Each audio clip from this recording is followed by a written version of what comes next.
So I collapse, I'm spilling these rats. As long as you feel them to the day that I drop, you'll never say that I'm not.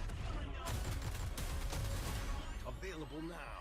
Buy the Vault Edition and get access to exclusive content. PlayStation.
Oh, good old Attack on Titan, huh, boys?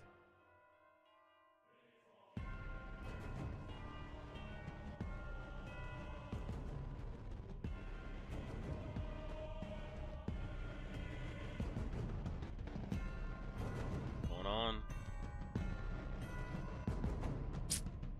I can't. I mean, I haven't seen every anime, and I can't recall something that great, top to bottom. Just insane. What's going on, Carrie? What's going on, Madden? What a time. What a time. Pull this chat over here.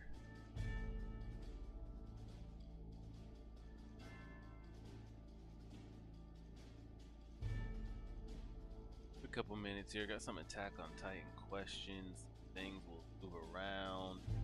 Pop, pop, pop. We got some tier list up here we can toss up. I don't know if I have liked the tier list that I've come across, because some of them have either like a bunch of greatness. I mean, they don't have all of it. Or some of them have so obscure characters that it's not even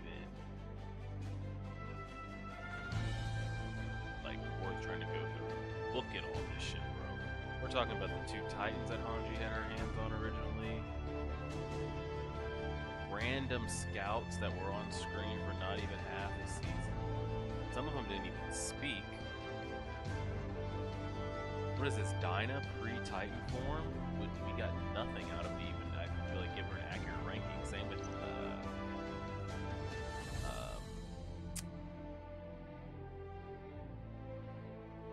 Commander Aaron's father.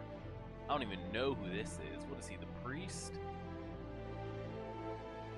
Yeah, so we don't have to bet. And what is this, the fake standing king? Yeah, some of these characters in the tier list don't even deserve a ranking. Let's find a good one here, but I don't think we'll find one. What's going on, Azale? Is that how we pronounce it? Correct me if I'm wrong. Okay, what's going on? Yeah, we're gonna try to chop it up here a little bit. Time to 10 on East, like an hour and a half. Get enough buzz and dialogue.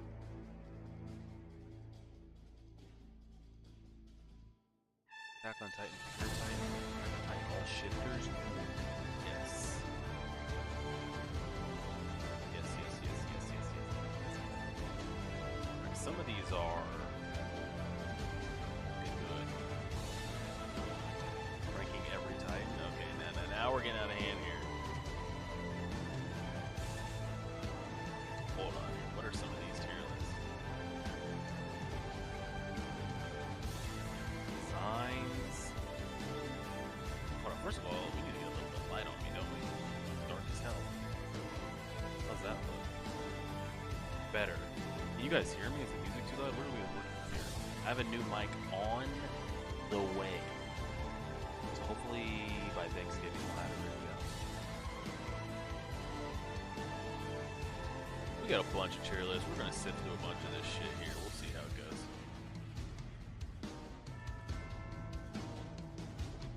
Mic low, music up. Say no more. Say no more. Okay, how about now? With this Reese's ad, because I think you guys might be a little bit behind. Let's see, 1, 2, 3, 4, 5.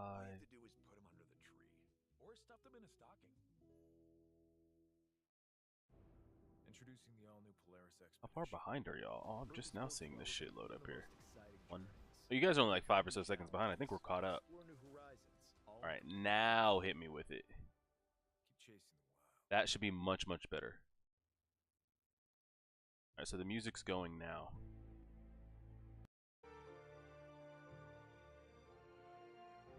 Now let me know what's up. Y'all hit me with it. Let me know if that's hitting or not. If it's still too loud. We'll change this. We'll go for like another 2 minutes here. Try to make sure we get the settings right. Then we'll get into it. Good. Okay. You guys can still clearly like make out the music. I hope.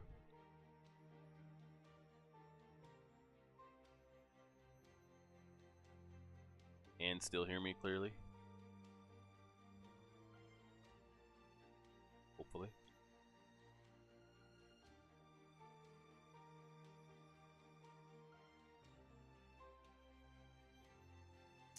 We could, y'all. We could rank whatever y'all want. OSTs, characters, Titan shifters, all of it. Y'all let me know.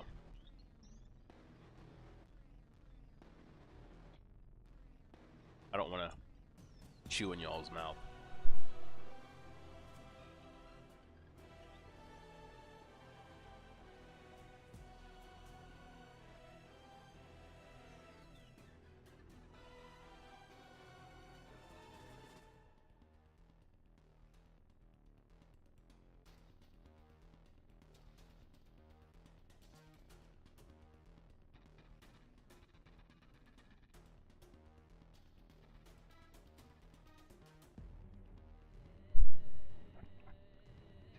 forget how good the music is. Like, you really forget how good. But I turned on the music.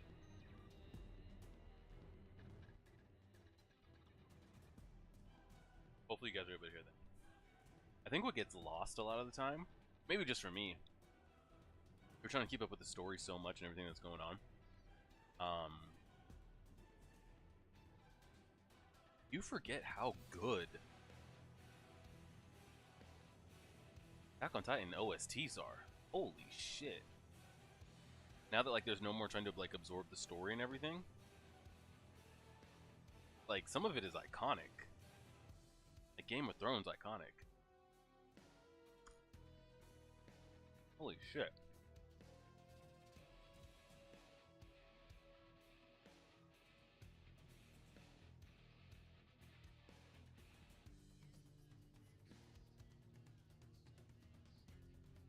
Alright. Get into a little bit of it here. Trying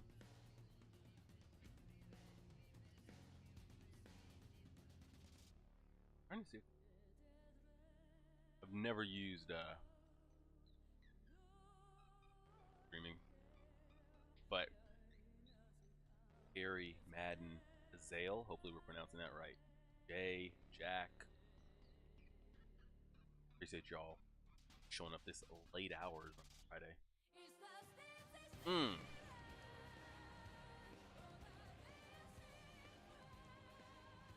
I want y'all to be able to see my desktop actually.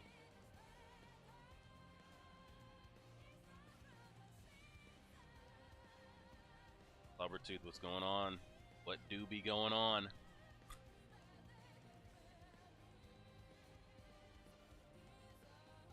Let me see it actually. Can I just get a notepad here?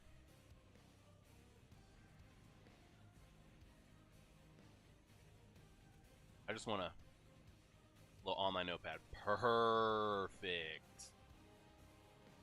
Perfect. Okay. You guys can see that, right? Yeah, Cody, honestly, I was having that real... So you know how the government listens into everything you guys do, right? You talk to your family about anything, you like a single post. If you like something on one app, all your other apps will suggest those things to you. The backdoor SEO pixels and stuff that people use for marketing, etc., etc. I've been on so much Attack on Titan content since last Saturday, Friday. It's on all of my apps. I can't. All of my Instagram page is just Attack on Titan. Twitter feed, Attack on Titan. It's everywhere. And it's really been setting in like, this is over. Like, it's actually over. Like, there's no, like, coming back to it. There's no... It's crazy. Absolutely crazy. You guys see this font pretty clearly? Actually make it bigger. There's no reason.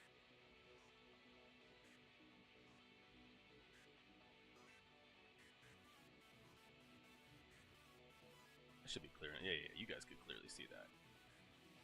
If at any point my mic volume sounds low or the music's too loud, let me know because we're having some mic issues. We've ordered one. It's on the way. Shit is on the way. What's up, Drassel? Yeah, and what's wild is, like, I made it through the whole thing. I made it through. When did we start?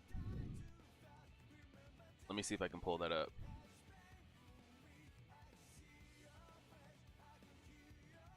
When was our first...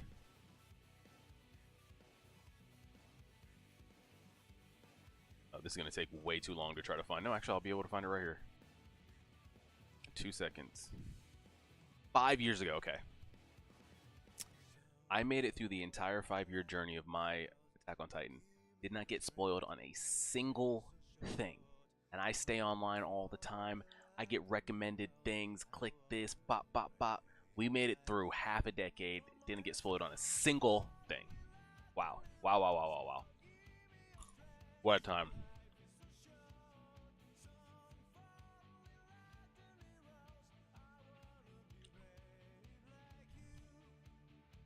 So do y'all have... We'll start with that. Because I still have questions that I want clarified that I'm sure some of y'all have read manga or rewatched it or been deep on discussion boards. So there's still questions on some certain things that I want to ask to get clarification on. Is there any questions you guys have for me about Attack on Titan and the series in general? Yeah, I don't know how I made it through that. Because like I said, because I do so much anime stuff, and I like to look around and see what other content creators are doing anime reaction-wise to try to copy and, you know, see if we can do this, that. But how we made it through? I don't know.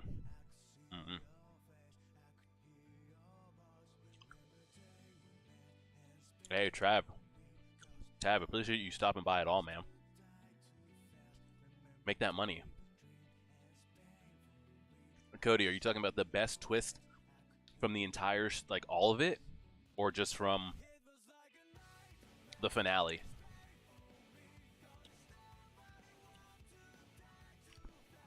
Anything scarring or triggering?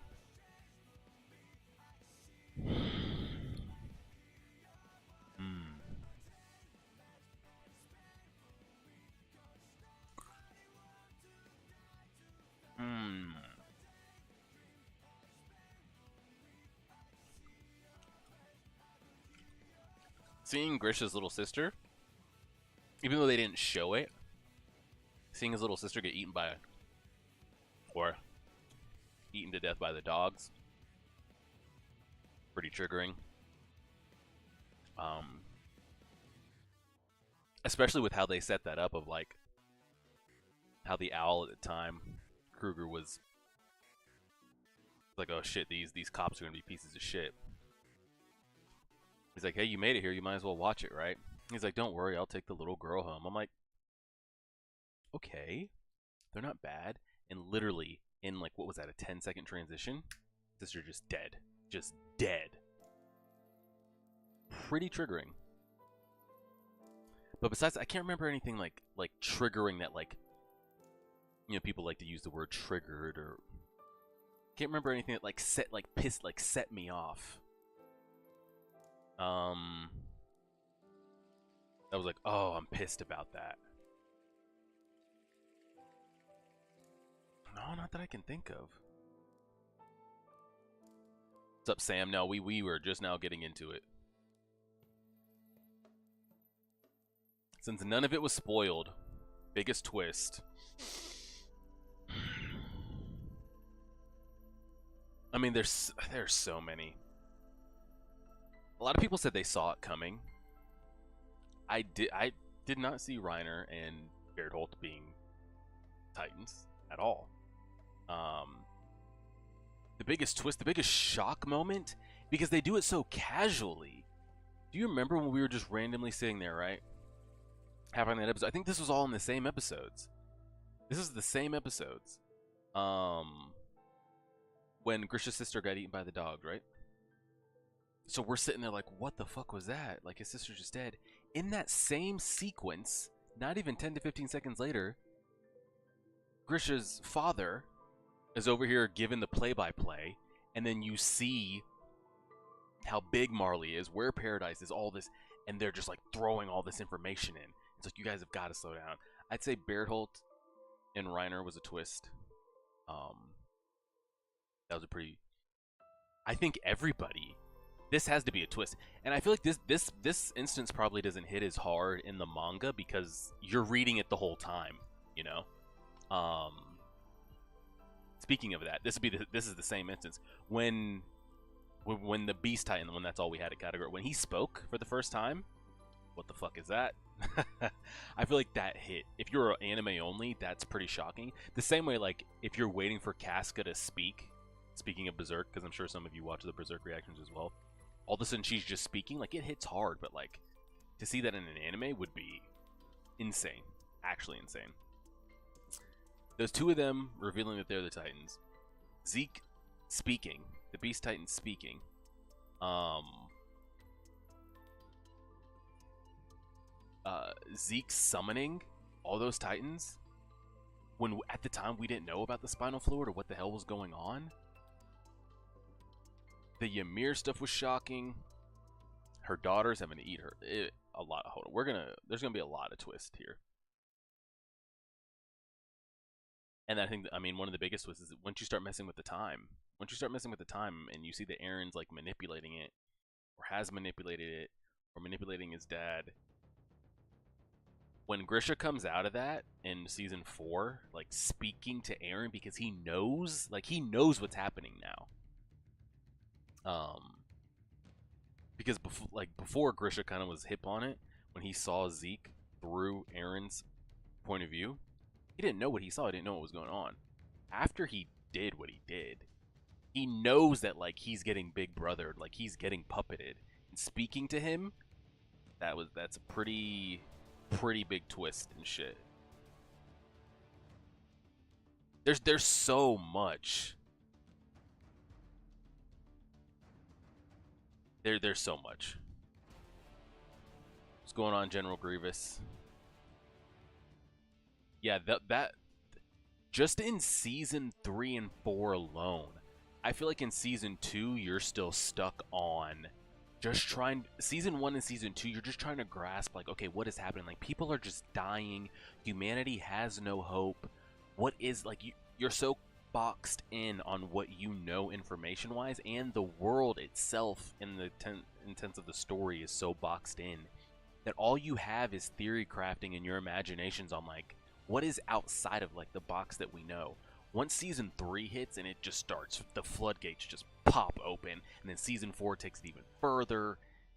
There's just so much. In those early seasons, you're just trying to figure out. I thought at the time that like every single person outside the wall could shift as a Titan. Like, just everybody had the ability. And granted, there was a certain population of people that, yeah, they could turn it not on command, but it was insane. I'm just trying to think, not so much twists, but just shocking moments. Bertolt showing up, what was that, at the end of season 2 or season 1? When they're all like, wow. Aaron's like, things are finally starting to look up. And he just appears, and at that time, we still don't. Just biggest like WTF moment. One of the biggest WTF moments. Zeke speaking, absolutely crazy. Seeing Zeke for the first time, and then at the end of season 3 or 2, where Zeke comes out of it, because at that time, there could be an argument made that like you don't even know if someone's actually in there. Maybe there's certain Titans that do what. All of season 4 is just a twist turn. It's just a shock factor. All of season 4. Like, pick a moment. Warhammer Titan, everything going off, Sasha dying, Zeke working with Aaron, seeing Aaron over here, getting introduced to the new characters, and the whole thing is just twists and turns. I feel like once you hit season 4 and on, the whole thing is just shock and twists and turns. Yeah, we can rank the seasons too. I was so uncomfortable with the Beast Titan in the first episode of season 2. Yes. Because it was so shocking because we had never seen anything like that. And then Mike at the time, wasn't he the best thing this side of the Mississippi minus Levi? So it's like, okay, someone of his status has never even seen what that is. And he's speaking. And not only is he speaking, he's controlling the other Titans. Stop starting them. All of that is just like, whoa. That is whoa. And after once season 3 starts, the floodgates just open. On episode 5. Oh, it was episode 5? Yeah. Speaking of Berserk, have you heard the Berserk? No, I haven't, Cody. Yes, I remember that. I thought that was a dream. I was like, there's no way Bertolters actually showed up after they patched the walls and did all this, and he shows up. And what was so wild at the time, when... Speaking to that, Jay. I remember in the moment, I don't know if I remembered it in my reaction, or if I said it in my reaction, But when Aaron controlled the Titans there at the end of season 2, when it looked like this, like the series is ending right here, guys. Like, series is over. I didn't know how he was able to do that. So I'm like, oh, here we go. Another main character gets the group out of a bunch with some crazy power ability. But we didn't know what the founding was at the time that he had that in his possession. So now that I have that information now, I'm okay with it knowing what happened in that moment. But when it happened, I'm like, oh, hell, here we go. Season 4... It's hard not to have season 4. It's hard not to have season 4 is like the top one. I'd also would put the final 2 movies as a season. I'd have those. I'd have the 2 movies as a season, then 4, 3. Yeah, the Zachary, I didn't really hate that too much, to be honest. Yeah, the finale was peak. So if you're, do we have any manga readers in here? Can we get a clear understanding on how long ago did the manga end? It's been years, right? Why was it so... Because I saw this on Twitter at the time, but I didn't see it. I didn't see like why people hated it. Why was it so disliked? Why did people not like the ending in the manga? But here's the thing, I've been told that like manga readers that truly genuinely hated it, or that it ruined it for them, like it Game of Thrones them. Like that's how much. Like Game of Thrones, the final season of Game of Thrones, like you can't ruin, in my opinion. Game of Thrones was so amazing for 6.5, even 7 seasons. I give season 7 a pass because the first 6 seasons are some of the best content of just cinema that I've ever watched. So season 7, though not as good as the first 6 seasons, was still good and fine to me.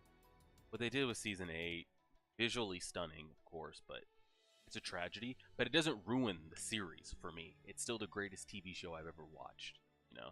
But I've had some people, I know a lot of people that said like season 8 was so bad of Game of Thrones to them that they think the show is bad. They think the show is ass. They rank it a 1 out of 10, a 2 out of 10 because of what the final 6 episodes did. For me, yes, I agree. I did not enjoy the last season, but it doesn't ruin the whole thing for me. Same thing here. I saw people that were saying that like the ending chapters just disqualified Attack on Titan from being good for them. How do you like? So it would have to be like that bad of an ending? But I say that to say, I saw the same people that said the manga ruined the ending and ruined saying Attack on Titan was good for them, that the anime changed that for them. I just don't know why it was so... I mean, Grievous, it's the best show ever.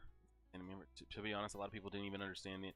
To be honest, I could see, Drassel, what you're saying, that people couldn't even grasp what the hell happened. So it ended in 2021, so it's been... Mostly because of Aaron's dialogue at the end with Armin, which was fleshed out more in the anime. And so do we think, speaking of that, Sam, because I see a lot of people talking about that, like that's what ruined it, like ruined Aaron's character, and yada yada yada. Do we think that's a writing to animation difference there, lost in translation, from page to screen? That you can just lose that?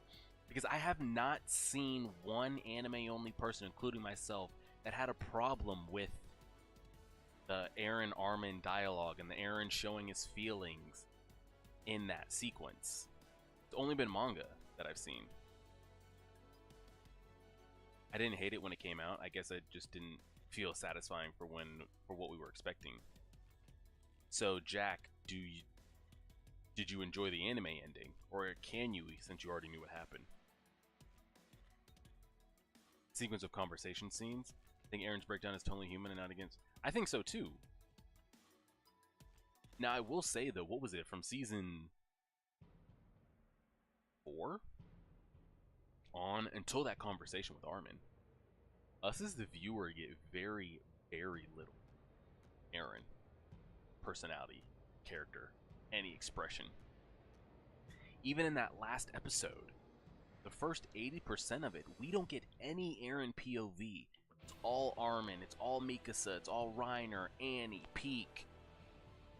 And that little bit we got of Aaron, speaking to Armin, we hadn't got that type of personality or any type of thing out of him since the end of season 3 when they're playing in the ocean and he's pointing, talking about if we go over there we'll be free, right? From that moment on up until the end of this finale that just came when he had that conversation with Armin, we get nothing from him.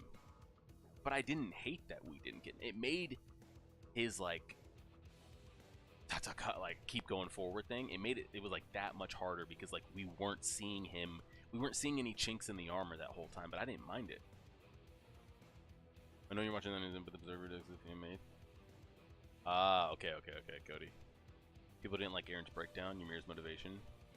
Paradise mostly because the ending was revolved around love. People didn't like the ending because Aaron crying about Mikasa. I didn't hate it when it came out.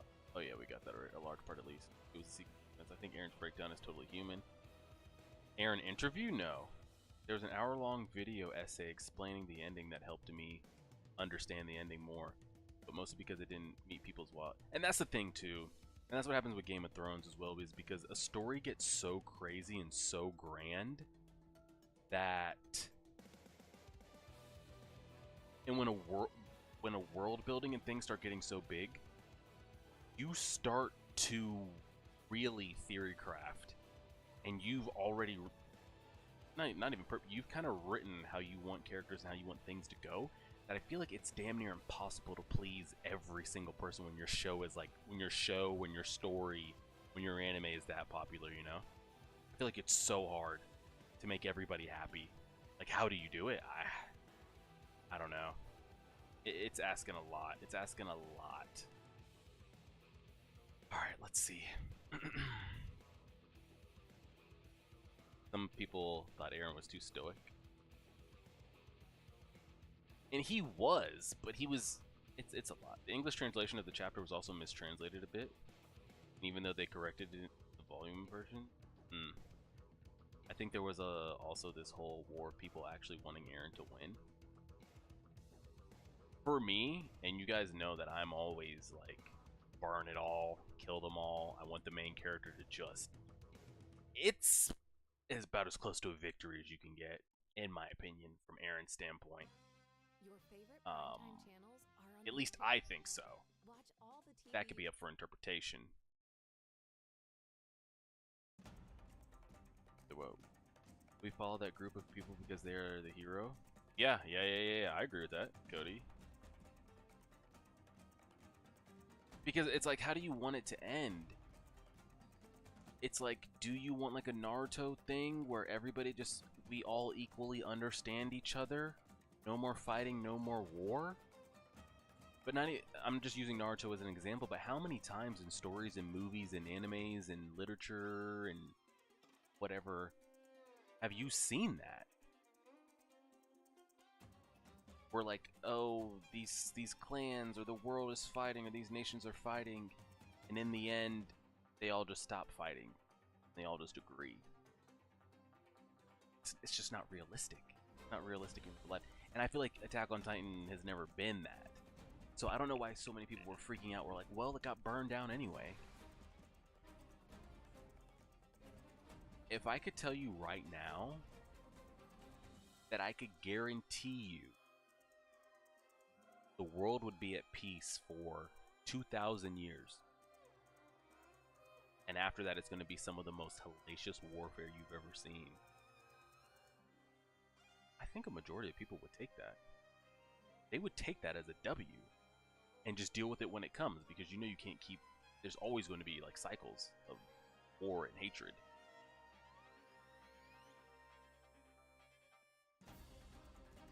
Yeah, I enjoyed it.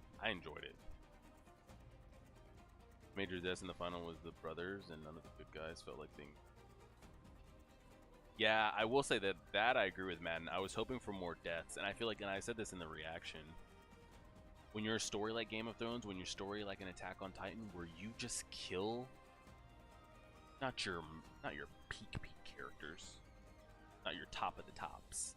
You're not gonna kill Eren, you're not gonna kill Mikasa or Armin, but everybody below them is free game, and you show that episode after episode, time after time. you kind of back yourself into a problem here, because then that becomes expected. Even me, I did have a problem with that I felt like there should have been more deaths of the main cast in it. So when they all got turned into Titans, I was like, they did it. They farkin' did it. Hey, to take out Connie, Jean, Gabby, Annie's father, I was like, wow. Reiner's mom, I was like, holy shit. And then they didn't.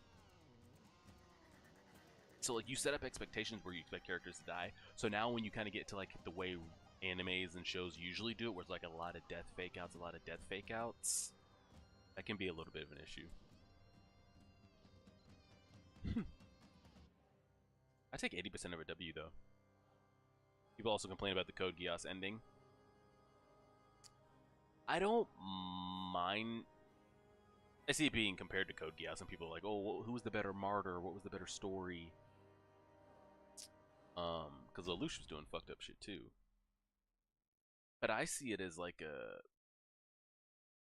I don't... Because he always expressed that like that was his... Like, he wanted to protect what he had to protect.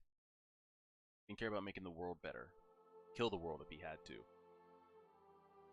So for him to go out and look like the bad guy, but you saw the pieces falling in place, like how else could it go?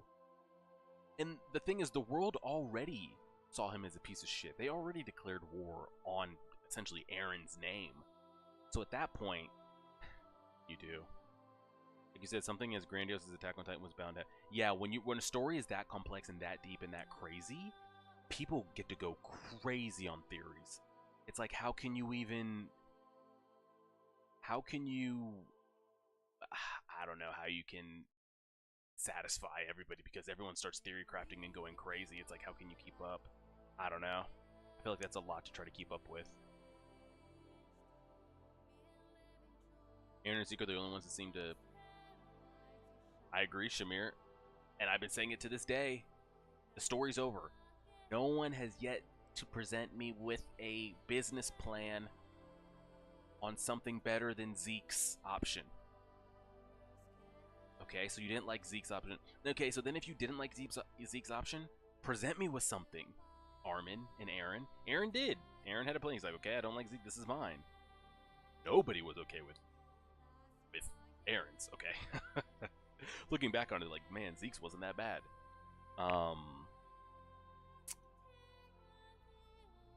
And that's why I say, if you start to get into like, well, we could do the Naruto thing, and like we just had to have a common. Didn't seem like it was gonna happen to me. Yeah, I agree with that, General Grooves. I think the ending fits what Attack on Titan was.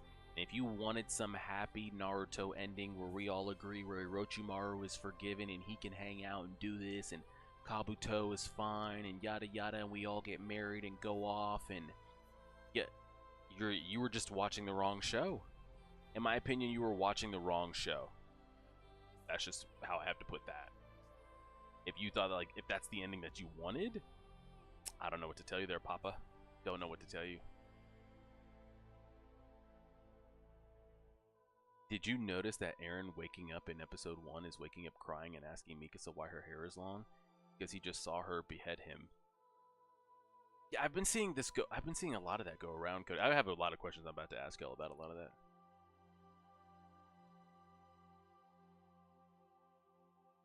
I think most of the fake outs are okay in the long run. Like, Levi didn't die, but damn. Y'all know I don't like Levi, so it's like...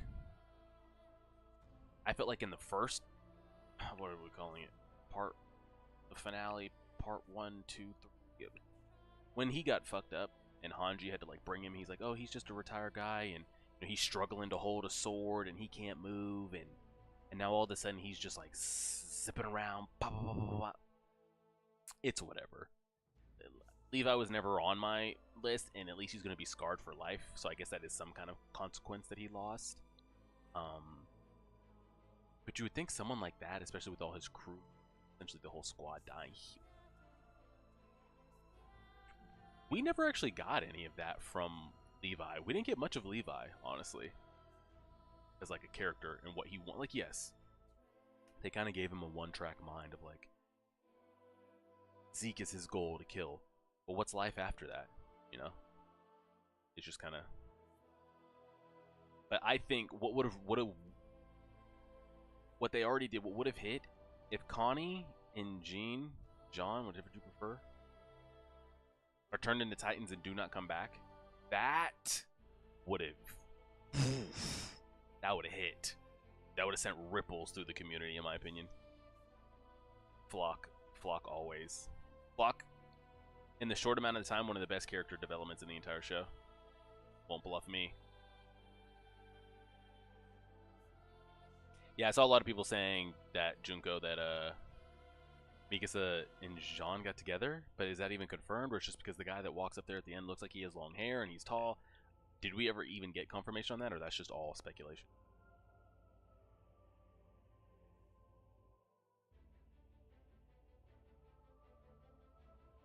Yeah, the author said after everything.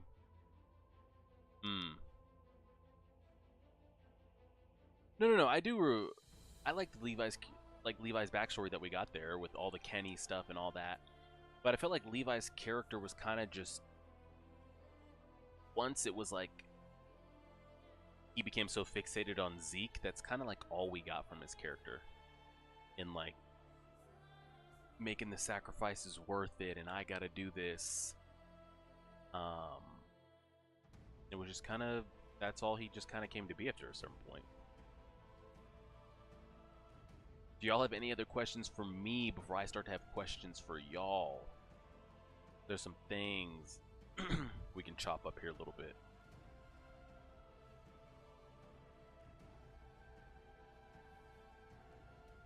We can go back and forth. Any questions about the finale?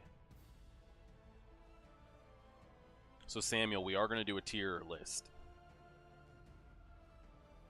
For sure. But I can already tell you right now, Zeke is in that top 5 for sure. Aaron's in the top 5. Flock might be in it as well. I need to see all the faces here. We have a bunch of tier lists pulled up here, guys. Well, there's no images there to be shown. What do we have here? Titan shifters. 1, 2, 3, 4, 5, 6, 7, 8. Yeah, so we got all those to rank. Again, all the Titan shifters who have the best power. Oof, are these all the... These every, like, shifter we've seen? I think it is. Now, we don't have, like, you know, Mr. Saver and some of the others. Ooh, that'll be good. What else we got here? Are these... Oh, these are Titan designs, including kind of the fodder. What is this one? Titans. And then we had a character list here. Some of these character lists are going a little crazy. Some of them have characters that were only on screen for like 2 episodes, so we'll figure that out here in a bit. Coolest looking. I'm not gonna lie to you guys, some of the best looking Titans in the entire series were the previous shifters. Some of the old Warhammer Titans and the old Armor Titans were some of the best. And do we have confirmation on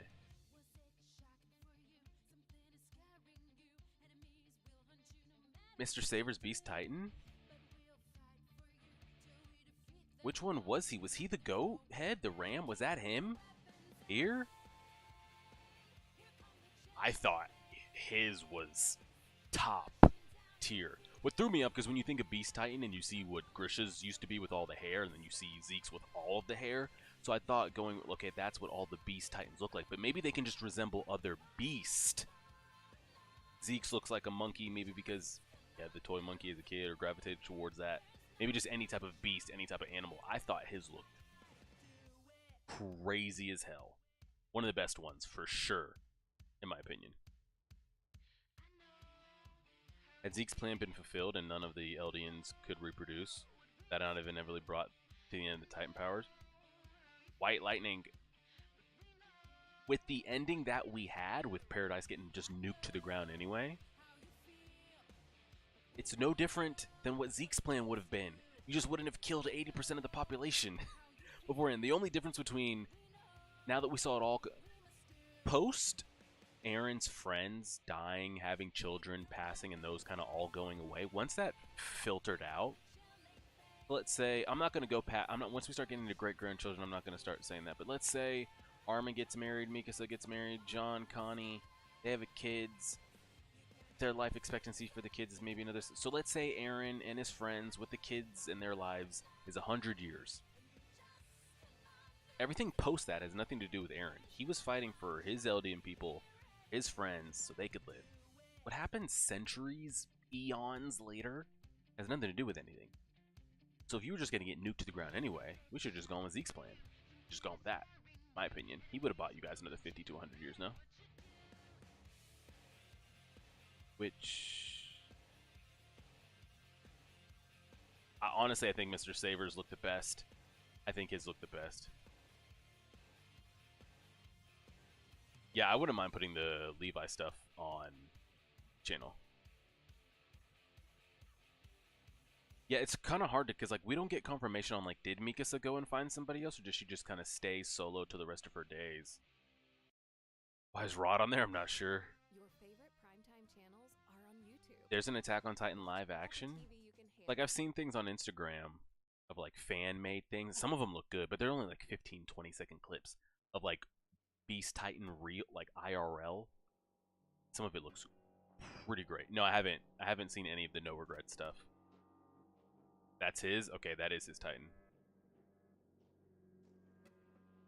Yeah, those must have been his like those must have been what he had, and what he like couldn't decide what to go with. He's like, all right, what do I want Eren's Titan to really look like? What do I want Reiner's Titan to really look like? He must have been going through so many examples and examples. Finally came down to some. What he must have put on screen there for the final episodes or the final panels, those must have been all the prototypes that he had to go through. The anime foreshadowed his Beast Titan, and I don't remember anything about Saber's Titan at all. Eren said he killed all the people not only because of friends, but because he wanted to do it. Yeah, and at that point, okay, so we'll start getting into the questions. All right, let's start typing some of these. Let's start getting into a little bit of this here, boy.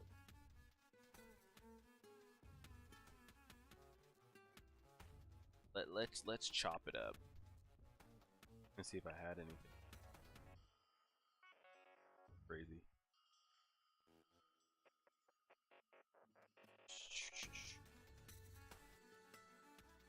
Scroll through real quick.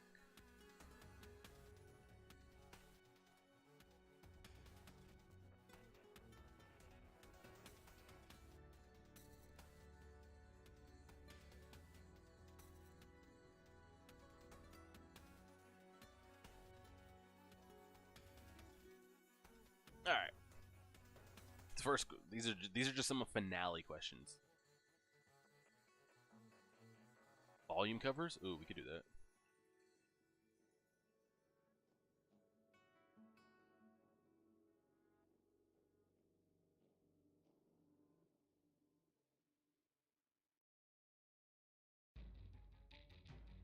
Or are these them here? Yeah, I see these floating around from time to time too.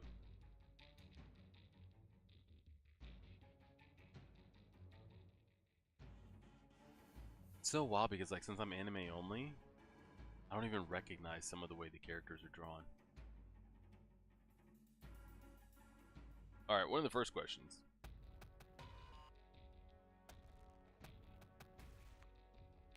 Ooh, the Berserk got better? That's good. That's good that got better. These are gonna be from the finale questions that I have. I figured I might as well ask y'all direct instead of looking around and stuff, right? How did Zeke physically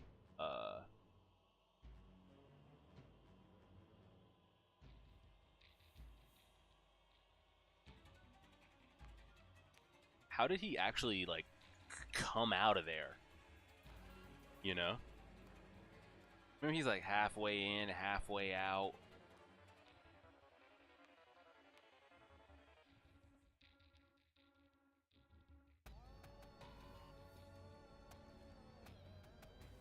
how is he like body manifest out, half still in?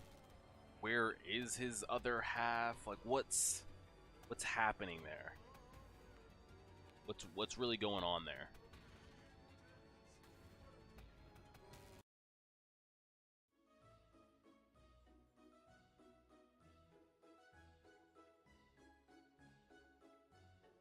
Dang, we don't know. I don't know either. I have absolutely no idea. Because it's like, because Ymir took Armin into the paths, correctly? No, she didn't take him. His physical body was still there. His mental had been pulled into there. His body was still in the road. He was just inside one of the other carts. So his physical body was still there. We just had to get the mental and everything back in, and then he's back out, right? But how does Zeke? I don't know. I don't know how Zeke comes out of there. I'm gonna plan to do more of these, especially with some bigger series for sure.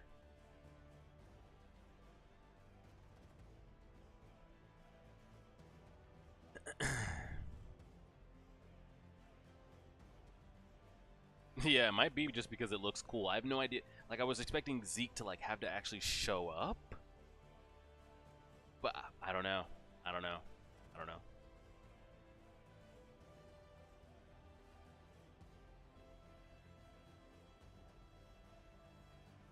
Yeah, I don't know how he's manifesting, I guess was the question that I had, and maybe we don't know how he manifests. I have no idea how he manifests here. Like, out of the bone structure. I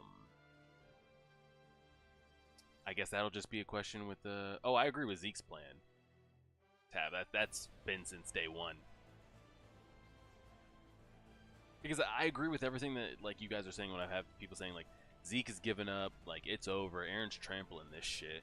He's already 80% done, what's the point of saving 20%, yada, yada, yada. Then him kind of like, oh, there are joys in life. You know, there are things that I enjoyed. You know what?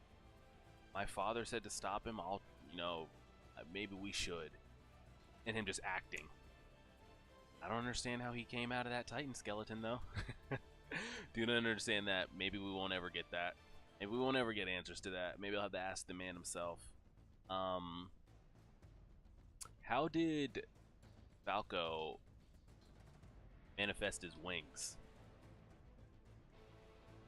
I know that he's got Jaw Titan with Zeke's spinal fluid, so it's got some beast characteristics, but he didn't start out with the wings. So if this was something that he was able to continue having, are we saying Falco could just spawn anything he wants that's beast animalistic like? Could he spawn a tail? Could he spawn fins if he was in water? Can he take the wings off and spawn something else?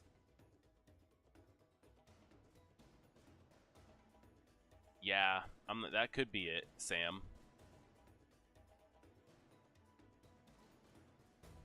Oh, trust me, Schumer, we got some questions on that too.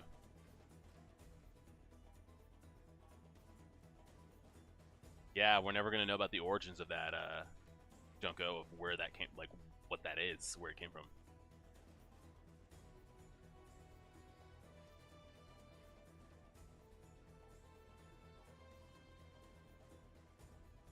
So he's stuck with the wings. Because I know like how he's able to do it, but the problem is, I guess where I'm hung up on is like we saw him already transform into like his half beast, half jaw hybrid looking thing, and he didn't have the wings. So, you know, he's like, I have these visions of me flying and yada yada yada, and he's just like, okay, my mind is set on, I want my Nen ability to be able to fly. So he just turns it on, sprouts the wings. But is it just a one-time thing? What if they needed to do something that involved him going underwater? Did he sprout fins or anything crazy? Or I don't know. Because I get that it's always a random animal, but he didn't. The first time we saw Falco, he didn't have wings. So he changed something. Like he was able to actually physically manifest something. I don't know.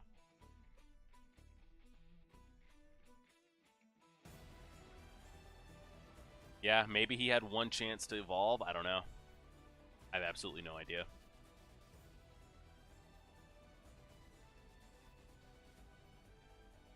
Yeah, maybe that could be interpreted in many different ways. But it makes more sense if you tell me that like he can't like just adapt to different scenarios, you know?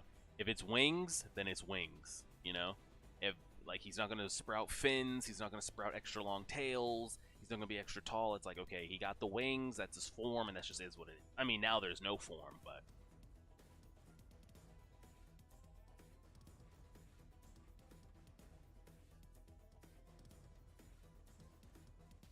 yeah. All right, so it's wings and that's it. Word on the street.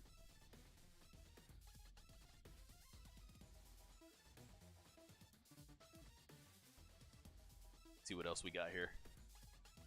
Let me see.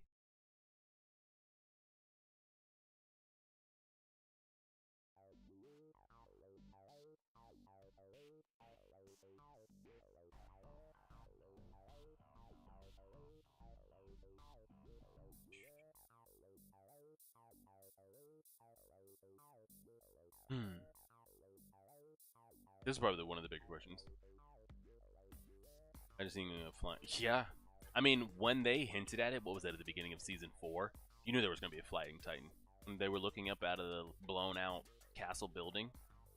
Like, oh man, imagine if we had a flying. We don't have a flying titan, do we? Yeah.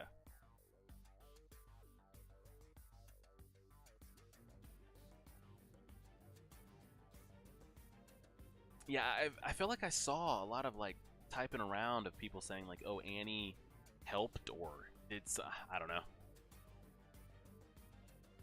Because I remember when Gabby and Falco come running to her, they're like, hey, you know, Gabby says he saw him, Falco says he saw himself flying. Yada yada yada, pop pop pop. Annie's like, oh, what the hell? And then like we don't cut back to them ever again, and then we don't see them again until he's there full flight.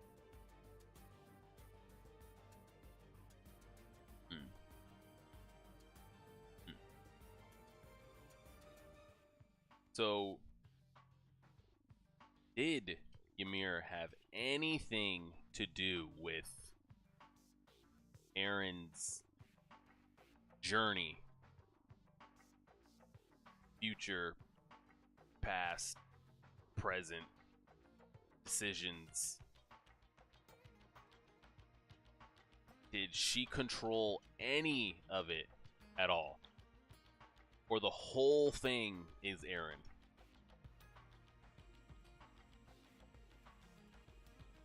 That's probably one of the bigger questions.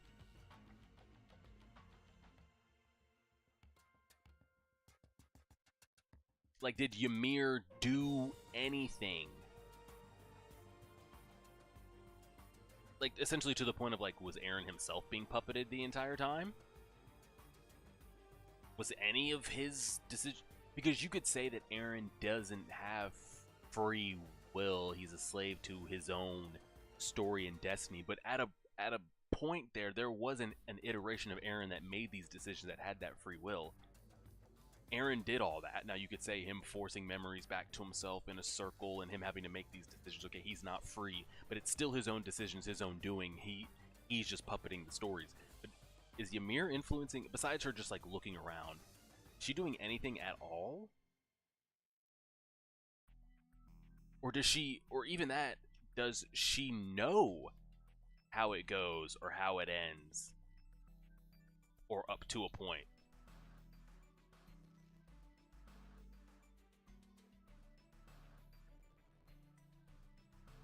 So she knew that he would be a... I don't know. Oh.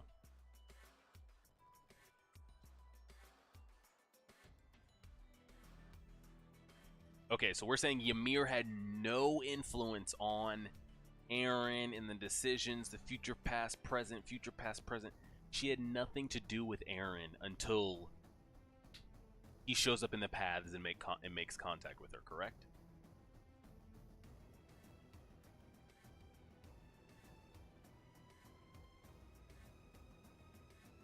It's hard to tell because he had.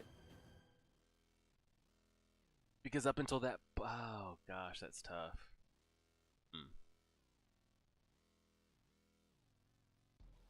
Aaron still made the decisions.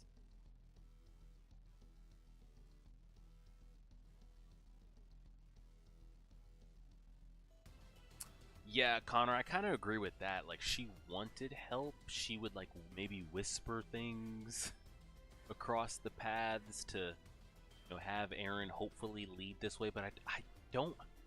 In my interpretation, I don't think she was pulling any strings directly, in my opinion.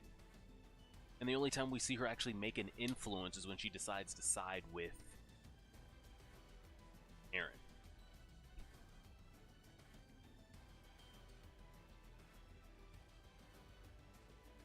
Yeah, because to me it's like, is it a spoilers if you haven't seen Naruto? Like, is it an Obito? Is it like a Pain? No, wait, it's Obito. No, wait, it's Madara. No, wait, it's Black Zetsu. Like, no, wait, it's Kaguya. Is it that type of thing, or are we saying it's like, is she's not controlling or puppeting anything?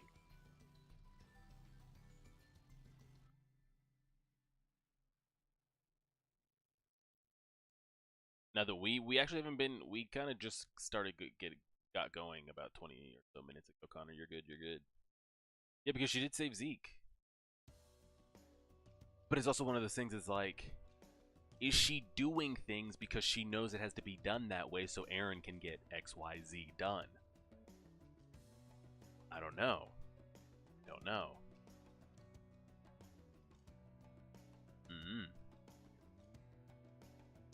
Like, yes, she has to help. She has to help Zeke. Because if she wants to do her rumble, and if she wants to get to a point where she can see, okay, I want Mikasa to have to make a decision and show me that it's okay to, like, let go of these things. She never gets to that point of Mikasa having to make that decision if she doesn't help what needs to be helped along the way. If she doesn't save Zeke, keep him alive, so that Aaron could then show up, so then we have the key and the lock to then use the rumbling to get to this point. I don't know. Or is that all just coincidence? Good question.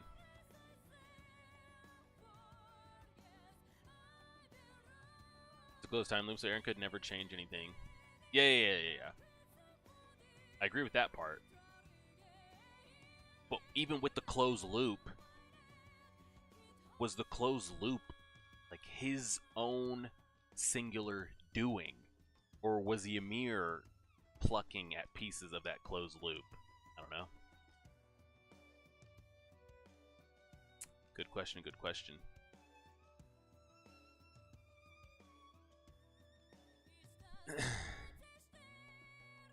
Time travel and seeing the future can be confusing. Yeah, so that's I mean, you could rattle your brain to death trying to figure that out. Like, you really could.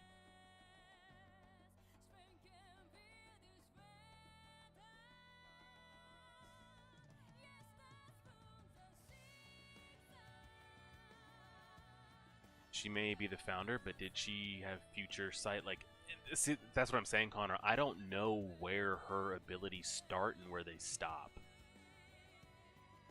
Because is it safe to say that she would, if she wanted to or could have evolved her powers to that state, would have the ability of all 9 Titan Shifters, no? So would she have at some point possessed all those abilities? Could she harden? Could she see the future? Could she call other Titans to her? Could she control them in her Titan form? Well, there were no other Titans at the time, so there was nothing for her to control at that time. But did she have characteristics of all of them when she was in her... I don't know.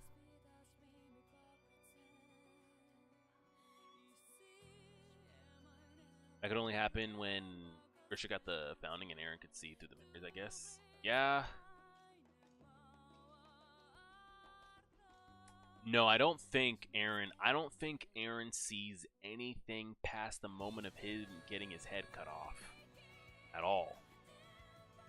He doesn't see the Jaegerists setting up a military nation. He doesn't see Marley and the rest of the world recovering. He doesn't see he doesn't see Mikasa dying and Armin getting old, and I'm sure Armin and Annie growing old together. I don't think he sees it. I think after the point he dies, like that's where the loop starts and restarts back over.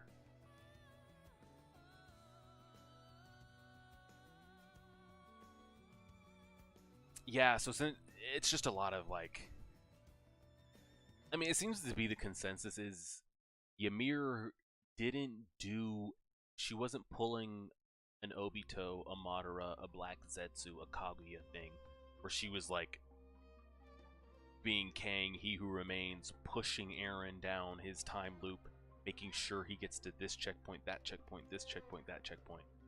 I think she was just, here's Eren on his loop. She exists out of said loop and just watches the whole time. Just watches it, doesn't influence it.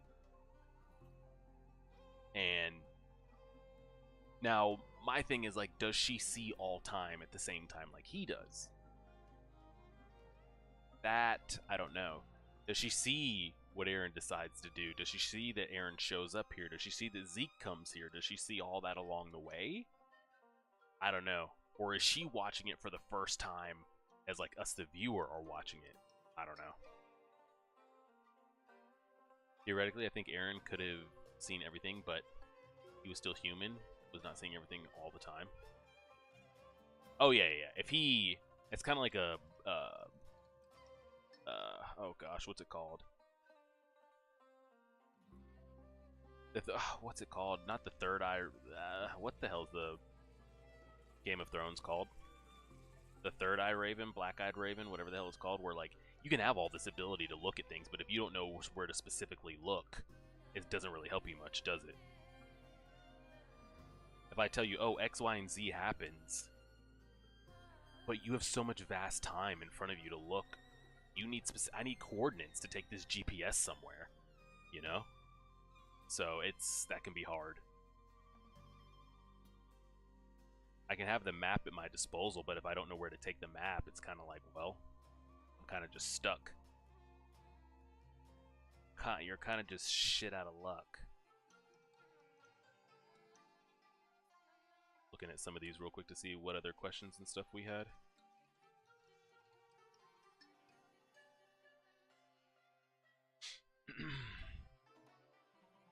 I think for over 2,000 years she calls to any Eldian that gets the Titan power with glimpses of headaches. Eren happens to be the one to make it to. Eren could send select memories to past users, but it was the founding Titan that he could do what he wanted. Yeah. I'm gonna go with the assumption that Ymir has no effect on the timeline. She builds Titans, she watches. Now what is Ymir and Mikasa's connection? Again, is she influencing anything to do here? Like, I essentially got the grasp of, you know, she seeing Mikasa being able to let go and kill something that she loves for the greater good to stop it, you know? That gives her the peace of mind that, okay, you know what? I don't have to sit here and do this anymore. I can let my soul rest too, and she kind of like, you know, decides to. But people were saying like, oh, she was waiting for Mikasa. You know, waiting for her in an expecting her way, or just waiting for anybody to show them something like that, or are we talking about her specifically? And see, that's the problem, Keith. Like with Attack on Titan all the time. Sometimes you don't get the answers, and a lot of it is left up to interpretation. But now that the story's over, it's like, dang, we still got interpretation. Oh, Jay, we'll do, when Berserk ends, we'll do a big Berserk thing as well.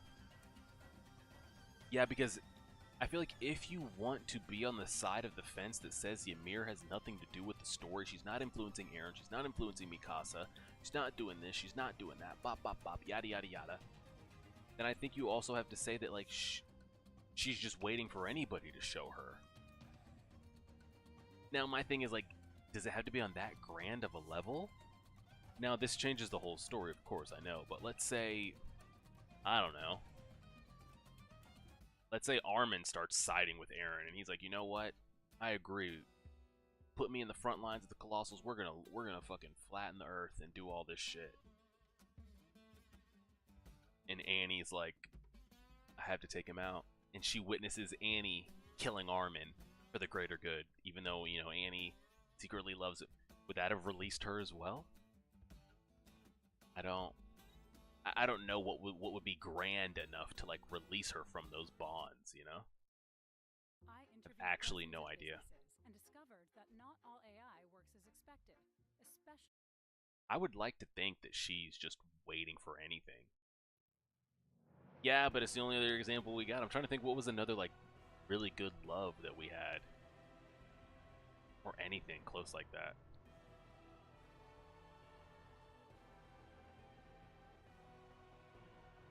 Yeah, but that's what I'm saying. Like, do all those conditions have to be met? Like, it has to be a founding titan. It has to be this. It has to be that.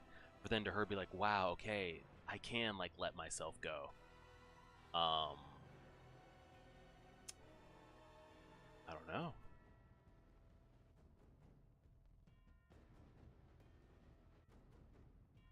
Yeah, Grisha and his wife. Maybe Grisha and, like, we see when they're kicking them over the fence and doing all this crazy shit.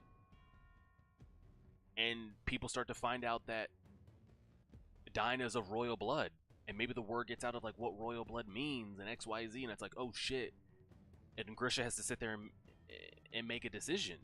Like, for the greater good of, like, if Dinah gets into the wrong hands or they do something with her, they turn her into, like, a, what Eren thought what they would do with Historia, like a baby factory and doing all this crazy. He's like, I can't let that happen to her. So for the greater, like, he takes her out. Would that have been enough of a eye-opening for Ymir to stop doing what she's doing? I don't know. You're trying to think of, like, is there any other love example that could have released her from this? Or did it have to be that great, that grand? I don't know. But the thing is, like, the series never shows us. We don't see that at all. You know what I would love to have seen, now that this is being brought up, if we got to an instance of that and somebody wasn't able to, and Ymir watched that moment, and us as a viewer get to see a flashback of Ymir seeing that moment and being like, see? This is why I stick to doing what I do, because, you know, love is a thing. Like, they couldn't kill their lover, they couldn't disobey.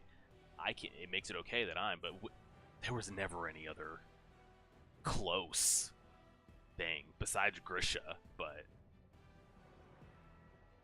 so again, I'm gonna just go with Ymir did not influence Mikasa in any way.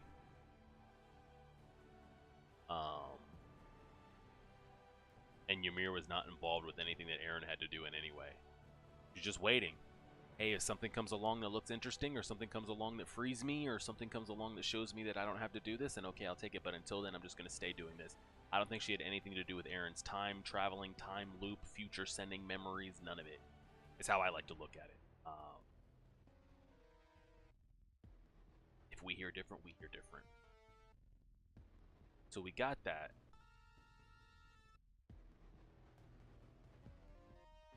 We got that. I see a lot of debate on. I mean, it made sense to me in the moment, but then it's also like, I agree, Keith, and I feel like you kind of forget the Attack on Titan soundtracks because of so much that happens story-wise that you kind of like blank out of like background music, but it's pretty great.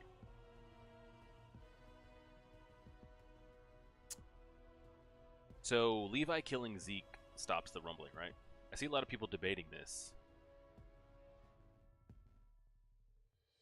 Did Eren need Zeke anymore for the rumbling? After Ymir gave him full control of everything? People are saying, because Because I think like he still needs the royal blood connection, but at that point it's like, are you not just talking to the admin directly? Like, hey, we just bypassed that Zeke shit, right? I understand the argument from both sides. I think because it was pretty much made clearer in the show. As soon as Zeke's head gets cut off, the rumbling stopped. Like he lost that blood connection. He lost the lock and the key. He is the key and no longer the lock. He is the lock and no longer the key. But then I see the argument out there being, what the hell does he need Zeke anymore when he has the admin, the final big boss herself?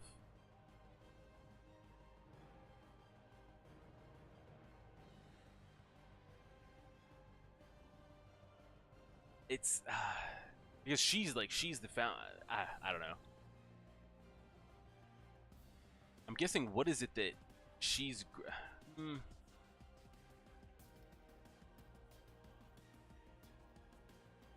Yeah, Connor, I think it gets messy. Well, I don't even know if it gets messy because, because I've seen some people say like, you just need him for activation. Like once it starts, like you don't even need Zeke. Like toss his ass out there. You've already started it. Like it doesn't need to be stopped. Then I've been seeing like, you have to have him. If you take the key out of the car, like the car can no longer move. Aaron's the car. He needs Zeke as the key to start it. Take the key out, the key just doesn't move. But my thing is like, is Ymir not? Well, I guess you could say she's not royal blood, because Fritz is royal blood, but her descendant, would be.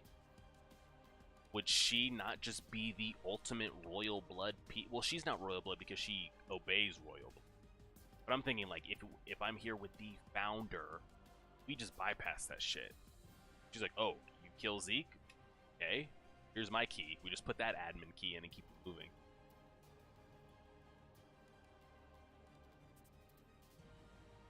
Yeah, he needed Zeke in the beginning. I agree. Like Zeke had to be there.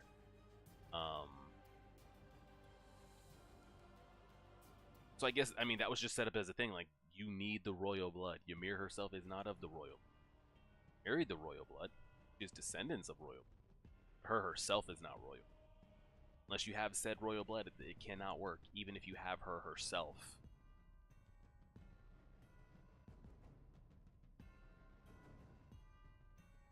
So, who knows?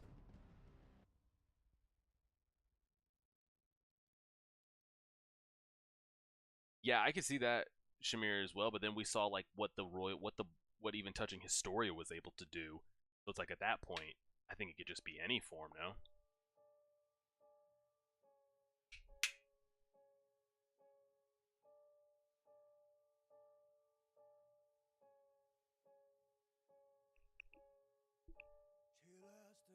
Yeah, Keith, I saw a lot of people siding with that too. But honestly, I thought once it got turned on, there was no more use for him.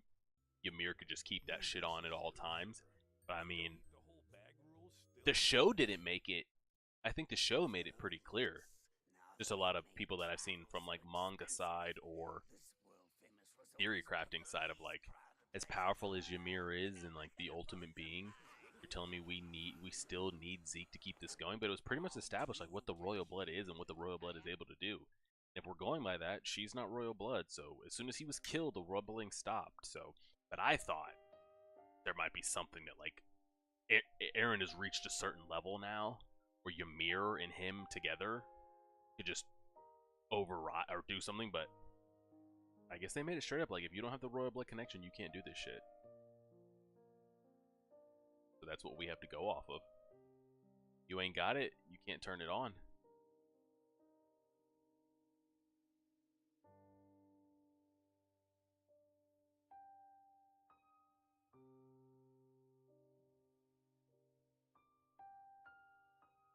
Next one is... what? Yeah, who knows? I mean, they pretty much hammered it throughout the whole thing, like, you need the royal blood.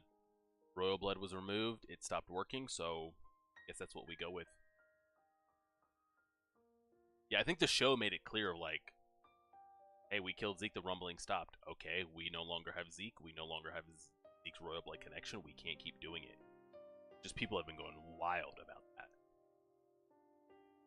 People are like, oh, haha, Ymir's so powerful and strong, but like you need Zeke to do the rumble. Story says you do, I guess. What did Zeke do to the past holders in the paths that all of a sudden like awakened them and allowed them to help?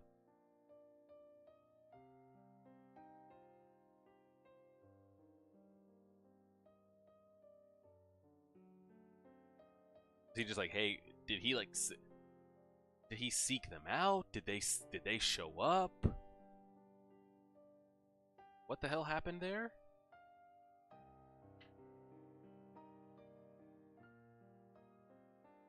Is he just like, hey, come help? I sense your pain. We need you. I'm trying to figure out what the hell happened there.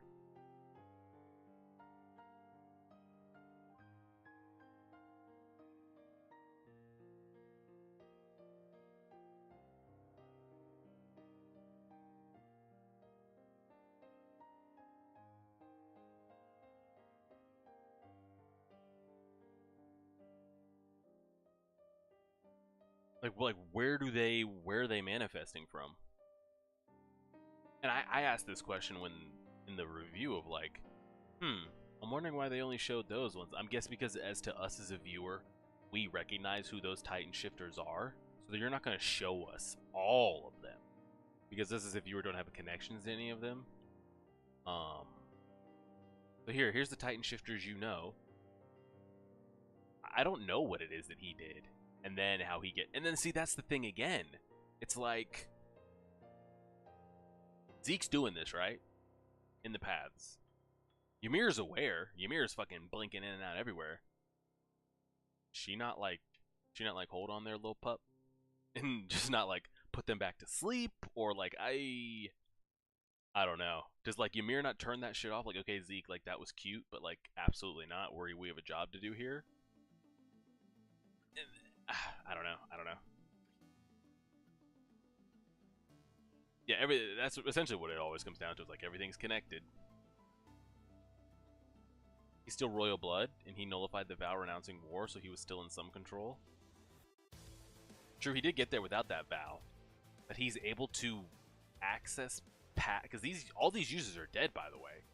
He's able to access past Titan holders via the paths post-death and influence them?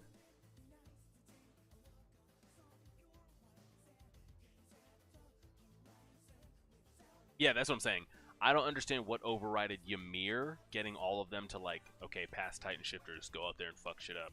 And then what is it that now Zeke has done to now override that command?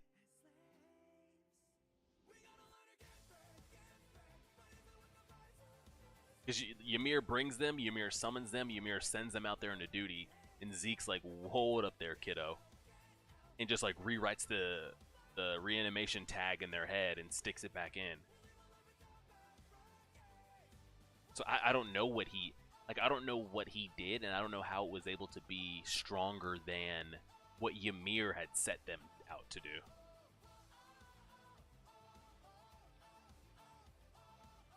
I guess, again, I think it comes back to, like, the connections and the paths,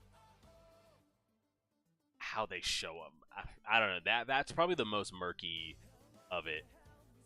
Of, like, okay, they manifest, like, they manifest in the paths. Like, they show up. We see Zeke interacting with Mr. Saber, with his father.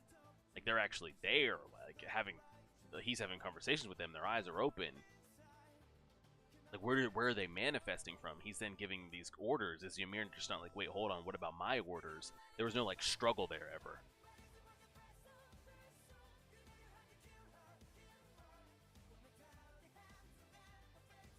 Could be. Yeah, I think Ymir was kind of just, like, spamming things, but also just, like, I don't know, just letting it go.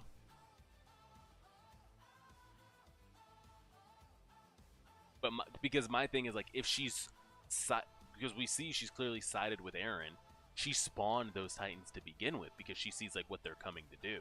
We're on a mission here to flatten it all. We're not just gonna let you guys walk upon him and drop Eren like that. She spam spawning these things. And then Zeke's like, well, I want to control some of them. She's like, okay. I'm surprised there was no. That was kind of, I guess, the biggest thing from the finale. Like, I expected to see more of a Ymir influence, like her rage coming out. Like when we saw her, like, you know, really letting that rage out at the end of season 4, and her over here essentially just like spawning. I expected to see her influence, like her fingerprint more on the finale. Like if anybody gets in the way type thing, like she's just putting, like she's that fed up with it. But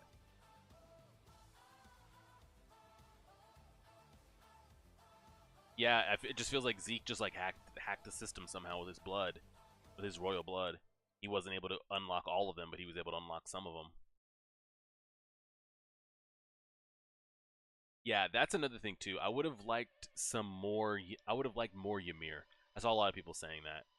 I would have liked to see just more because we really don't. We really never get.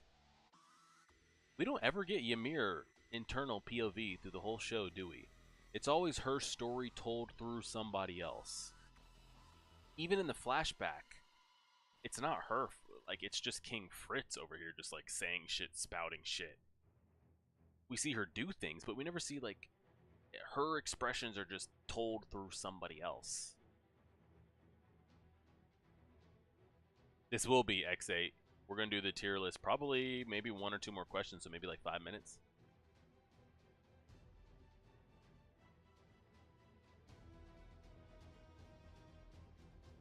Yeah, that's what I would have liked to have seen. Of just like, Ymir's like, fuck this. Just absolutely not. But we didn't get it. And it's fine both ways because it leaves the mystery of Ymir. Like, it's just always, a lot of that's always going to be a mystery. But it's also like, dang, I would have liked a little bit more on that.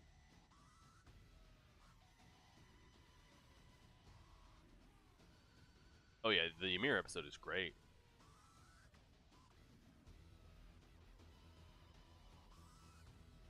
I think that Shamir is just like, that's just always what she was, regardless of age.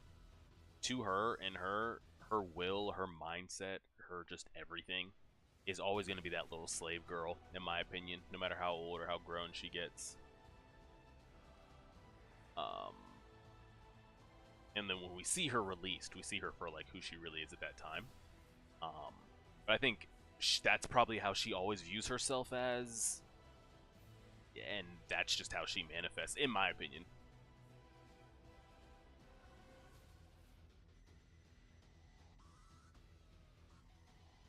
Yeah, I would have liked some more Ymir.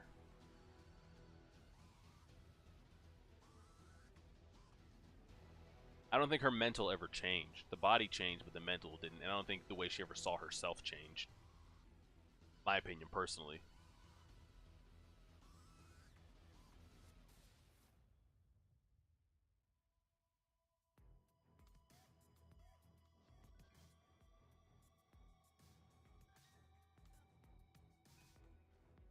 Check in if we else here.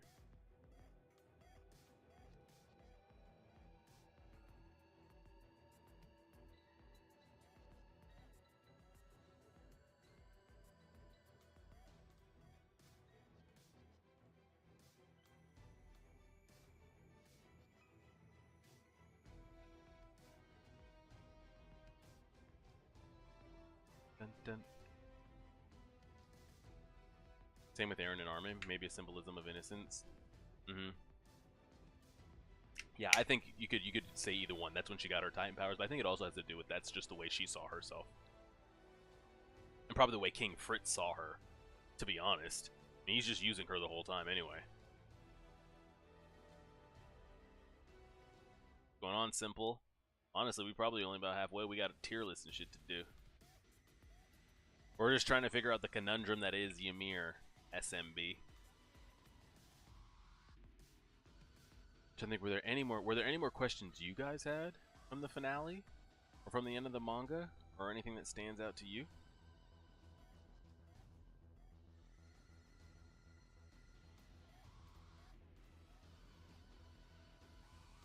Anything that stands out to y'all? Yeah, Fritz is a piece of shit. We agree with that. Did we ever get why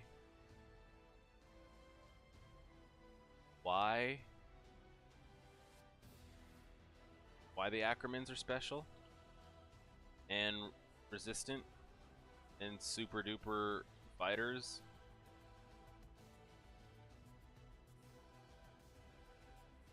Are we 3 hours in? No fucking shot. No, it's only been an hour and a half.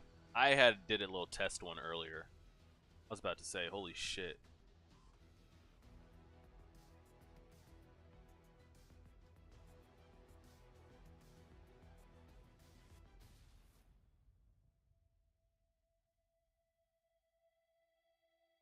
Well, we were talking about more SMB Mixer or SMB. If Ymir had any influence on Eren or Mikasa's story, why Ymir let Zeke influence the other Titan shifters there to help at the end. As far as Ymir goes.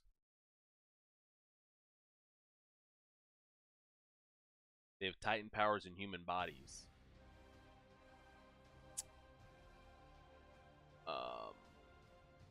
Why are they? But like, what about them though? Like, who were they descendant from that gives them that? Why are they different than other Eldians? Why do they not turn into? Why do they resist? Like, what is it? Yeah, Mikasa D. Ackerman, essentially. Chapter 92 and 113. Yeah, I'll have to look those up.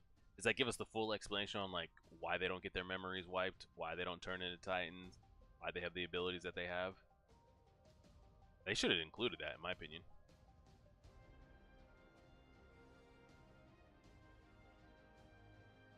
I'm gonna have to read those.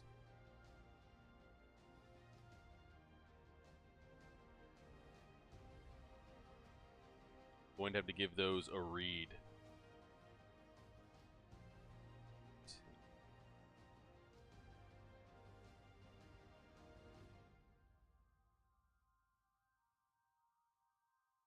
They were made to protect the king. Interesting.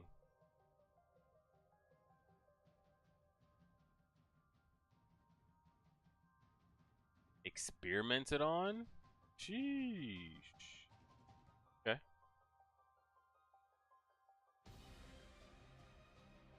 It does get less focus along the way.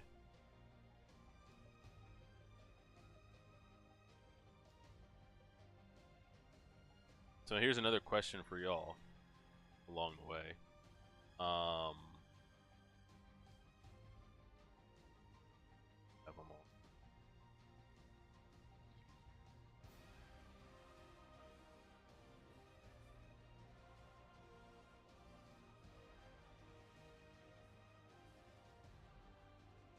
On your how it ended, okay?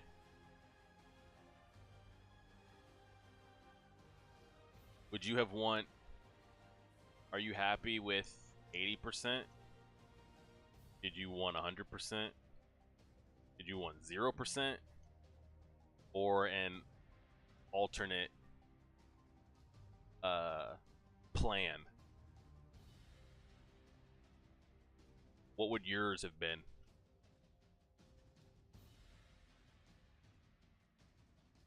Yeah, that wasn't in there at all. Simple. And I've, at least from what I've watched. I'll look that up. Clovertooth.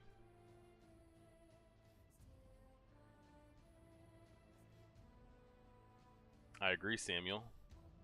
I'm team just sterilize them all, in my opinion. But that's not what we got. So we got to go with what we had. I'm always team Zeke, and I see a lot of people are team Zeke with the plan. But we didn't get that. This is what we got, though. So, with what we got, 80% doable for you? Would you have liked him to got all of it? Would you have liked him to not do it at all? Like, he never gets off Paradise?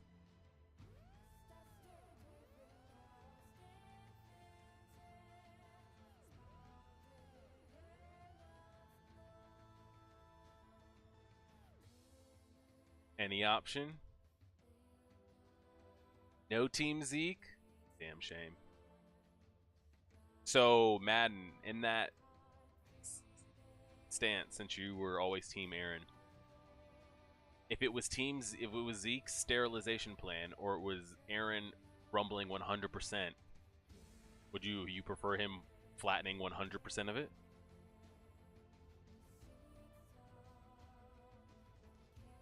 I just don't think Attack on Titan was ever going to solve that problem, Shamir.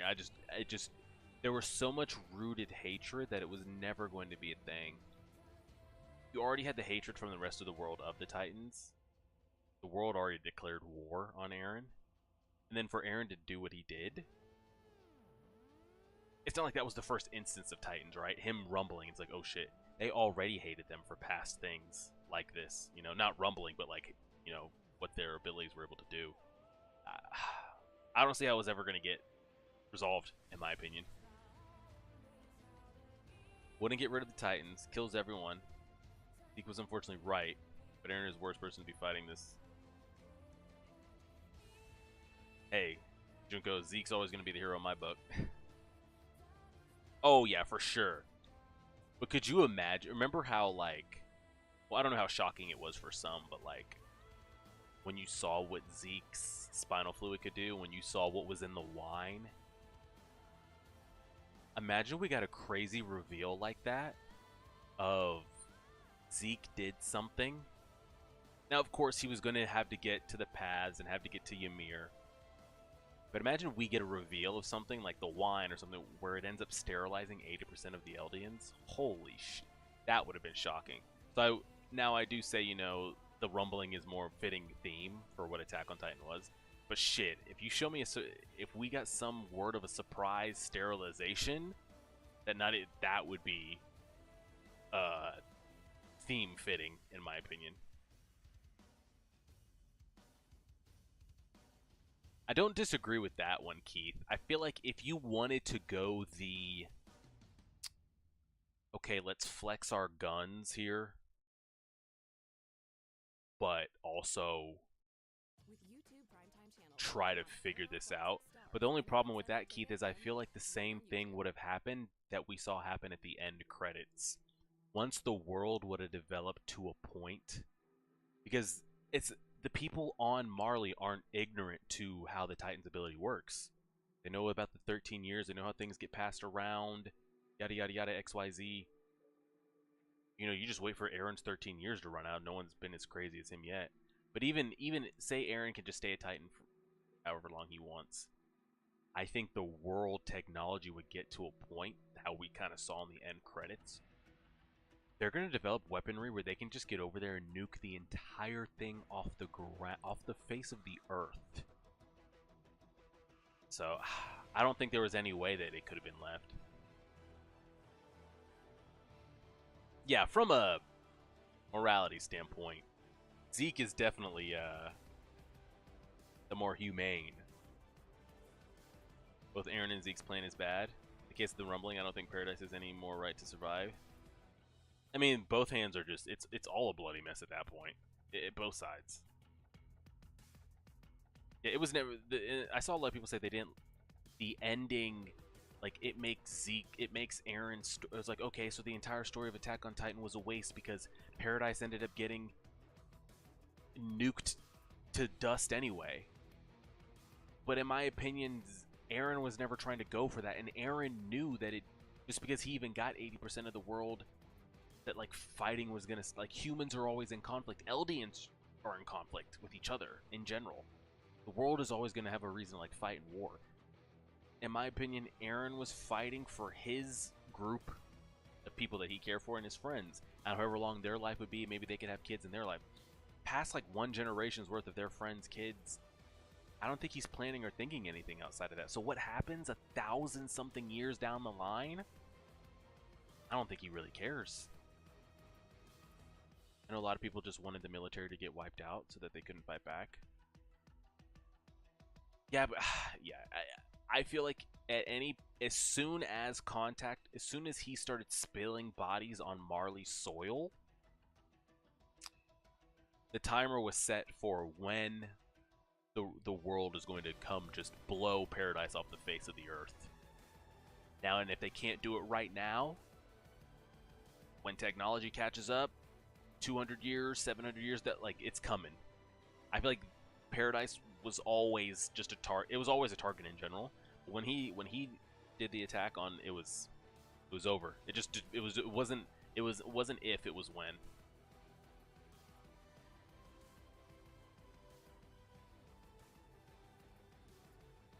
Madden, honestly, I'm always team like, I wish he would have flattened 100% of it. 100% of it. Just to the ground. Because here's the thing, or even if you don't want to say 100%, say like 5%, but honestly, what's the difference between 5 and 20%? Like, the damage that's been done is so just unsalvageable at that point. But I would have been fine if he just took the whole thing out. Yeah. Aaron was never going to go with Zeke's plan, ever. Ever.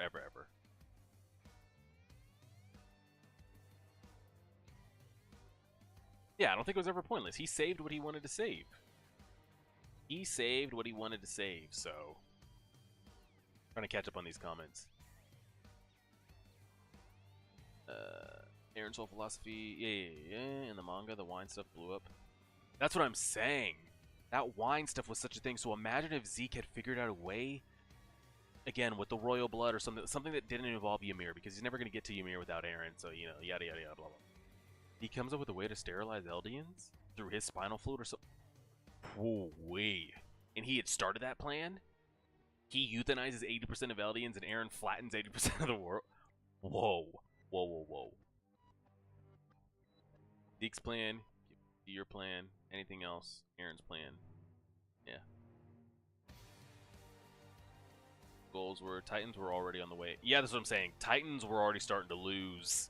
Not lose, but the world was catching up.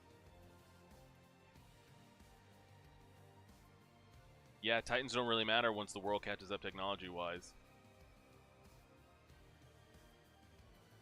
Aaron only cared about his... Yep. A lot of criticism of Attack on Titan saying it's nihilistic, but I never saw it that way. Me either.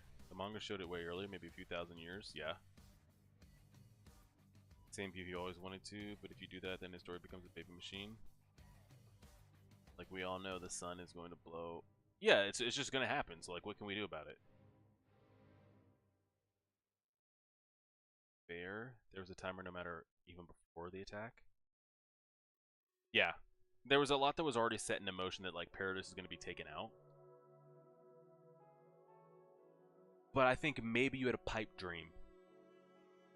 I think that maybe there could have been a pipe dream of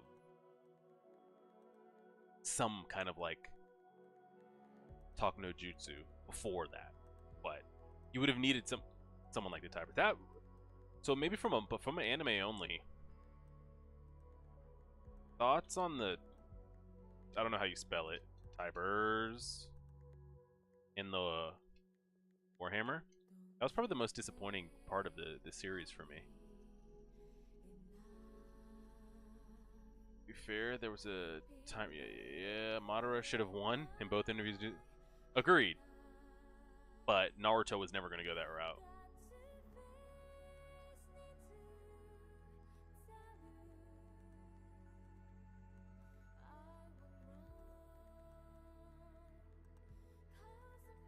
Agree, Connor.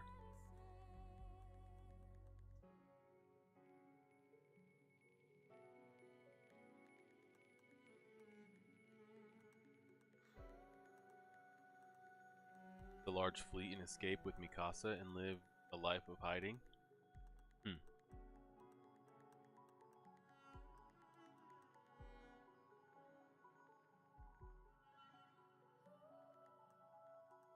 Yeah, and that's what I'm saying, General. Like, people are like, oh, you know what Aaron did? Like, it was pointless.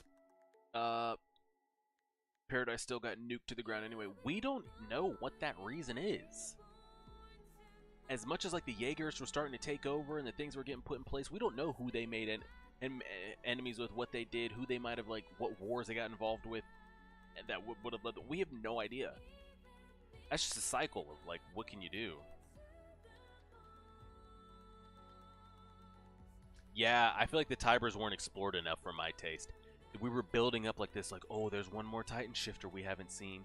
Oh, the Tybers, the family that did this, they're really the ones pulling the string of the entire world, and yada yada yada, and blah blah blah. I was like, holy shit, they're gonna have a major part to play. They might have answers to things. I'd love to see Eren and Willie have a conversation, or Eren and somebody have this type of conversation, and yada yada, and bop bop bop. It was really underwhelming. That was probably the most underwhelming aspect of the entire Attack on Titan series to me. I feel like they could have done a lot with that. The Tybers and the Warhammer in general. I feel like could have like a Willie Tiber with Zeke, Eren, three-way. We. I feel like there could have been a lot of material pulled from that. I feel like it was very underwhelming, and it built up to be this thing of like Magath talking about like, well, I know you're the one that really controls this entire country or this entire world. By the way, everybody bows to you and does what you say. And we saw like the pain and the decisions he was trying to make, and it just I feel like there was a lot of meat left on that bone, on that Tiber family Warhammer bone, and it's like we took a bite and just like tossed it.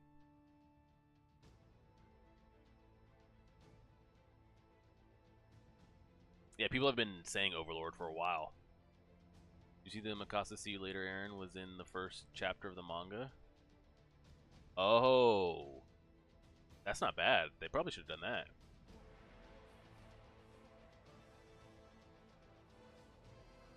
Yeah, and I feel like just from the little bit we got of the Tybers and the Warhammer, it's like you make this Warhammer this crazy thing, because what I wanted to see that we did, again, this is theory crafting. Again, when you make a story this grand and this great, viewers start to theory craft.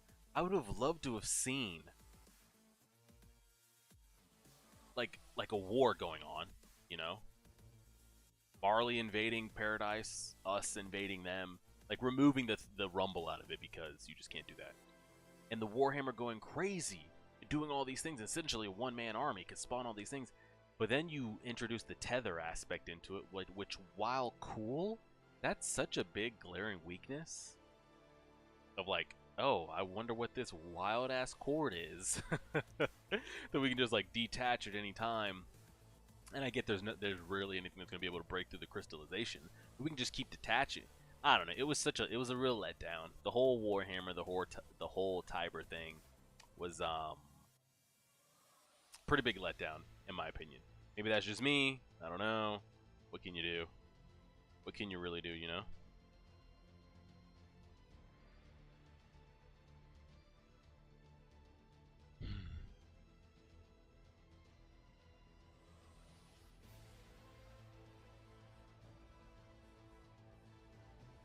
But that's kind of what we needed, X8, because Eren was getting so like big in his britches that I wanted, like, they kept talking about this, like, this Tiber family, like, which one is the Warhammer? You guys have such an influence.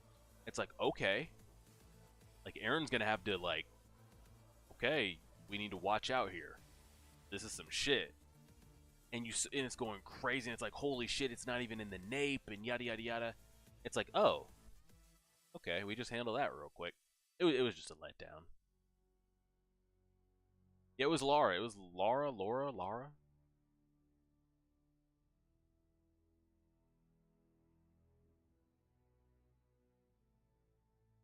But I feel like Slobber, dude, they introduced so much late into the game.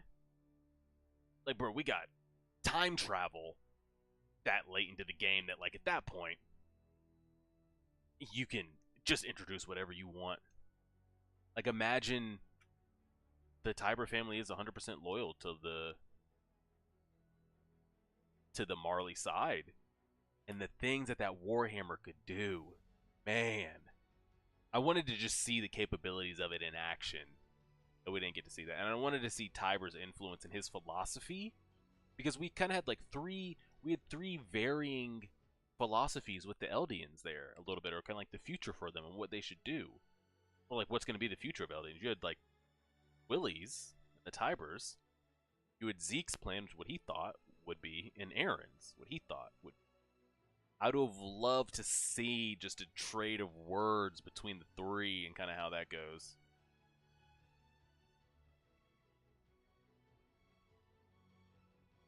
Yeah, the Warhammer wasn't used to its full potential. The little bit we got of Willy was pretty great. It was just like they're in, they're out. So, can you do?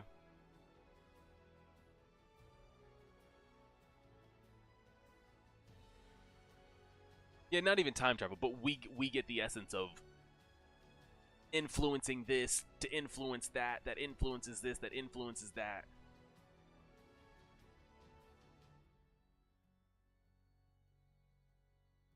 Yeah, they fucking Jujutsu Kaisen paced Laura and Willy. It's like, okay, they're in, they're out. See ya. It's like, wait, damn it. Flipping Rod Race and his Titan and his influence and everything gets more screen time than the most influential family in the entire world. And that's another thing. That's why it was so built up again, because this is the last shifter, by the way, like the last one. And it's like, oh, would we get two episodes of it? 2 before Eren assimilated it? Something like that. I don't know.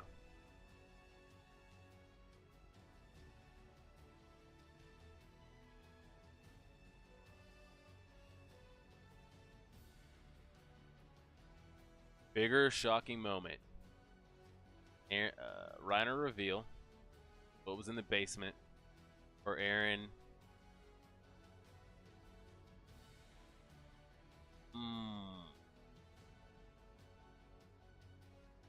Honestly, what was a shocking that wasn't on the list? The triple Uno reverse of like, Eren's like, I brought us here, and then we see Zeke and then Zeke's in chains, and it's like, oh, triple reverse, Eren, you're in chains. It's like, no, triple reverse, I've got. It was just a crazy back and forth. Of those moments, it was the biggest shocking moment was Eren being in control, but like how much of to an extent that he was. That episode where he gives his father those images to lead him to a certain outcome because he needs a certain outcome to happen, is, yeah.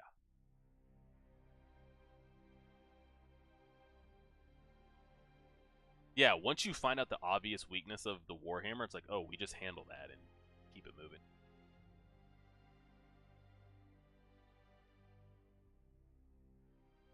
So what do we?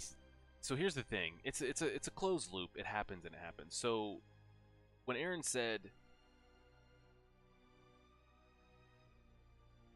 Dinah, he sent Dinah to eat his mom. We know the why, because that had to happen. Berholt had to stay alive so that he could be at a point in time to give his Titan could be given to Armin, so that Eren could have a motivation to get rid of all the Titans, to set everything into motion. How did he command that moment, though?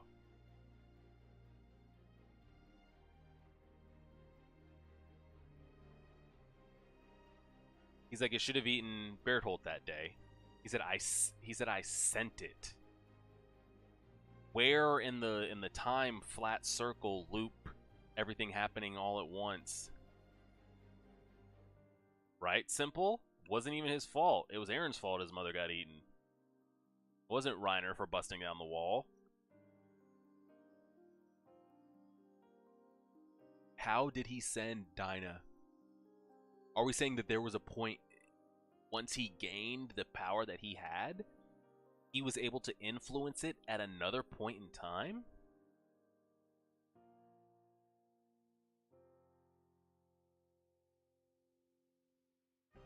Because if we're talking like he can control, the founder can control Titans in the moment. But in C, you start talking about all this time stuff. If everything's happening all at once, then that means that at every point in time, Eren is a kid, Eren is an adult, Eren is this. He technically has the founding Titan power. But every other instance that we've seen him, he's affecting things actually in, like, he's going to moments and affecting them. Like, he's pushing his dad towards doing this in the moment with his dad. You know?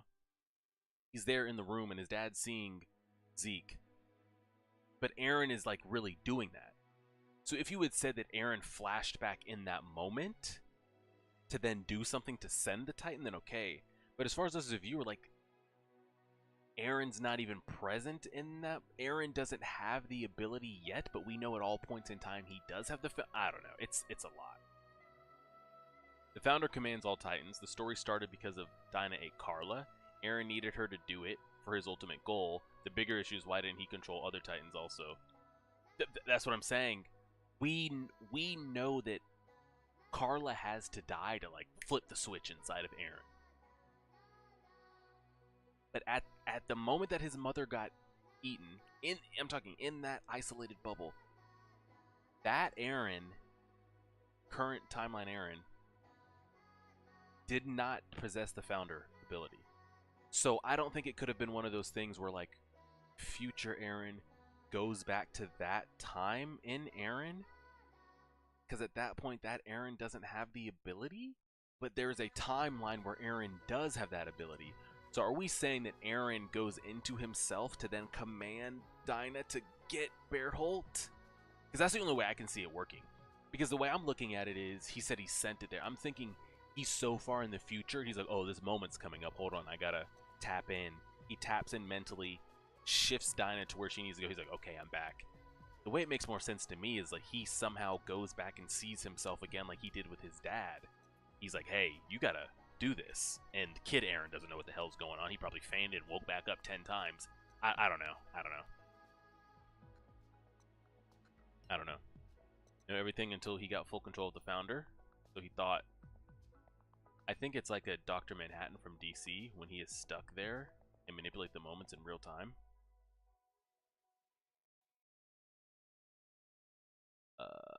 Eren had no need to control the time. Remember, Ymir has control of pure Titans before. Probably the same reason Eren manipulated Grisha when him and Zeke were going through the... That's what I'm thinking, Connor. I interrupted it. I interpreted it as more as Eren gave Dinah a little nudge. He has it, and yet he doesn't at the same time. That's what I'm thinking, Junko. With everything happening all at once, you could say at this point in the time, when Dinah's showing up, that Eren does not have the ability. But at this point in time over here, Eren does have the ability, and they're all happening interchangeably. So I'm thinking this Eren goes into this Eren in that moment and somehow pushes her to... I don't know.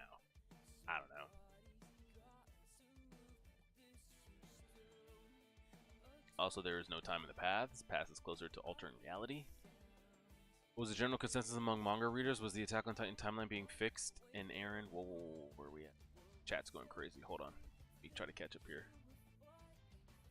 I think the Founder can control pure Titans, but it's not controlling them all at the same time, just when he or she wants. He's outside of time, it doesn't matter when he sent it. Probably with the help of Ymir and Zeke together. For me, it was when the owl is on the beach with Grisha, Dinah, and the captured revolutionaries, and they start transforming them one by one. That's not bad, Shamir. If we think...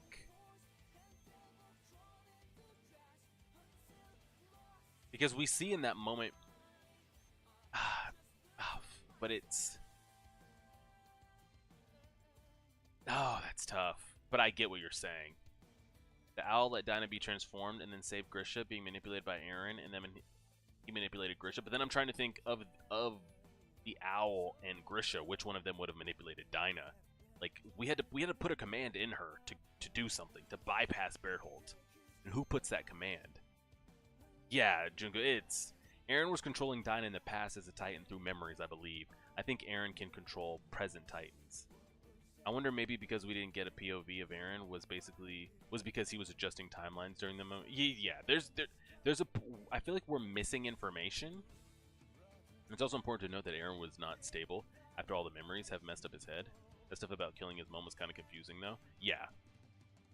Because from a story standpoint, you get what he's saying. You get what he's trying to explain, right? Those events have to happen for what he's seen in the future to happen. if Carla lives, or somehow is maybe just like crippled but still lives,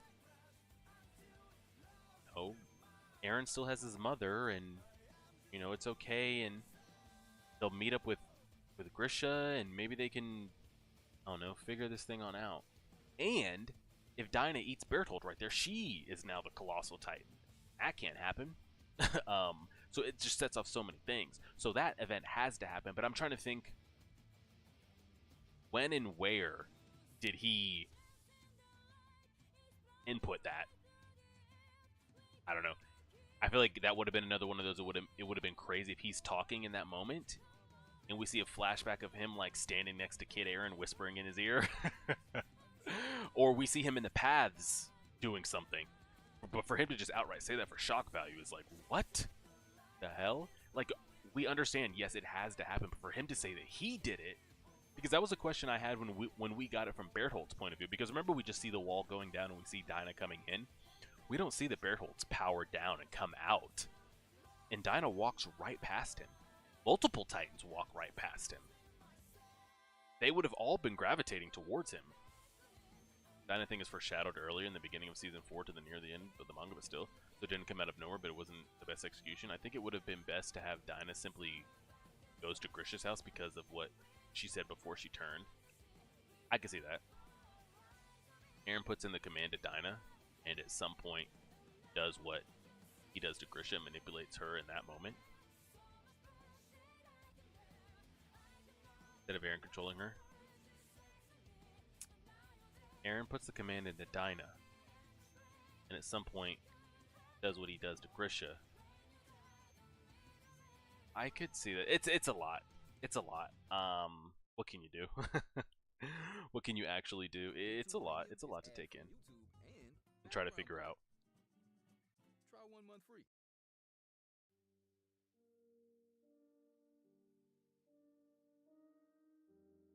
I think that was it. Do you guys have any other? Yeah, I don't think we're gonna get an answer, to be honest here. I think it's one of those things, like a lot of these questions that I have are just never gonna get an answer.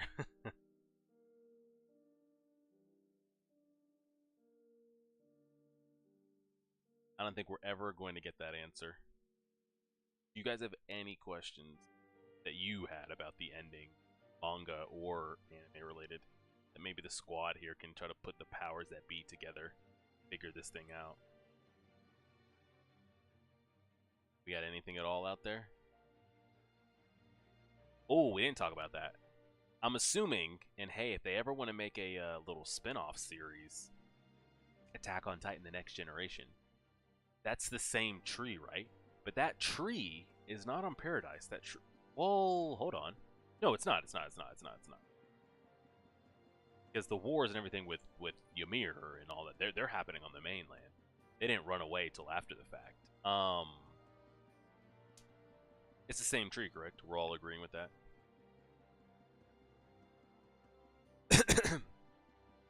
But that's the same thing. And the kid's gonna go down there, get the goods, come back, juiced up out of his mind.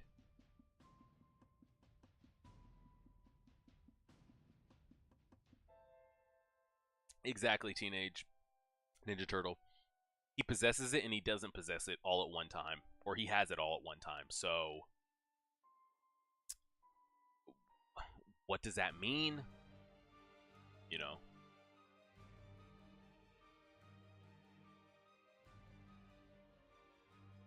There's a dog and a boy in Titan form?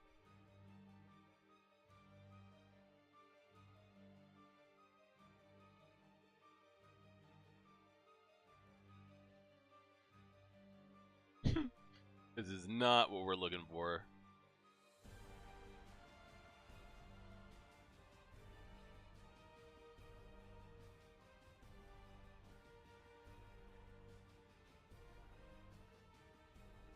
Because we get this here, right? We get this. And people are like, oh, that's the scarf or that's whatever. If we're assuming everything's lining up, this is thousands of years removed.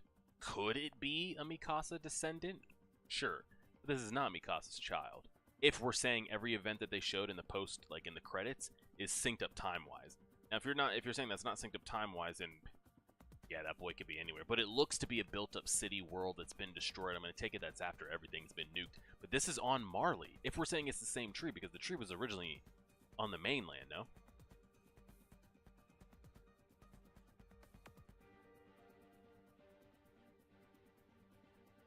Definitely say when he manipulated Dinah, but yeah. People think it means Titans come back, but it doesn't. The only reason Titans were born was because Ymir's... I think it means Titans could come back, but it might come back for a different purpose. I want to say that that thing, or whatever that is always going to yield the same physical results. I just think it might just give what the user needs in the time. In my opinion. But I think it's all for... I think it's all just open-ended interpretation. Is that the tree? Are we saying this is on Paradise? Because if we're saying it's the same tree, then it's not on Paradise. No dog. Now start again since Ymir found it full of hatred and bring of death.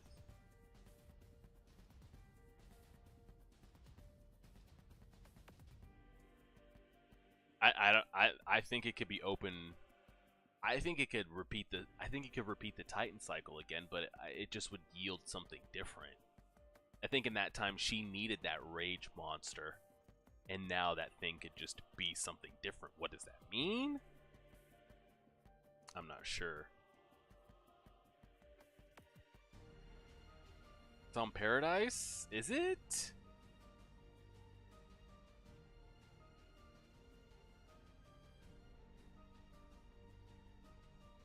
I thought I thought both sides would have taken casualties of like damage, because I thought Paradise would have built up their military. We can send boats over and nuke shit, but again, they have so much over there that we just can't compete, and they could just stomp us out. But hey, if you guys are saying it's on Paradise, it's on Paradise, so it's a completely different tree then.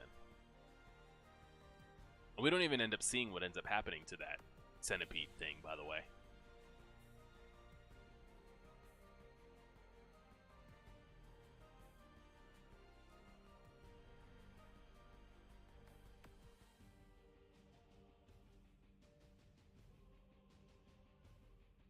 Yes, the same tree that Aaron was buried under. The reason the scenery looks different is because nature has reclaimed everything. I thought it just would have been on when the war had ended, because I'm assuming that Eldia, Paradise, and the mainland are warring with each other this time. You see the jets coming over, the nukes dropping. You know, Paradise was able to bomb them a little bit. They were able to bomb us a little bit, but eventually we just can't hold out. Like, we just can't. And this was a kid exploring the rubble, but maybe he's just exploring the rubble on Paradise instead.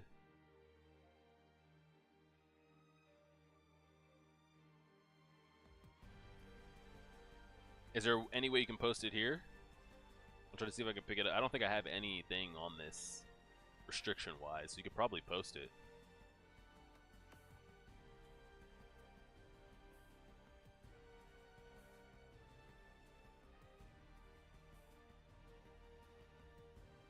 Are there any other questions that you guys have?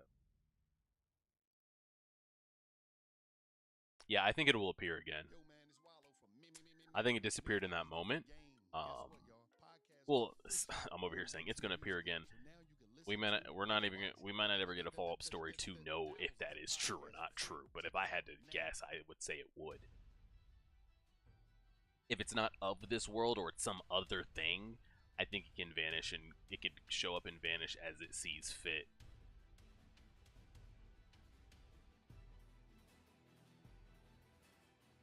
In my opinion.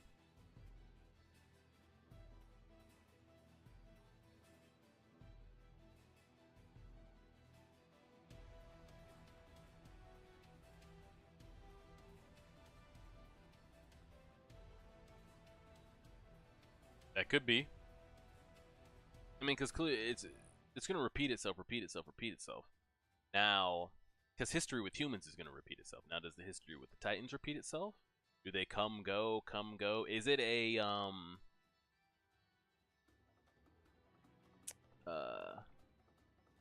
yeah, I had no problem with the ending. I don't see where the outrage came from the manga side. And I saw that too. You've got like real prominent, I guess, like manga people that like don't do anime. Maybe they're manga only, like YouTubes or Twitters or Instagram channels or whatever, Instagram pages. And they've kind of made their identity of like, Attack on Titan fumbled. Attack on Titan ruined itself. One of the greatest anime to ever fumble its main character in the end of its story. And that's been kind of what they've been just fucking harping for 3 years. YouTube channels and Twitter this and Instagram that. And then you've got YouTube channels that have like the same amount of like clout as them or the same amount of subscribers or even bigger reach than them coming out saying greatest anime of all time, 10 out of 10, best ending ever. And you see these like channels getting so upset, like trying to go back and explain like everything the anime did wrong with it. So I thought it was great. I didn't have a problem with it. I think like with any story, there were things I wish that would have gotten added in or things that I wish changed, which we kind of went over. But I thought it was great.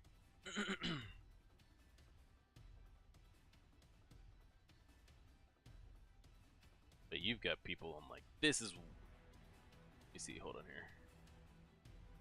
Where we at?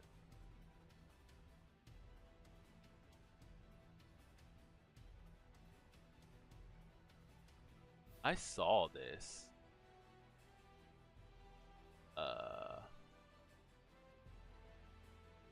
Where was it at? Somebody linked me it somewhere.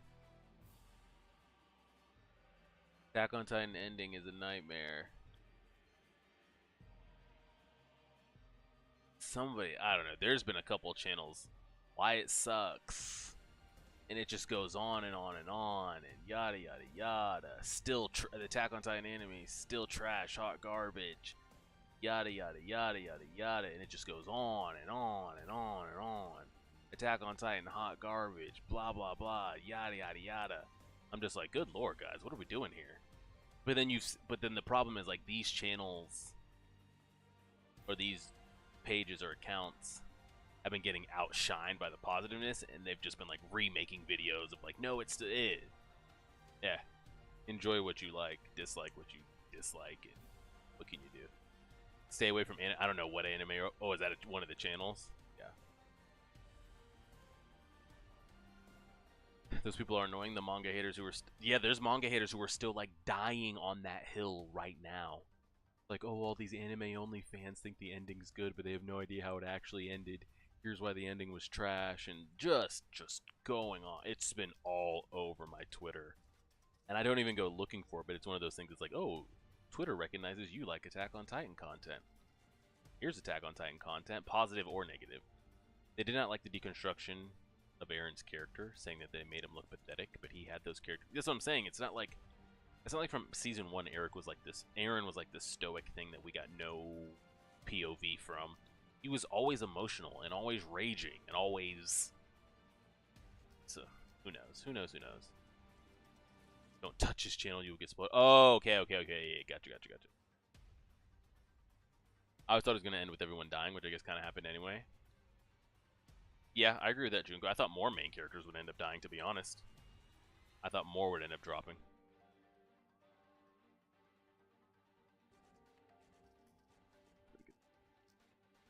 Oh, I thought Aaron actually turned into a bird. Yeah, people thought Aaron was that bird that wrapped that scarf word on the street. Yeah, it's I don't know. If that ruins it for people, that what can you do, you know? I can't really go much further than that, right?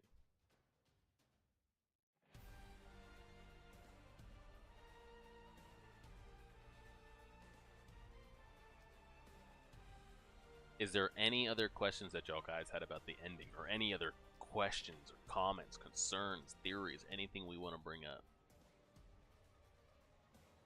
I think that was the most of my main questions from the ending there. We talked about the Ymir influence, if any.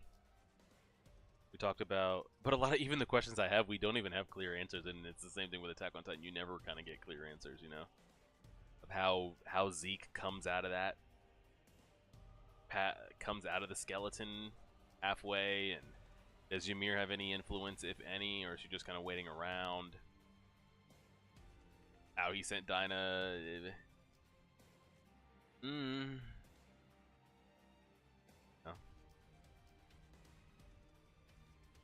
Where did you send it, Tav?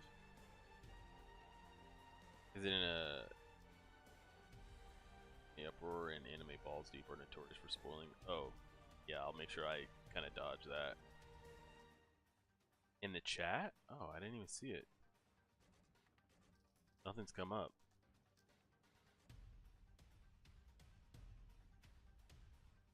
Yeah, Ryan, I tell you right now. So of the ending, so of the cast that you, Connie, Reiner, Peak, John, Gabby, Falco, Annie. Who did you think going into the last episode or going to the last chapters was like 100% going to die? I thought Reiner was 100%. Just, I thought his whole character was going to be meant to die, meant to like sacrifice himself, be like the ultimate warrior, you know? I can't believe he made it to the end. Cannot believe he survived. Yeah, that was, yeah. Speaking of that, Keith.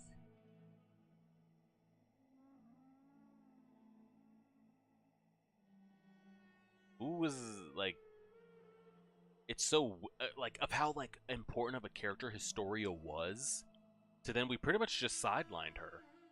She, I mean, I guess there was nothing for her to do, but it's a royal blood, you want to keep her safe, but, like, she was, like, such a crucial character. Royal blood, you know, all of it. It's like, okay, we're gonna get a big reveal of like who got her pregnant. A lot of people thought maybe it was like a last-ditch Eren failsafe effort or something like that, but just nothing. Yeah, Reiner was asking to die and didn't even die.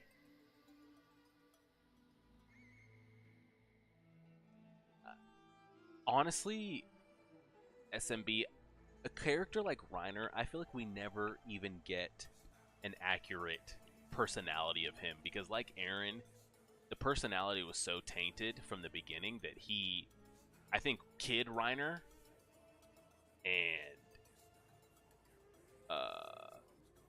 Reiner sniffing the letter is probably more of what Reiner's actual personality is. You want to talk about messed up minds. Between Eren and Reiner, it's a lot. I thought Connie and Jean that would have been so crazy. If Connie and Jean died there when they got turned to Titans, who knows?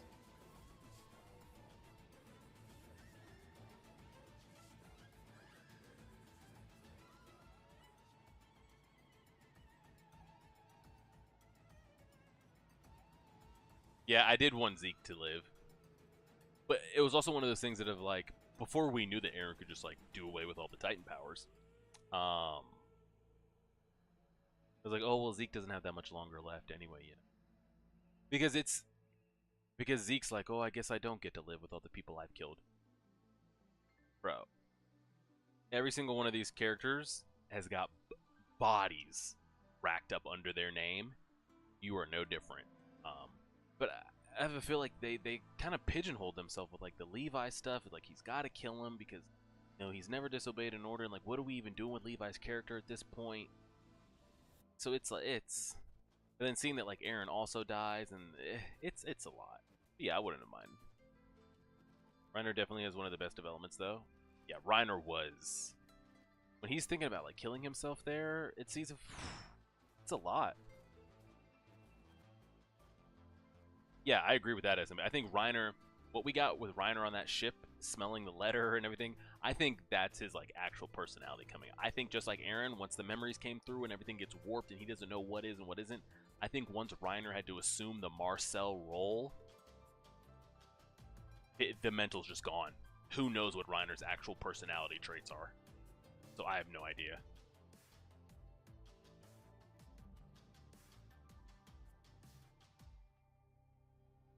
Yeah, I don't even know who we're saying. I guess you could say Falco's the only pure character in the show.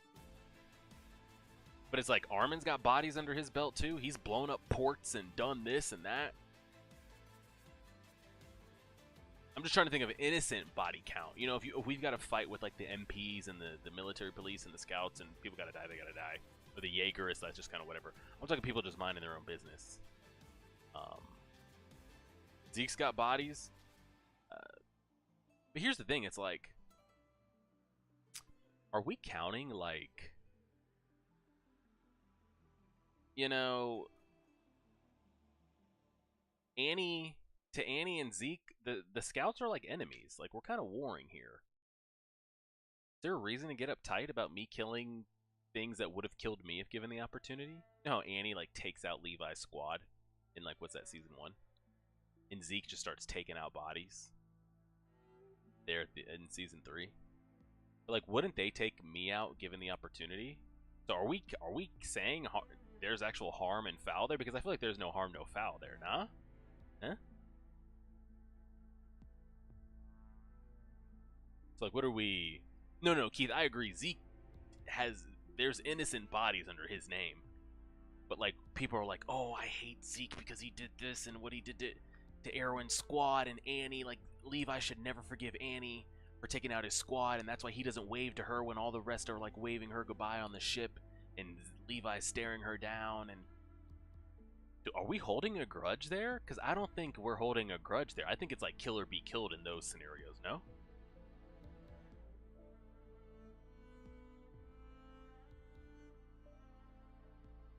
In my opinion.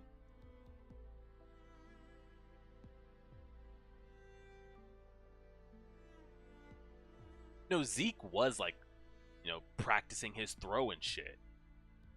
But at the same time, if they got the jump on Zeke, they would have killed him too. So I don't hold, when there's a battlefield scenario, I don't hold it against either side for like doing the slaughter ring, because you also would have gotten slaughtered. If they could have, they would have. So I don't know. I don't hold that for anything. Same way Annie taking out Levi's squad. She's got to do what she's got to do. I don't... Hey, what can you do? Oh, you sent it through... Okay. Let me see if I can pull it up.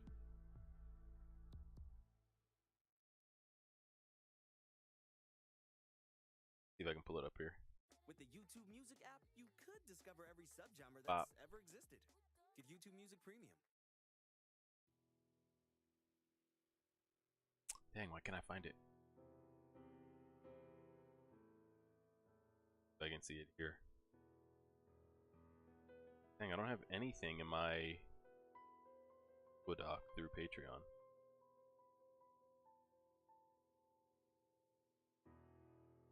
Anything at all. Let me try.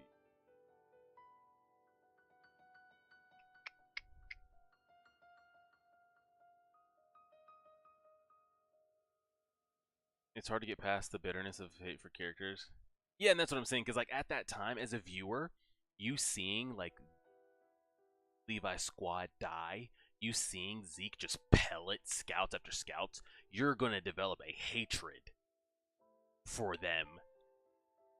When it's like, are we hating Armin because he just blew up that whole entire port and city side and kids and everything else? So I need people to keep the same, like, just because like you support a character or don't support a character, like everyone's just got blood on their hands at some point.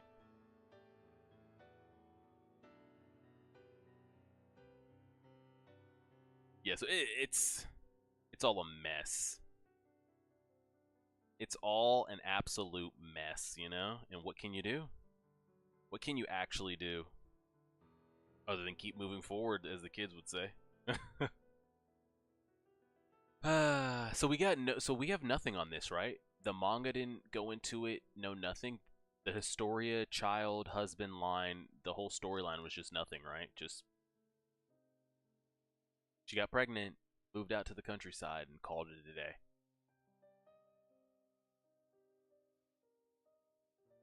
Yeah, 100%. Junko, like imagine if we followed Zeke's storyline of his parents doing those things to him, and we follow Zeke, and he's like, I got to go out here, and we're gonna go out here and do this tomorrow. We know the scouts are out here. We got Reiner in position, Bertholdt in position, and we see him throwing out.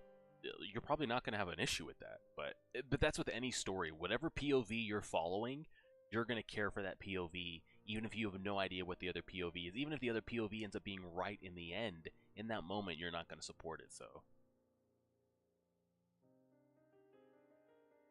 Zeke had been one of my favorite characters before the flashbacks.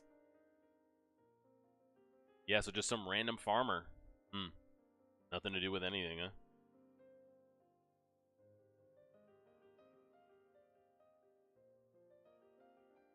Interesting. It was just to escape the cycle of parents eating her kids. The story just to put a lot of importance on it. Yeah, I mean, because Eren being the father, I think doesn't. But here's the thing, though. Eren being the father doesn't do anything at all, though, because it's not like Titan abilities are passed down through children. So Eren being the father doesn't it's not like a fail-safe or a backup plan or anything like that. It's just a kid with royal blood. Like Eren's not it's not like he's an Ackerman or something, or he's also a different type of bloodline that's going to fuse with her royal blood. It's just a half royal blood kid. It'd be no different if she had a kid with Connie, if she had a kid with Reiner, if she had a kid with a random farmer. It being Eren doesn't do anything. Now, if you could say that, okay, now Eren has all the Founding Titan and everything else ability, he's able to connect with his child, past, present, future, and send these things, and that's a whole other story, but it doesn't do anything.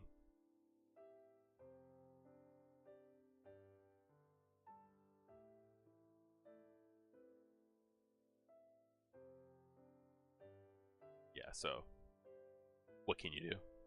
What can you actually do? So I think that's it. Do we have any other questions on the finale or the story in general? Oh, here's a question. If you had the syringe,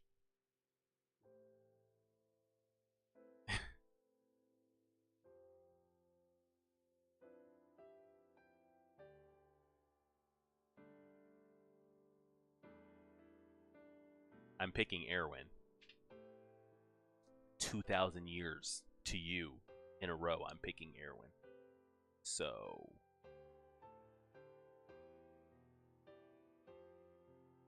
when I saw her pregnant, my theory for the longest time was it's going to be Eren's child, but would channel his mind consciousness. Ooh, see, that's what a lot of people were thinking, Connor. They're like, if it's Eren's, what does that mean as far as powers and ability and going into the future and this and a blah blah blah? But it ended up just being Historia just found somebody and got pregnant and called it a day.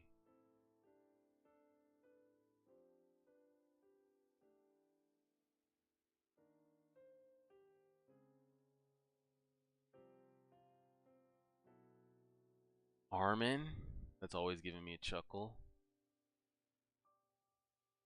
I think Armin was the right choice because Eren wanted to die, but realistically, yes. You could say that Erwin, from himself standpoint, Erwin was ready to give it. I did all my journey ends here. I'm never gonna find out what's in that basement, but I can hope that my comrades will carry that on and do it. Tired, I've done it. It is what it is. I'm saying removing that. The best in the moment. You're not Eren. You don't know what Armin is yet to still do and all those. I'm talking right there. Bing, bop, boom. Who are you choosing? You have to choose Erwin. You have to. You have to.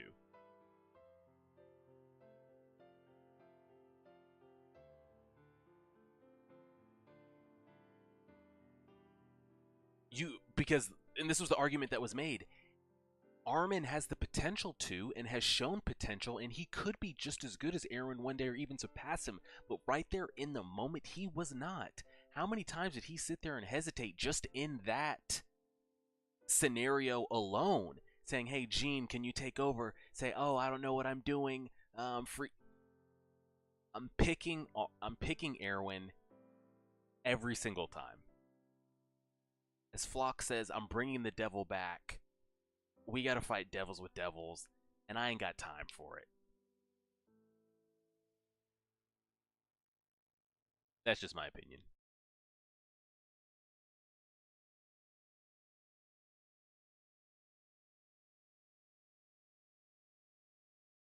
Aaron all the way for me. We all understand why it's Armin.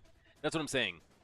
If you're talking about Aaron from a story standpoint, and like, oh, we're talking about again, Bertold has to be left alive here. Dinah has to eat his mother. We need these things to happen in these orders. Okay, Armin has to be picked. Yes, we get it. But I'm saying remove that. Remove you having future leveling abilities, and you can see this and do that. Right there in the moment you have the syringe. We have to go forward. There has to be a forward after this. You picking Armin, you picking Erwin, I'm picking Erwin, and it's never going to be close. It's never going to be close.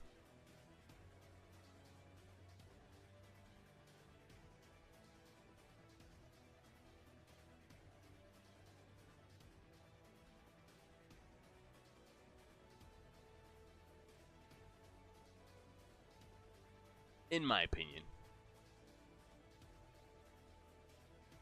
Could you imagine Erwin flying in on the fucking plane blimp shit, giving commanding orders as they're flying over Marley, and Aaron's doing his shit, and Erwin's commanding the scouts? Oh my golly.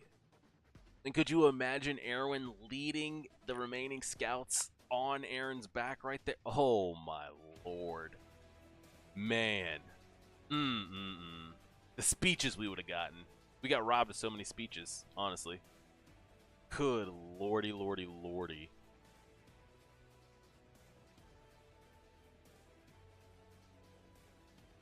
Oh man.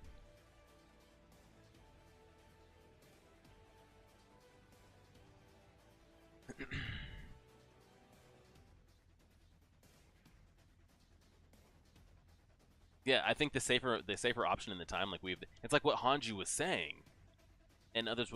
We need a leader now. Like, things are happening now. We don't have time to see what fucking Armin's potential could be, and we know what Aaron is. And I just have to take it. I can't wait. I have to take it. I have to take it. Let the Dog Titan as a comment. Your Berserk chapter. Okay. Hold on now. In my opinion, that just would have been me. But hey. Oh man. I want to go look up the Erwin Colossal Titan fan art. That sounds kind of dope.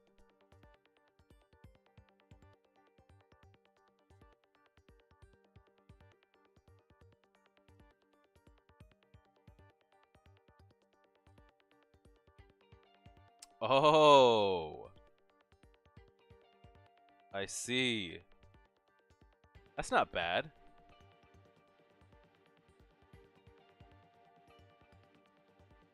I wonder if I can get that on here.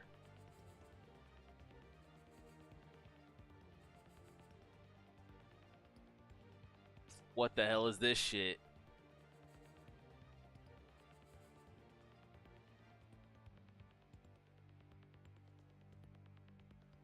See if I can save this for you guys. I'm gonna have to save it, send it to myself so I can pull it up.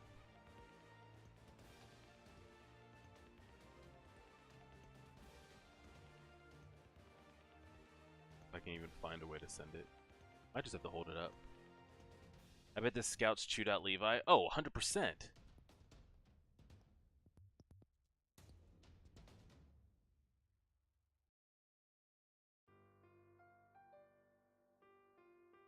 So what do we think of this? So we see this here, right, guys? We've seen that. Oh, hold on.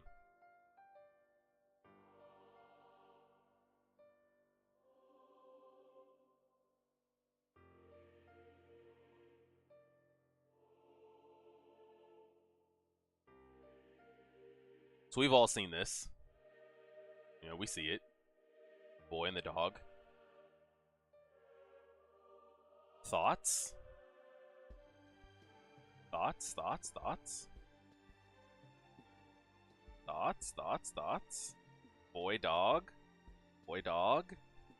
Boy dog running on the top of Aaron's back in the middle of the fight. Thoughts? Thoughts? Thoughts? Could be. Possibly. I don't hate it.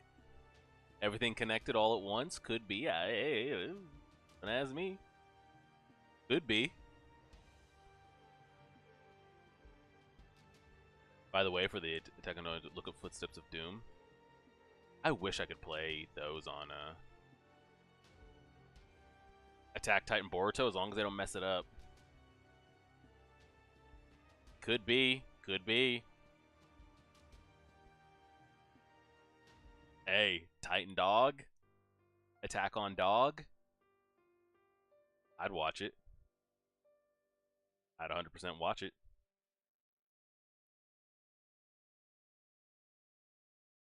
Without hesitation. Like, I'd be there front row. First day.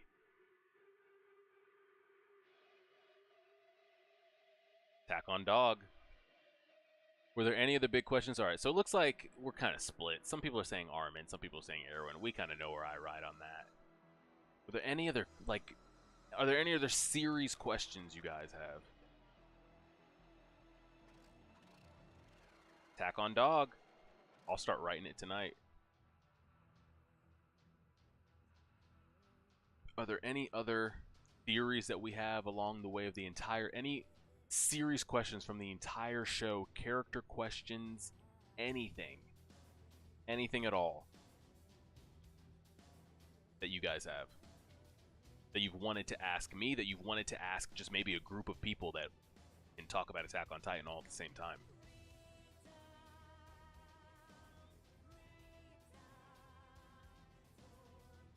I'm sure they got her. I'm sure they got Mikasa back there. She's like, I'm gonna walk out of here. I don't know if they just linked up with her after the fact, but I'm sure she got her ass over there.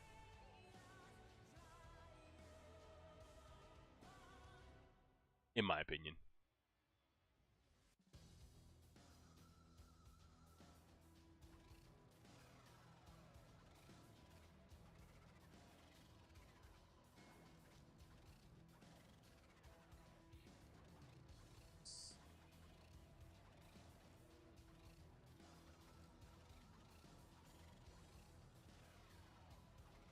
I think Sasha's sister does. I've never been a big Gabby fan. And I get what they kind of used her for, to show, you know, the rage of a kid turned into understanding and all that. Gabby was never my favorite. That's not like a hidden gem around these parts. So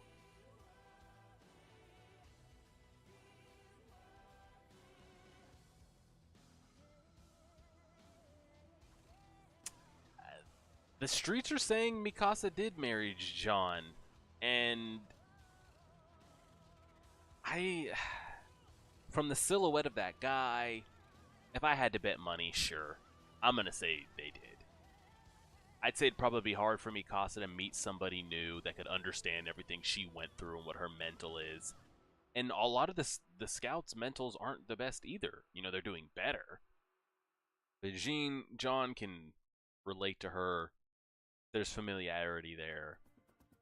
I could agree with that, yes.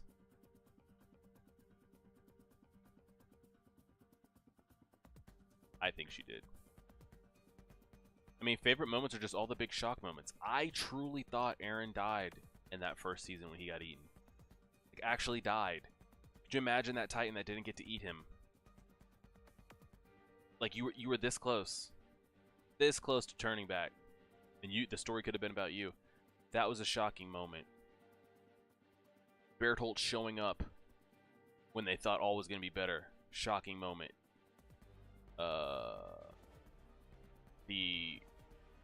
Berthold and Reiner reveal. Shocking moment. Zeke speaking for the first time. Zeke coming out for the first time. Zeke controlling Titans. Insane. Armin dying / not dying. I mean, just all the major moments. The time happening all at once. Zeke getting the upper hand, then Aaron having the upper hand, then me having the upper hand. Gabby splitting Aaron's head off. There's a lot. There's a lot.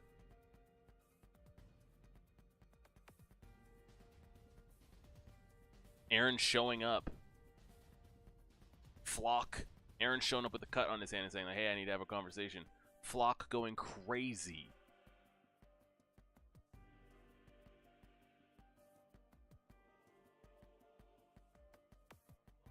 Here's where does Attack on Titan rank in your top animes? It's number 1. Number 1. Yes, in the basement, all that.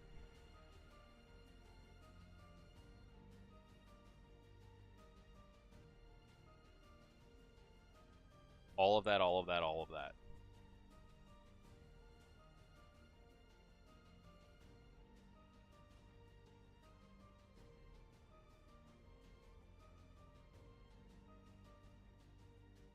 Like, there's none. I'm trying to think if I'm forgetting any moments. The Rod Race stuff was shocking. The Kenny stuff was shocking. Do we question when we saw Kenny at that point? Kenny stronger, better than Levi?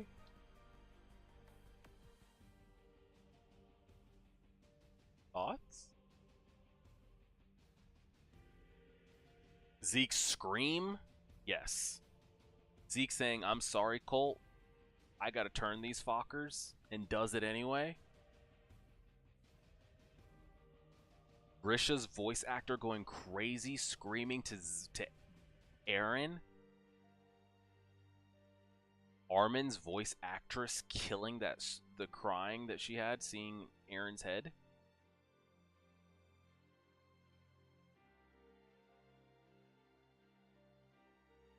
Is he? Hey, I mean, if you guys say that he's stronger.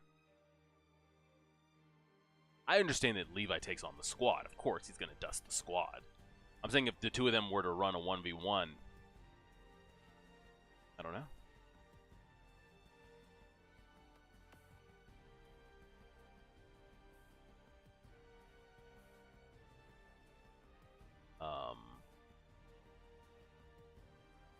Like, give them their weapons of choice. Levi's going to be better with the blades. They both are working ODM gear.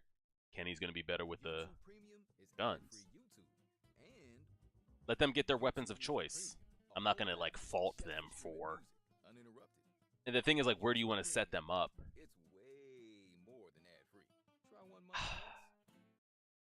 Do we just want to remove the ODM gear? Just let him get his guns and let him get his blades? Or do we just want to remove all gear together and just say them just throwing? I don't know. Because then what scenario do you want to set? Do you want to set them up in a forest with a bunch of trees? Do you want to set them up in a city? I would say, okay, set them up in somewhere that's just open. No forest, no city. But then it defeats the purpose of the ODM gear, so we're just going to remove the gear? I'm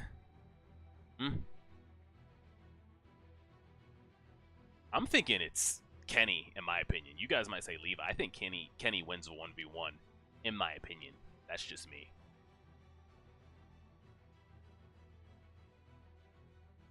Because we're talking about, like, we're talking humans fighting humans here, not slow moving, swinging titans, you know? The thing is, like, where do you want to set them up? Are we setting them up in a forest? But you think a forest is more... I'm trying to give them an even battlefield. If I set them up in maybe a city environment that can be buildings and stuff, that'd be advantage to Kenny. If I set them up in a forest environment, it's going to be advantage Levi. We need a neutral setting. So what would be neutral here? I think the neutral thing would just be open area, no? I don't know.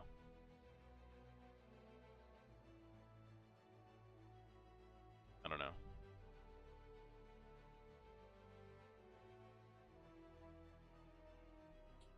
Yeah, I think when we're talking humans killing humans, I gotta give it to Kenny.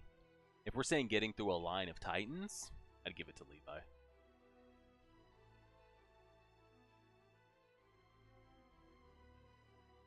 The Abnormals are fast. I give them that. But there's something about having a consciousness of like hunting down human. I don't know. Who knows? We're never gonna know. We're never gonna know. They fight different ways and different things, so it's hard to like, I don't know, it's hard to tell.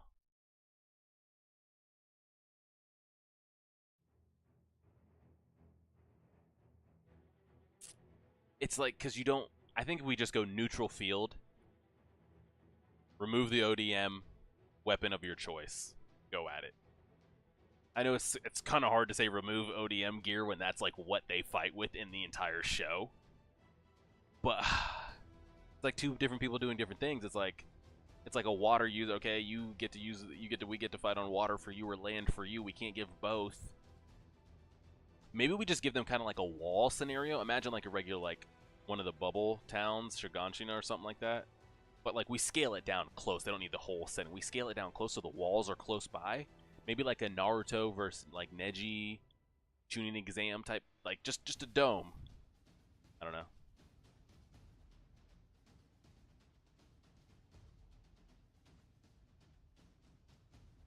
Who knows? Who knows? Who knows? No, I didn't see that. I'm gonna watch that though. I'm gonna watch that. I'm gonna do the no regrets. We're gonna put it on the channel. We'll try to get it to before the month ends.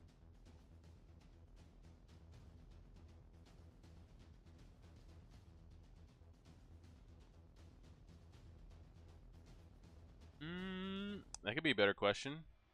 Here?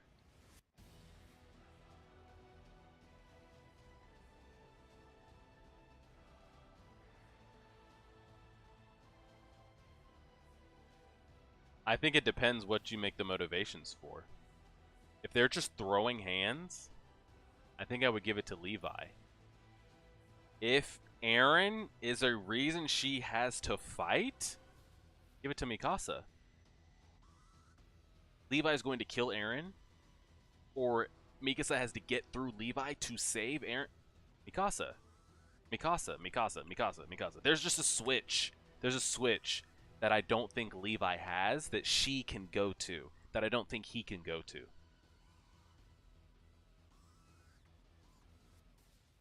I don't think he has that.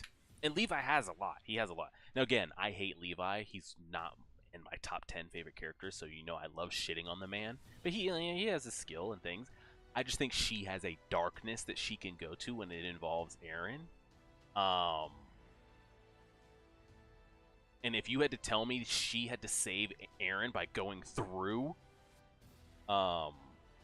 Levi, she gets through him. That's just me.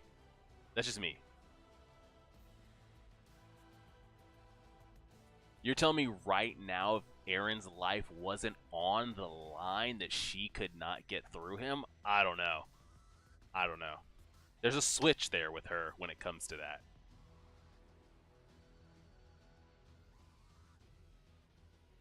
So are you guys saying it's not close? Is it 50-50? Is it 50-50? Are we saying 75-25? Levi, what are we saying here? Coin toss?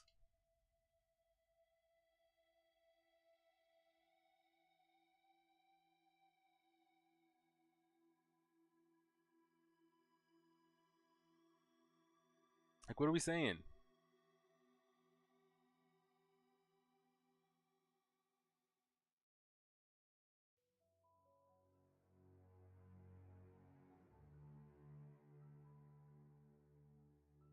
That's what I think. If it's just you put Levi and Mikasa in a circle, fight to the death. He wins. If you have Eren getting tortured / about to be killed, and Levi is making sure that gets completed, and he's standing in the way, and Mikasa has to go through him to stop that, I'm not saying, but I am saying.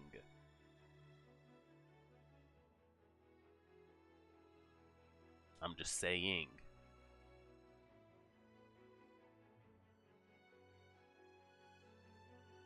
I don't think Mikasa has the feats that compare to Levi's. I don't. That's what I'm saying. If it's just a fight to the death, like here, we lock you guys in a room. Last one standing comes out, Levi probably wins. I'm saying if you give her that switch, I wouldn't be surprised if she could come out on top.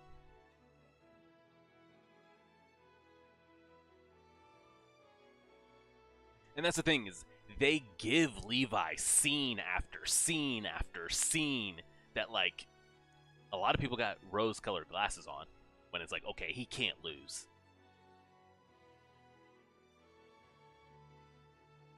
I agree, Teenage. Eren in danger, Mikasa can kill Levi. Any other scenario, it's just a regular fight, I don't think she can. She wouldn't have enough to get through.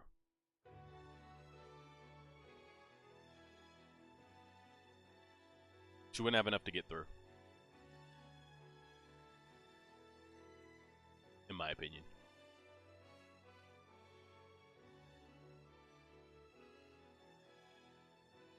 Here you want to, okay, so this will be the last thing. Let's start doing the rankings, because I know a lot of you guys want to do the rankings, the tier list and everything. You know, one of my biggest disappointments that we never got, that I wanted to see, that I finally really wanted to see, because I was tired of his ass. Been tired of his ass. Full function, full prime Eren versus Levi. I wanted to see it. You remember when Eren pressed Hanji when he was locked up at the bottom of the jail cell? He pressed the hell out of her ass. I wanted to see him do the same to Levi, and we never got that. Levi kept saying for a while, like, oh, that piece of shit Eren drug us into this again. He's like, oh, I got a lot of stuff I want to say to that piece of shit Eren. I wanted to see them square up. Like, actually square up. After they return, Eren does his shit at the end of season 4. They return, and like they actually have to go at it. I would have loved to see it. I feel like we never got that throughout the entire series. Sign up for Paramount Plus. Eren and Levi actually ever go at it. And a whole lot more. Like ever go at it. In the beginning, you know, Eren's scared of Levi, even though he can turn into a Titan, and he just gets the shit beat out of him, just beat to hell. And like we never see that like revisited.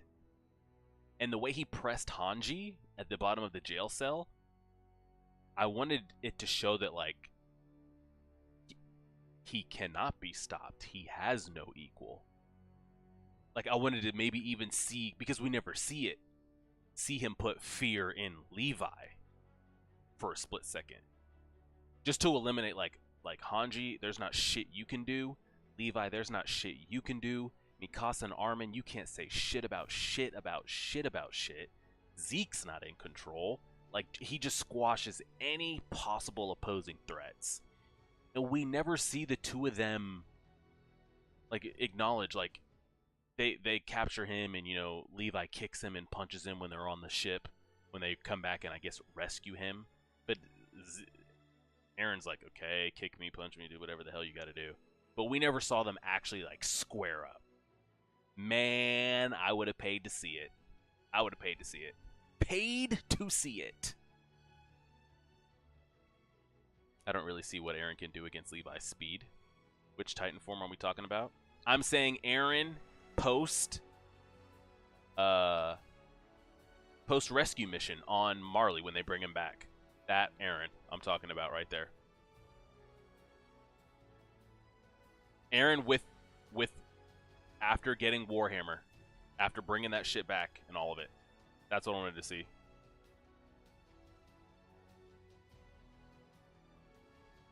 Levi has no way to break through Eren's hardening. Yeah, I don't think he has a way to get through it either.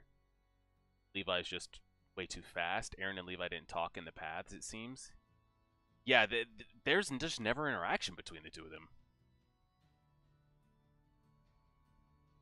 Yeah, I think their relationship was pushed. Yeah, they kind of sidelined that. Because I would have bet, though, like, I think, and that's another reason, too, I would have liked to have, because we don't get to see Eren. Hanji and Eren never had anything like that. But I could have seen Erwin having conversations with Levi. It was just conversations with Aaron. It was just kind of nobody was really trying to reach out or talk to that man. And I guess he started like cutting people off, even his friends and shit. But like the Levi Aaron relationship was so weird. Levi was just seen as this muscle of like, hey, if you get out of line, I'll kill you, and always beating the shit out of him. But it never, like, the relationship never materialized to anything besides that. It's like, okay, we keep Levi on standby to kill him just in case we can't control him. And then that was pretty much it.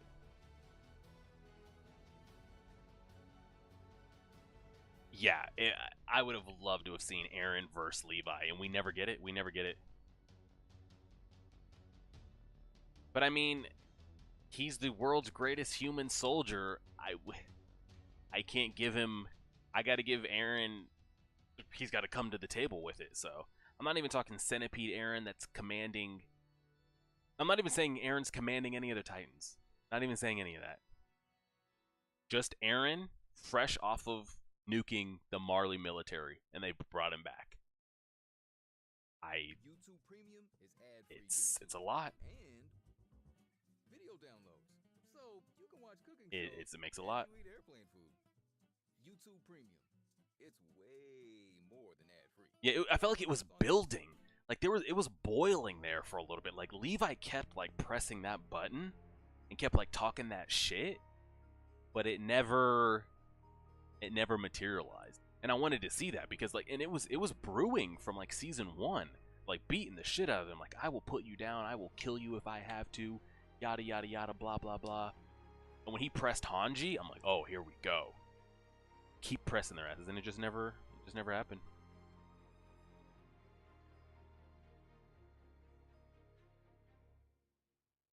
Yeah. I don't think Levi will get enough chances if it's not like how you get through the hardening and the founding. And at this point, Aaron's detached, so there's not going to be like, I don't know. I think Aaron puts him down. That's just me. Yeah, I think you're right, Teenage. Their last interaction was on the blimp. They might have had something in passing in like a group, but that was it. That was the last interactions they had. Everything else we got with Levi was only Zeke interactions.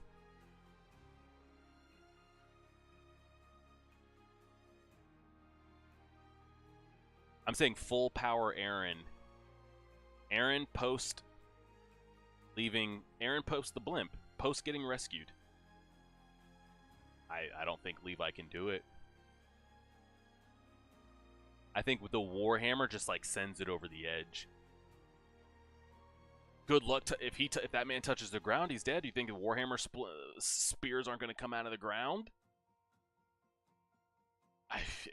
We're not going to say it, but I'd have to give that to Aaron, in my opinion. Just personally, we never got this. What are we saying here though? Does this go to Annie?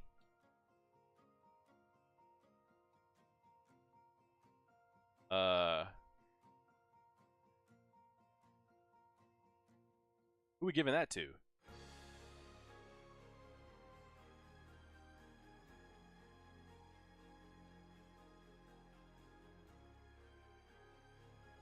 That's what I'm saying. Aaron, I feel like Levi has that moment of like getting the jump on him and try to putting his ass down.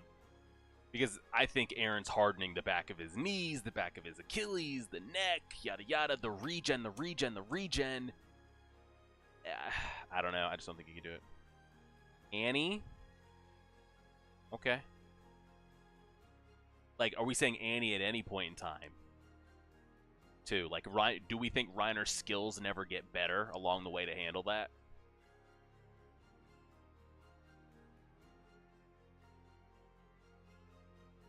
Because I think we're gonna say Annie was in her prime in like the first 2 seasons. After she was just a popsicle for so long, who knows? Like, she's still a Titan, so she's still gonna fuck shit up, but like she might be a little rusty. Reiner went through a lot. Okay, so let's say Reiner later seasons, Annie earlier seasons. Annie is she just stomping that always for all time? Maybe she is. Now you can play the podcast you love on YouTube Maybe she in the is. background, You weren't even using. Yeah, it might be. I'm trying to think.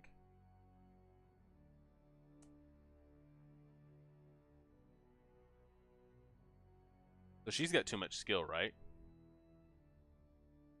What are we saying here?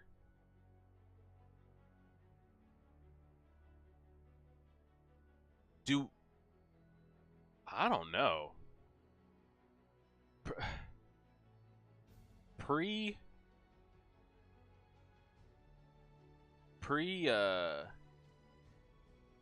season 4 is any pre-season 4 we have to exclude Bert. Is any Titan beating that man Porco? No bullshit. Like, let's be honest with ourselves. Before Aaron stocks up and shit, is anybody handling that pork? I don't think anybody's handling that, are they? That shit is way too much. That shit is way too much. No? Just from the speed and the claw damage and the biting damage alone, how are you dealing with that?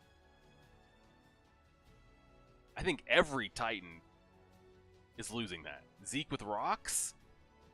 If he has enough to go around, if Porco has a chance to dodge it.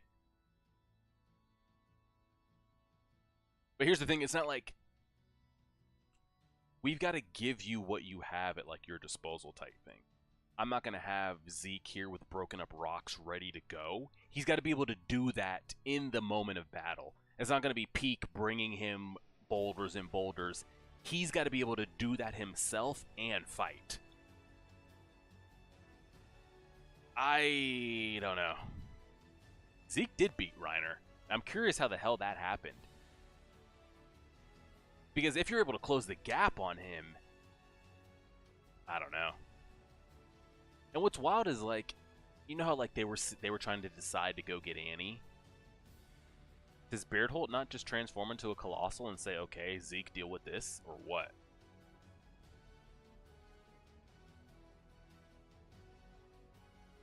I think Porco beats anybody if you let him close the gap.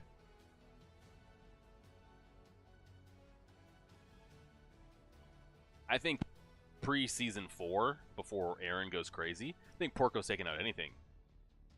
Is Zeke beating? How does this go? Well, I realize that he can't say no, but I'm saying Beardholt's like, okay, I want to rescue Annie. Reiner just got the shit beat out of him. I can't let this go on anymore. Zeke's not doing anything with that.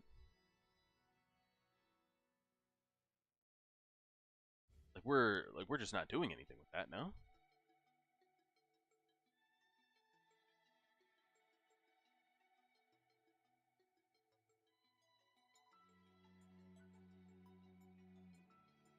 Yeah, so I was always curious of, like, Beardholt, if you really cared about Annie, why didn't you just, like, flex and bust out of there, bro? Like, just flex on him and get out of there one time, no? So, yeah, I don't think there's any other Titan matchups. I think Porco needs to be on his own, too, because he tries to, like, do too much and show out in front of people. His speed alone and the damage he could do with the claws and the bite is too much for, I think, everybody to handle, in my opinion.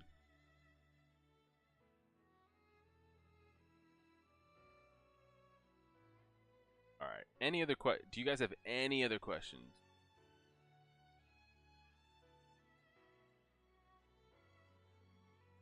Porco? Yes, Galliard. Yes, yes. Galliard, excuse me.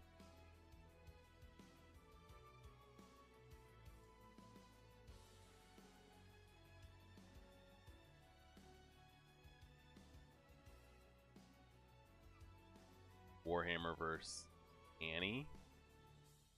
Is anybody beating the Warhammer if you get rid of the fucking dangling extension cord? I mean, Aaron did.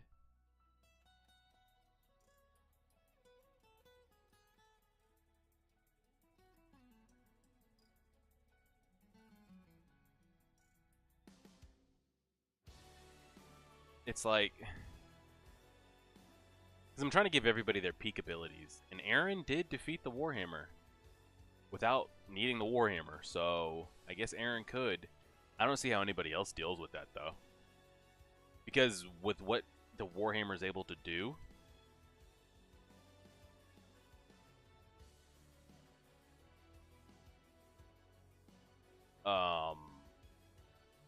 you eliminate a lot of the factors. Orko's speed, let's put a little fucking spike mine over me. Zeke wants to throw shit, I'll just form a shield or any type of thing that can I shoot arrows. Like, what are we talking here? Yeah, so I don't know who can handle that.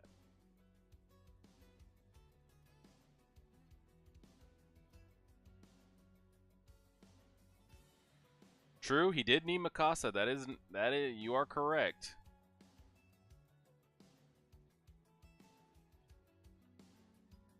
Are correct in that. That is correct. All right, let's filter some of these. If you guys have any questions, we'll keep answering them along the way. Are these the majority of the? So these are Attack on Titan Designs tier list. We have Reiner's armored, Aaron's attack. I don't know why we have multiple of Aaron's attack on here. Beast Titan. We have Armin's Colossal, Bertholdt's Colossal, Annie's female. We have what's her name's founder? I forget her name. The one that Grisha goes and gets. You got Grisha's attack. We have Galliard's jaw, Ymir's jaw, Peek's cart with the armor, Peek's cart without it, Rod Rice, Warhammer, Ymir's, Frida. Yeah, that's right. Does this even count as a Titan transformation? Let's be honest here. This Aaron one, Falco, and then is this just another Galliard shot? We've got some double up shots here.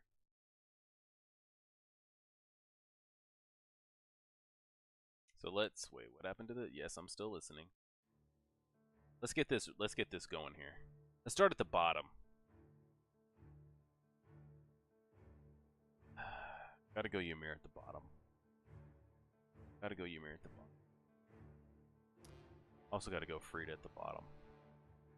Bang some of these out. Peek without the armor goes here. Sorry, guys. Oh, one of these is Marcel.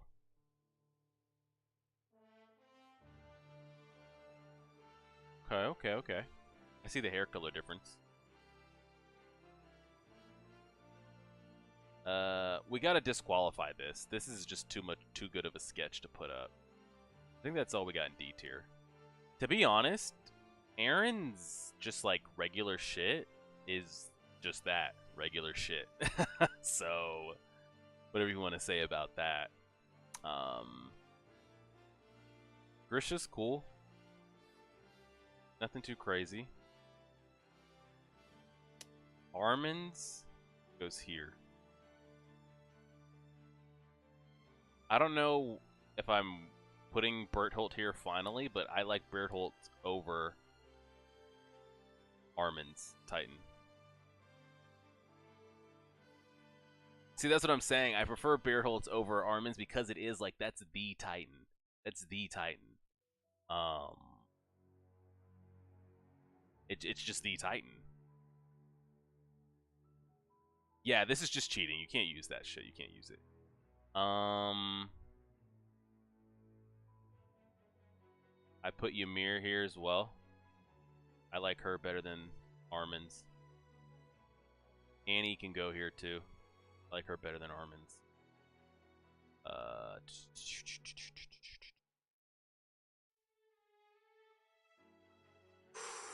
We can't have that many A and S tiers, huh? So some of these got to start getting put in here, huh?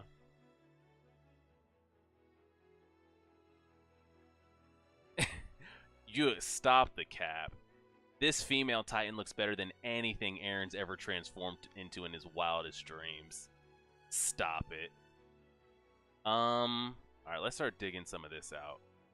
Reiner goes here, but I prefer this. I prefer this here. Her with the armor can go here. Not deserving of A tier. Marcel, if this is who we're saying that is, goes here. He goes here. Galliard goes here.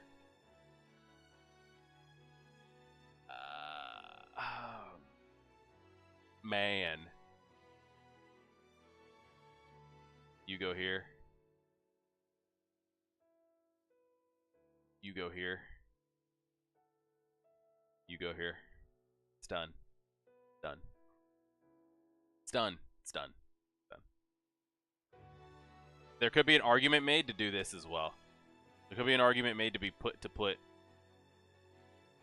when Zeke is introduced, the way that they did that, the animation, that there was the Titan looked it didn't look bad, but it never hit the same as like this shot that they're showing here. Point blank, period. I like the orange hair that they do with Marcel over Galliard's yellow.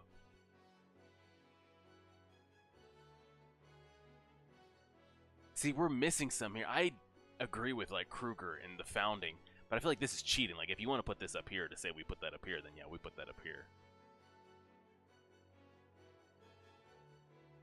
Aaron's Titan design is too basic.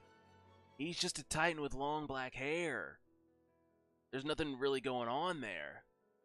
I think all these that we have above him are better than that, no? I like Falcon's Titan. Falcon from Super Smash. I like Falco's Titan without the wings. Better than the one with the wings.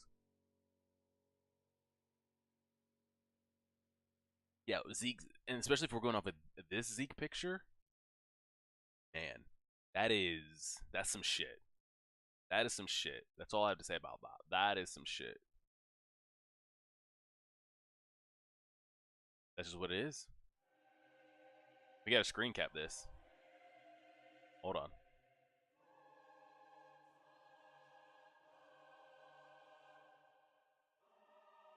Boom. That one's done.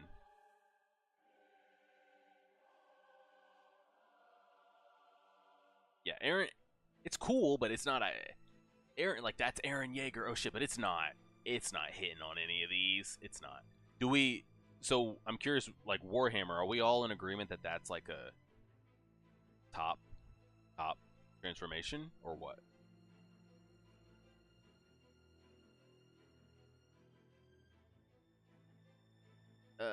Kruger?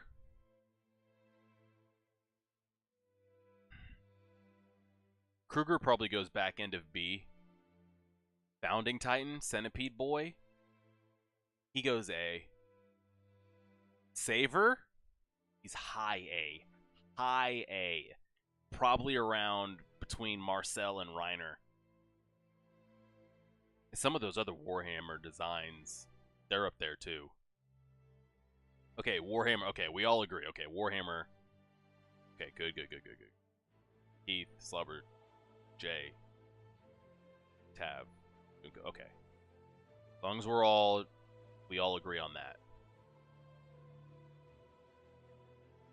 What is this one? Attack on Titan characters, Titan forms, manga tier list. We just did these, did we not? Is there anything in here that we didn't just hit on? Kruger's here, but it's not really. We're not going to do the whole rankings again. Ymir. Oh, there's a yeah. It's not much different. We just cranked those out. What do we got here? Oh God, this is going to be some shit. Every Titan. Oh God. Oh Lord, this could take forever. This is too much. This is too much. How about we just don't do the shifters here since we just did the shifters? Some of these look god-awful. This one's always a good one. Always a good one. I'm not gonna go for the manga ones either. Basic. Basic. That's fine. Dinah. Shit, Dinah might need to be up here. No bullshit. Get her ass up there. Fine. He's A tier. What else we got? We're doing anime only non-shifters here. B. One behind the tree. C. The mom. Up there. One of the original. You're up there too. Ymir. Some of these I don't even have a good enough shot to give it like a ranking on. Oh, this is the one that was crawling on all fours. Great one as well. Yeah, these are... Some of these I don't remember. I don't ever remember seeing this. Or this. I do remember seeing that. But there's so many like one-off Titans that like I can't even... Oh, is this the one that... open up its stomach and put Zeke inside? Some of these weren't on screen long enough for me to give an accurate representation. I'll be dead ass with you. Like, I don't really, like, have a thought or feeling on any of these left.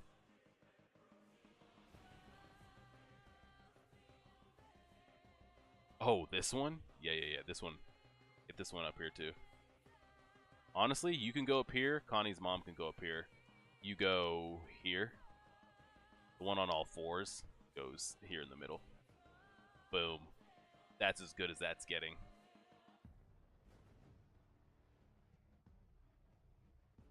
Connie's mom, look at Saul. Oh, yeah. The Saul Goodman one. Yeah. I haven't read the last chapter in the manga. Aaron's... Of the non-shifters, Aaron's mom is always going to be the one of one. Always. But most of them are just kind of like basic designs. Like sometimes they go in on these, like Aaron's mom, the big-eyed, Connie's mom. Like some of them they go in on. Other of them it's just like, oh, okay, well.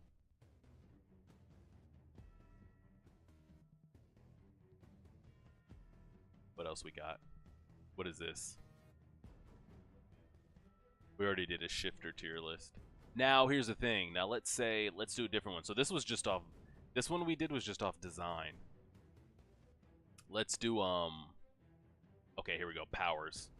We have the 1, 2, 3, 4, 5, 6, 7, 8, 9. We have all 9 here.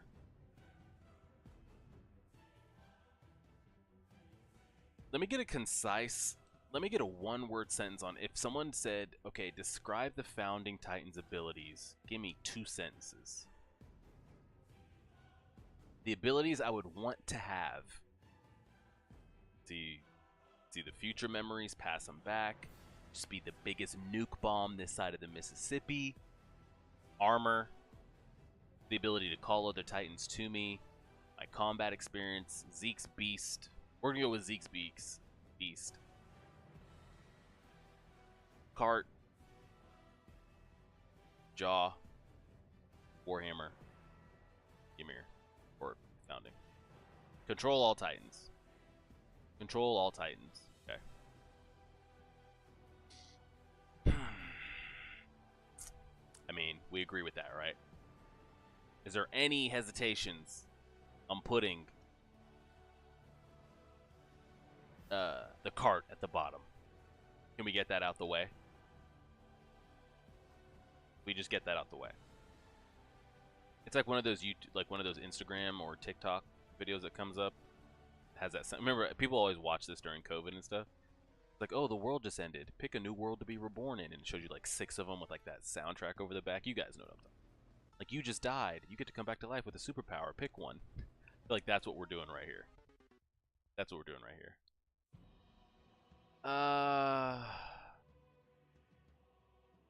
I mean, your destructive power is massive, but you're such a sitting duck. Put you here.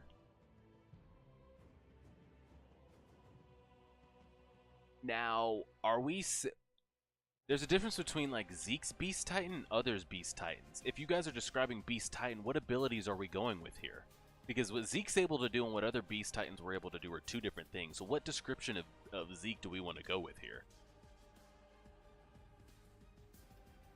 What description of Beast Titan, what are we saying the Beast Titan is capable of doing? Because there's a difference between, like, I have Zeke's ability and I'm just like, you know, a regular Beast Titan holder. So what do we want to give those?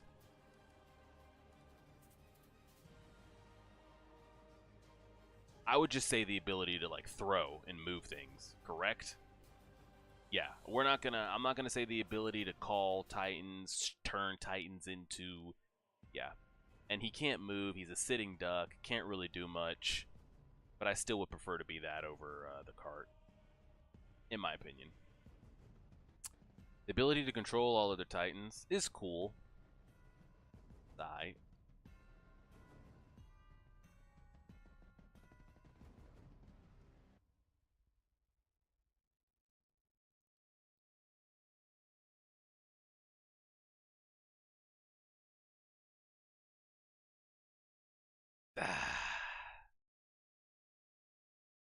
That might be it. Any objections with that, though? Give it to me straight. Give it to me straight. Come on now. Armor should be S?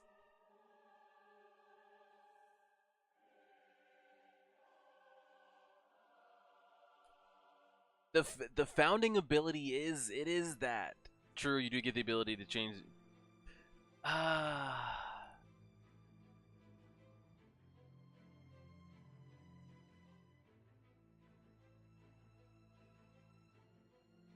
Yeah, that's always been a question, Junko. I wonder what does happen in that instance. Probably just get the abilities just without the female, I guess. I'm trying to... No, I agree. When you turn as the Colossal, you are just nuking. Just city, just gone. But I'm trying to think of, like, positive and negatives. You're also you're just this massive sitting duck. And if you think, like, technology's not going to catch up and just nuke you out of the fucking ground eventually with your big-ass sitting target, that we can just light your ass up with your limited mobility?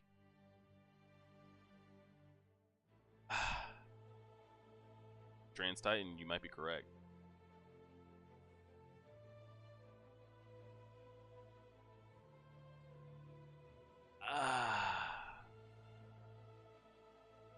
Well, do we agree that these are at least top 3? Do we have any objection that Warhammer, Jaw, and Armor are at least in the higher tier? Well, here, do we have a disagreement on these bottom 2? Aaron and... We don't have any disagreement on Aaron and Annie here, the attack and female? Like, they're fine here. If we want to do this, I'd be willing to do that.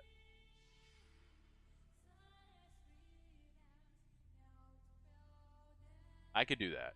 I can make an argument for that. You know what I could make an argument for?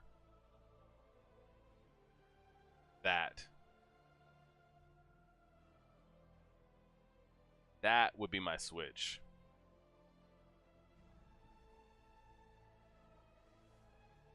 And honestly, I almost switch Zeke there in a minute. The Warhammer just has too much flexibility. Too much flexibility. It's just too much. It's too much.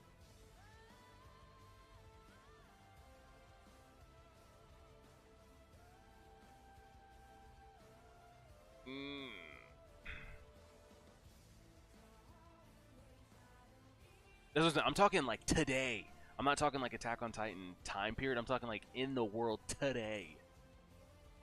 You don't think they're not taking Colossal's big ass out the second he jumps? Oh, hell no. Steam it up all you want. They're locking in on your ass.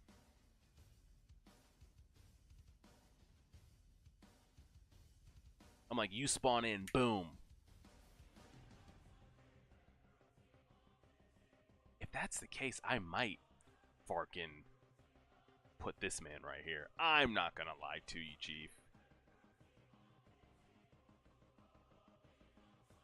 we're being dead ass.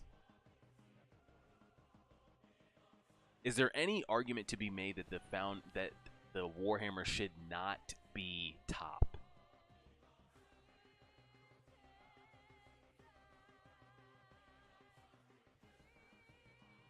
It's going to be hard to de-shift and run away when you've nuked everything in a couple mile radius around you. We're going to see you. We're just going to nuke your ass. Warhammer should be low D. Okay. We're not doing.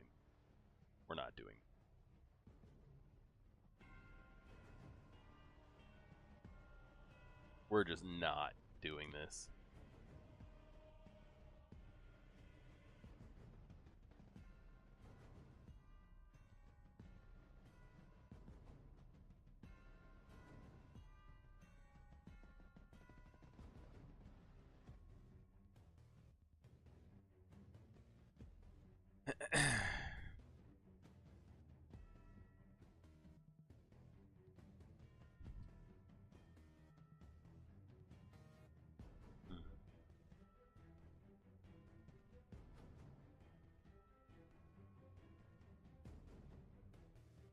I just think the Colossal's too big of a sitting duck. He's too big of a sitting duck. And if you stay out of the blast radius and are able to come back in, you can just light his ass up. He'll go down. I'm pretty okay with this here. We want to do character design, like Titans design, or characters.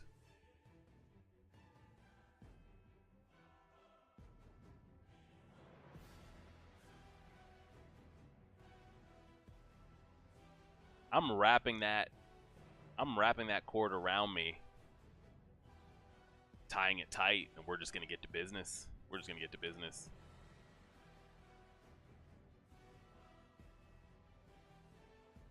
Alright, so we have a majority of the characters here. Let's do them by characters, and then we can do them by character designs. I think this one was the only one that I was able to find a decent one.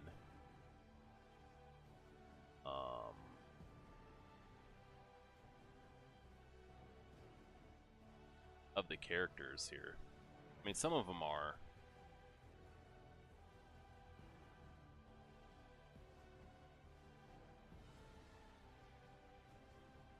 See what this gives us. I wanted to get the anime one.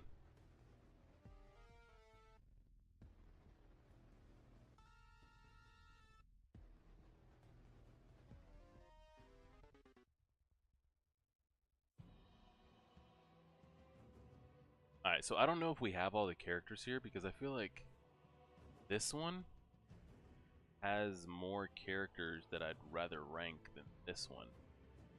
I'm seeing Hanji, I'm seeing Kenny, Laura Tiber, Magath, Marcel, Frida, Saber, Willie Tiber. Like, I'm not seeing Willie Tiber and some of the other ones here. I see Kenny.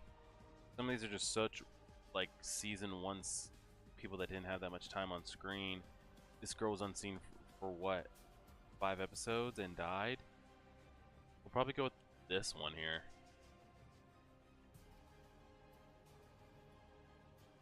We'll try this one here. Let's get this out the way. Get this all out the way. Let's just get them up there. Do we need, like, just some of these? We need an E tier. Go. Actually, we don't even need an S. Actually, no, we do need it. A, B, C, D, F. Who is this supposed to be? This Pixis here? This Reiner? Reiner's in... I might move Reiner up, but he's A for now.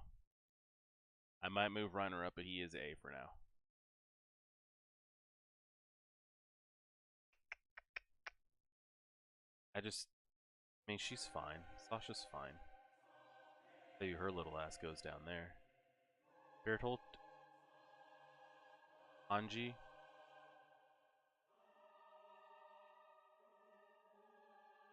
it's hard to rank Annie as well when you're not on screen, girl. You're not on screen.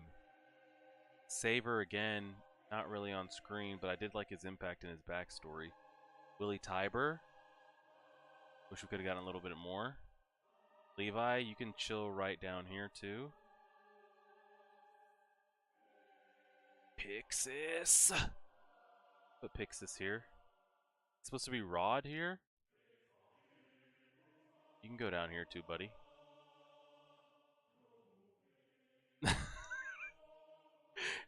Gabby and F. Is this supposed to be Connie? Is this supposed to be Dinah? Kruger? Get Aaron up here. Get him up there. Is this our boy, our Lord and Savior? Get him the hell up here. Kenny? Like Kenny. She's just not on screen enough or know anything. Same with, that's supposed to be Laura Tiber.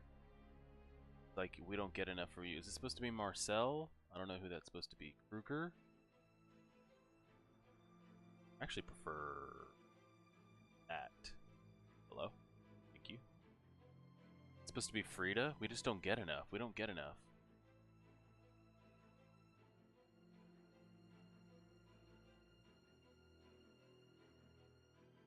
John?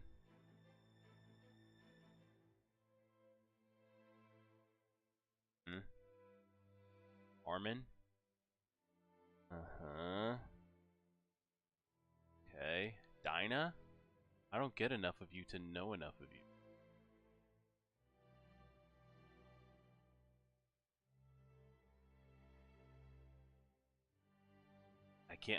Is this supposed to be, oh god.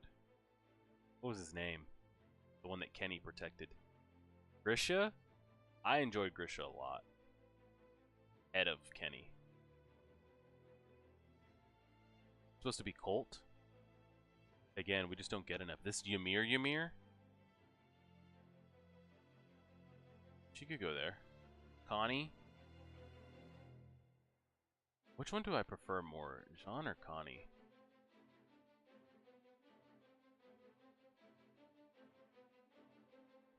I prefer Jean. Put you above Sasha though. Is this Erwin? You can go up here. You can go up here. Magath, we don't get enough of you to really have an opinion on you, but I'll prefer you better than anybody down here. It's supposed to be Falco.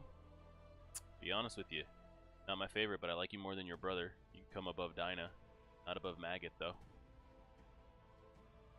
She can go above here. Peak.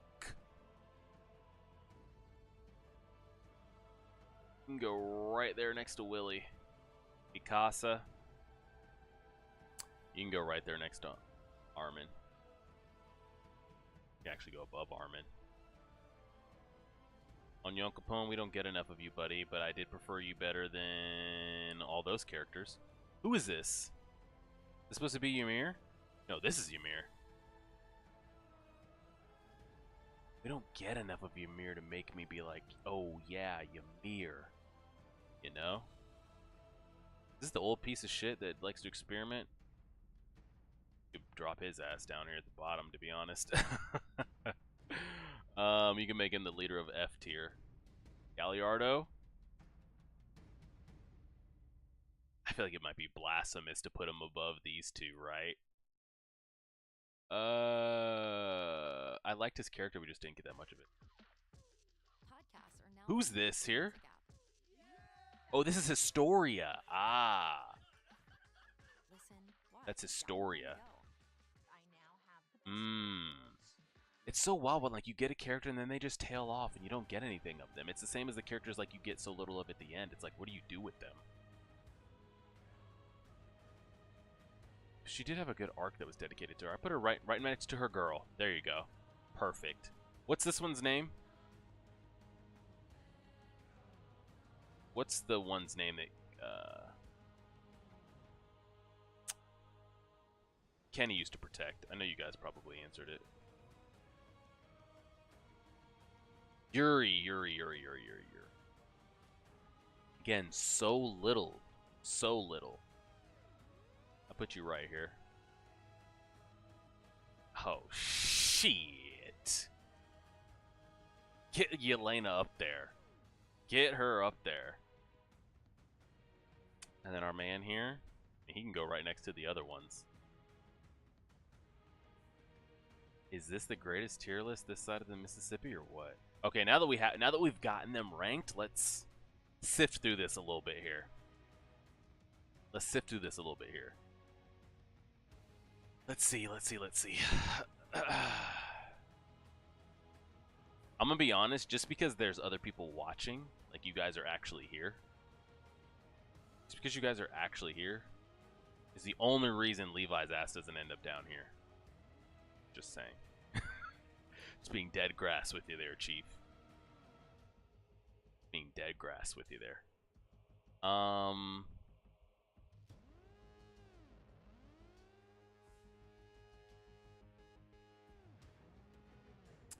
mean, I don't have a problem with the two at the top. Flock is always going to be at the top. Reiner's character through the whole story is just crazy.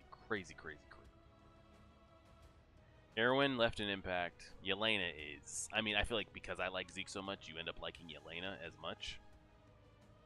I actually liked Grisha's character a lot. Actually, I wouldn't hate moving Grisha up here. Maybe even ahead of Yelena. Kenny with these two. Kruger.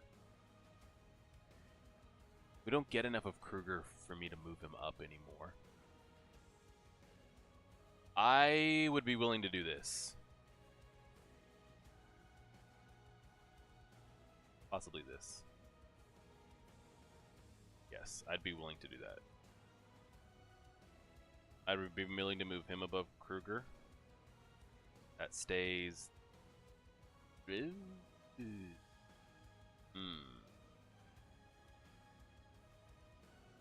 What do I do with these? What do I do with these? Willie Tybur, if we had more of him on screen, case could be made to move him up. But it's like, how impactful were you with your little bit of screen time? A case could be made that he could be put in B. I'm fine with the C tier. I'm fine with Peak, Ymir, Historia, Connie, Sasha, Hanji. I'd actually put Hanji ahead.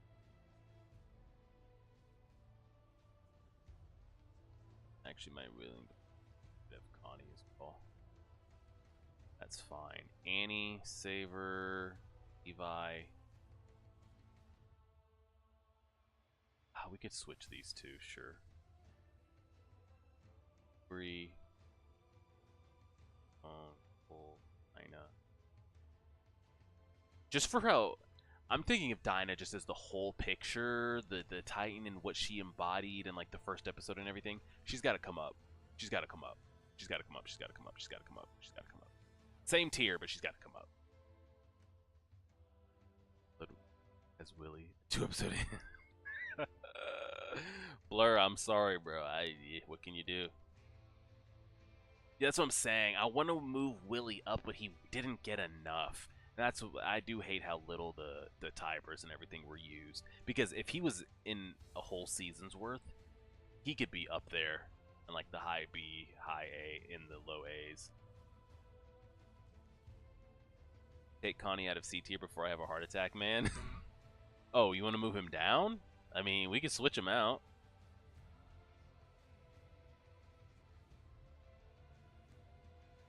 Hold on. I will... Let me try to sift through this bottom. Do we have any instances at the bottom here? Marcel's not on screen. She's on screen even less, but she had a pretty dope Titan transformation. We give her here. Yeah, what the hell is this piece of shit doing? Move him to the back of the back. You're just not on screen. You want to talk about not on screen? You can go down here too. Rod had a go. He served a purpose to the story. I kind of like him there. That's fine. I think F tier is where it needs to be. That's his tour. I wish Willie was the shifter. Oh my god. That would have been crazy because of how much... I mean, it'd be too obvious, but if how much of that Willie was talking and saying things, Imagine he switches. It's oh man. I feel like the Tiber stuff was so they could have done so much more with that. One of my gripes for sure. What's other bald boy's name that's not Pixis? What's his name? What's his name? That's like if you young boys want to try it, and they beat his ass anyway. What's his name?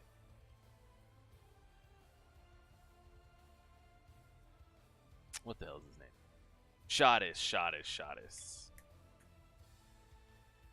Shottis. Magath can come up above him. That's okay there. Do we want to make a possible switch of these two? Annie and our boy here? I will say yes. I'm willing to move Annie up. Because though she was X'd out of the majority of the season, the impact she had on that first season was pretty great. That I'd be willing to slide her. She was. It's just, God, how do you just nuke her to the side for so long? I want to stick her like here. Somewhere between Hanji and Peak. I'm actually going to put her right there. One of these Fockers is getting moved down, though. He's getting moved down.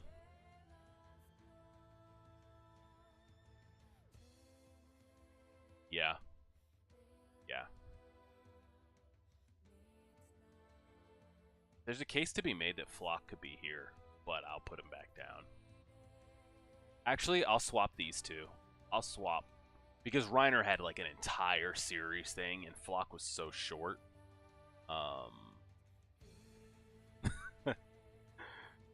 I think we're good. I mean, F tier is just what it is. Shuffle the names however you want. Levi, Donna, Magath, Saber, Uri, and Yon Capone. Let me be honest with you. These two Fockers probably need to come down here. He does. You know what? We're making some switches here at the bottom.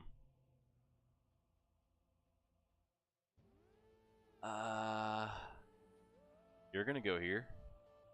We're just switching too. You're gonna go here. And these two bro boys are gonna go hang out right next to their bro sis. Actually, that might be disrespectful to Colt.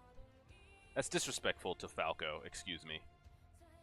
Rod, bring your ass back down here. That's better. That's better. That's better. That's better. That's better. That's better.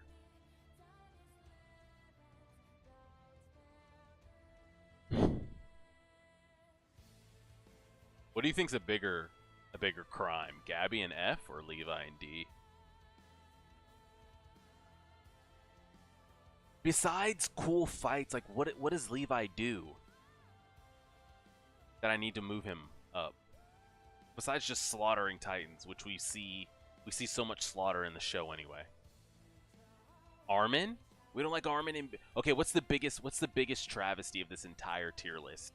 Give me the biggest travesty of the entire tier list right now. What's the biggest injustice this side of the Mississippi? Tell me what it is. Is there anything on here that we're missing? No, we got Mikasa. We got... Yeah, there's nothing there. We got Aaron. We got all that. Yeah. What's the biggest injustice here? Levi? Gabby with gun quick scopes?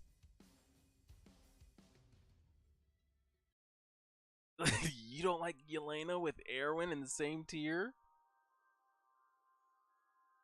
I think it's because I support Zeke so much that seeing someone that down for the cause, it's like, it's the Flock to the Aaron. It's the Yelena to the Zeke.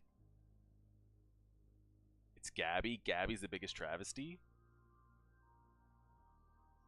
Marlo and Hitch, that's right. I would put Marlo and Hitch in here. I'd have Marlo probably in C tier somewhere. Probably around Hanji and Connie. And Hitch, she'd be down at the bottom. She'd be probably in D tier. Yeah, you see the Yelena vibes.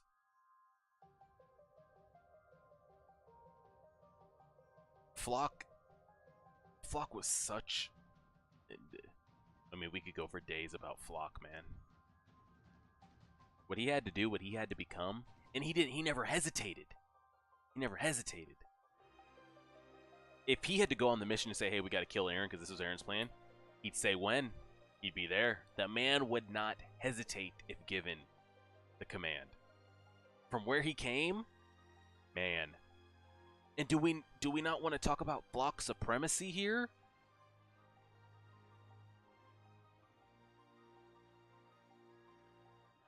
Like we're not just gonna downplay this.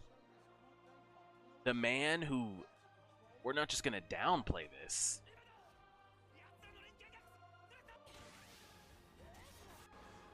We're not just gonna downplay this.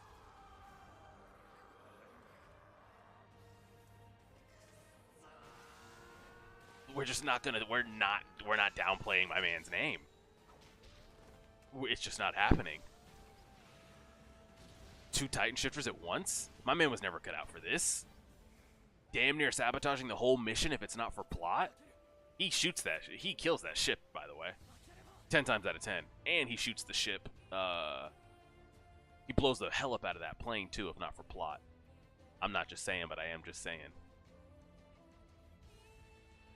Flock is right there. Yeah, because Gabby can't throw hands. She has to sit back in sniper camp, bro. She can't get in about that action. She's not about that life. If she can't creep back in the back of the bushes and shoot, she's not about it.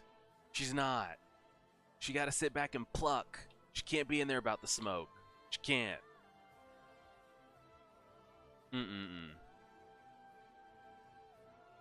If you want to say we can do this, I don't fault you. If you want to say he should be there with him, then yes, I don't fault that.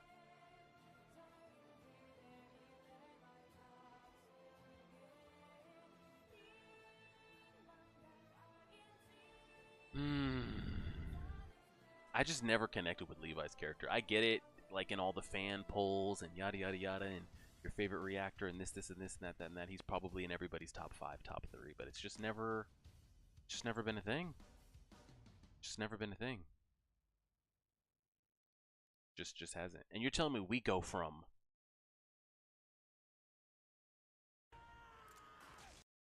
this, we go to this.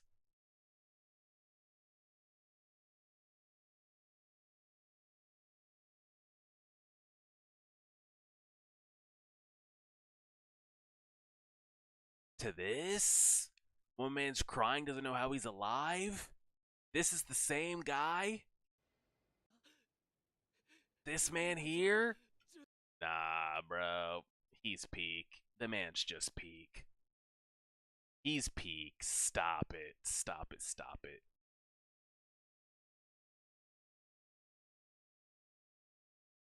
Stop it. Stop it. Stop it.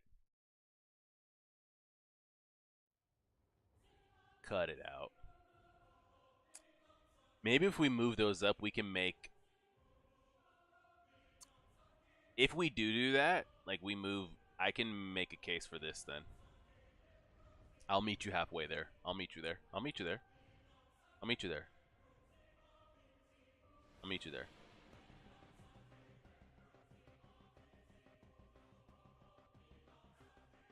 I will meet you there.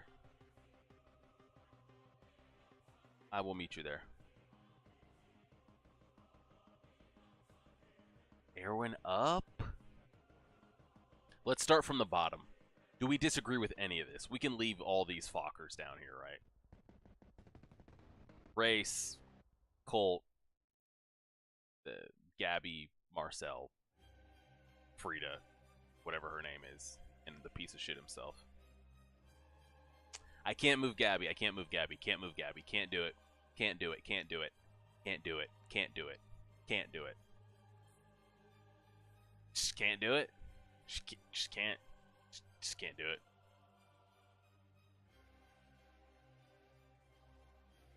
I just don't know who I would switch her out with. Who are we switching? You want to switch her with Levi?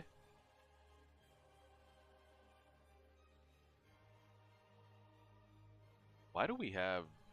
You need to come down a bit. I'm not gonna lie to you. You might be need to come down here. Okay, we can maybe do that. Actually, no, there were some pretty good scenes there with her and him and Kenny. Actually, put you back.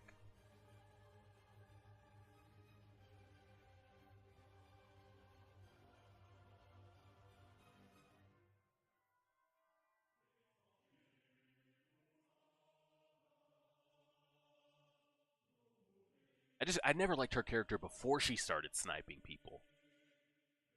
Her sniping Aaron doesn't really do anything because the plan still went forward. It's not like, oh shit, she sniped Aaron and the plan got derailed and they had to like go back another couple episodes and refigure out a new plan. She might have sped it up for all I know. I do think she had a good come around, and you know, she was able to see the light and see everyone's not that bad and they're not all devils, but just don't. These are fine. These are all fine. Tiber, Peak. Might have Peak a little too high. But above these, she's fine. John Berthold. Are we giving Berthold too much? Too much juice. Is Jean getting underrated here? Should we slide John right next to them? Like, is this Cap?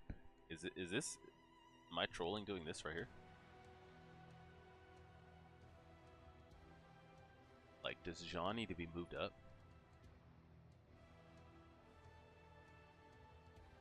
Just slide Jean up there a little bit. Just from like a season 1er all the way through. Probably.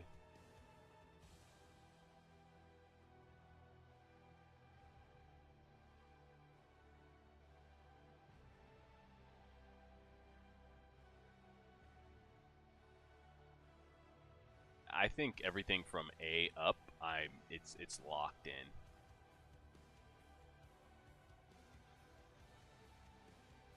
Yeah. Like, we agree with Kenny.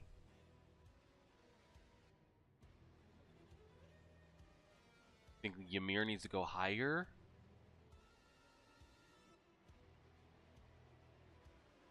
If you want to put her above Berthold, I wouldn't hate that. Then that means I need to move Annie up.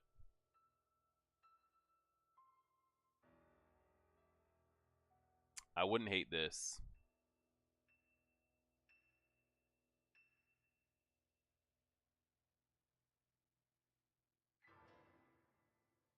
How do we feel about that? How do we feel about that? Are on YouTube. Get your comedy fill with Paramount Plus, Stars, AMC Plus, and more.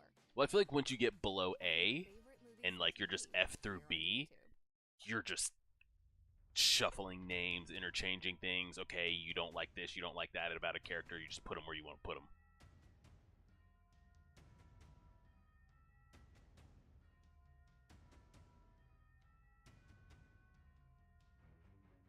It's Yelena supremacy. It's Zeke supremacy. She has to be up there. She has to be up there.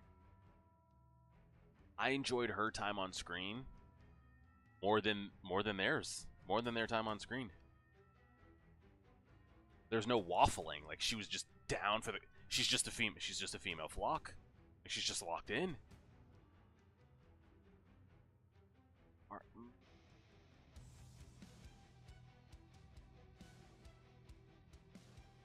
What's going on, Polarizer? Why is Jaw Titan so up? I liked Porco. From how crazy busted his Titan looked, to the little bit of backstory that we got. Flashbacks with Marcel. Just the whole thing together. The way he went off, send off. We didn't get much of him, but I preferred that little bit over a lot of this down here.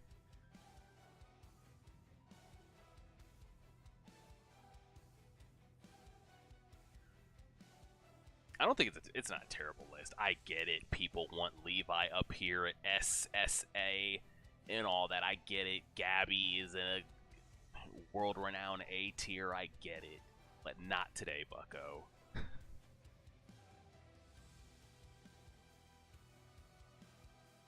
Which Ymir? Which Ymir so high?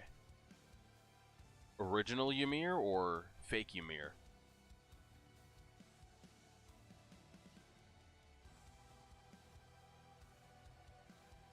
Yeah, we're doing a little stream.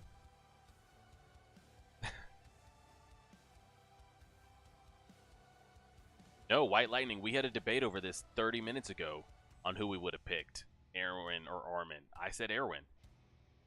Without fault. 10 out of 10 times, it's always going to be Erwin.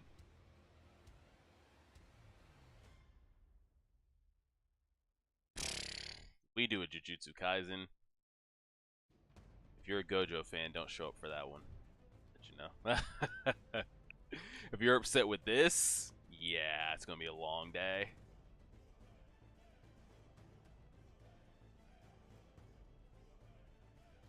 I'd put Annie's dad probably in the D.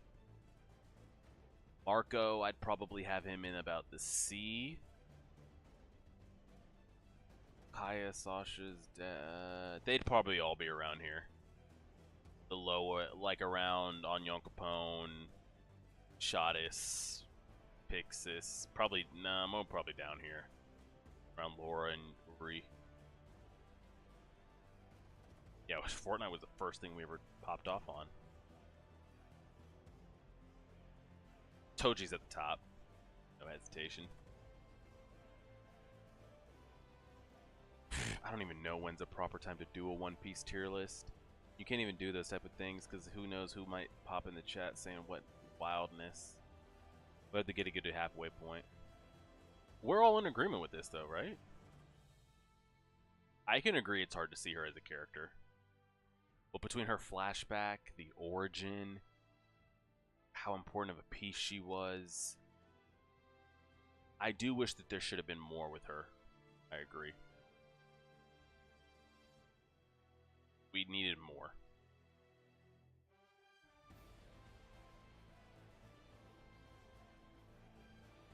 Mikasa and Levi? Mikasa, I could argue with you should there could be an argument to move her up. Levi, there could be an argument that he needs to go down, but we'll leave him right there out of respect for our viewers. I just don't know who I would put Mikasa ahead of. If you want to put her here, that's fine. I don't prefer her over any of these. Just the story impact and then just the love for Yelena, I just can't. I can't. Yeah, we got Willie Tiber right here at C.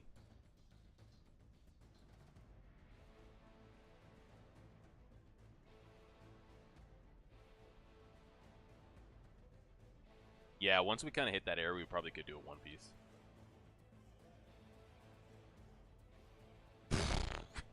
My hero, good lord. That'd be an interesting tier list. Tell you who'd also be down here at the bottom, joining Levi, Midoriya.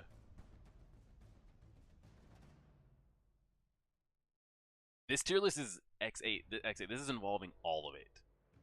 Impactful moments, enjoyment of the characters, long time or little time on screen, overall writing, just all of it together.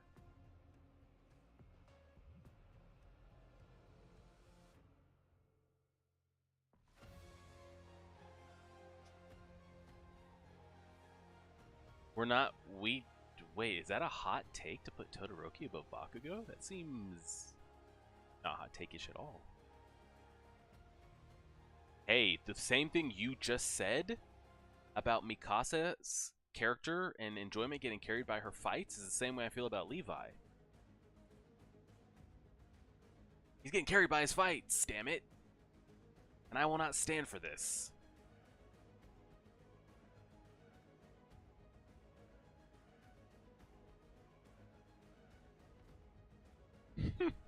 Why are we slandering Pixis here? You guys are using the Levi ranking as an opportunity to slander some of these other characters. It's just unacceptable. It's unacceptable. It's just unacceptable. Unacceptable. Unacceptable. Are we not liking Peak? I feel like Historia needs to come down. Yeah, she probably does. Maybe down here. I feel like Shadis might need to come down too. Now that I'm getting a good time to give it a good stare down. I want to do this. The two boys that went out together, stick them here. She's too iconic.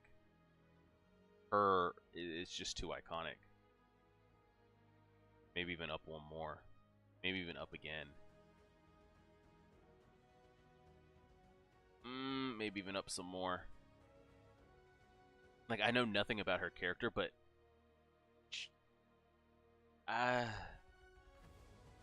actually, no, I do prefer his story over Connie. We're going a little crazy with that. It's just as iconic as Dinah's is, and like they keep. There was always these moments, these iconic like OMG drop moments that had to do with her. Like, it's wild. Yeah, there's not Niall on here either. Niall would be in B tier. If Niall was here, I'd have him somewhere between Kenny and Kruger, if we had Niall as an option.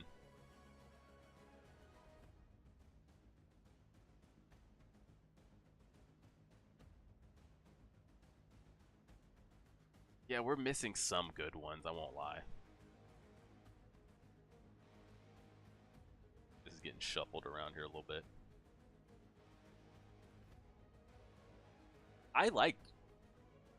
Yeah, I prefer Connie over Levi, most likely. There's more range of emotion from Connie. Seeing Connie damn near sacrifice Falco for his mom. And then everything he had to go through with his mom. The jokes with the crew. Everything, all of it. Thinking we lost him there at the end, getting turned into a Titan, and then him coming back. Yeah, I enjoyed that start to finish over Levi. Levi squad, yeah. John should be above Mikasa. I don't hate that.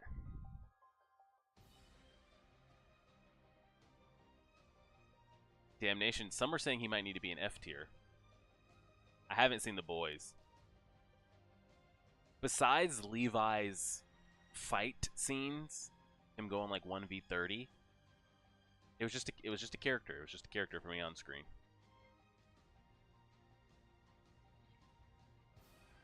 I think you've but her ending was Mikasa was not a very like. She was a whatever character for me. I'd have had her down here in the C tier. Like back end C. Slightly above, like maybe... she'd be somewhere in here. But...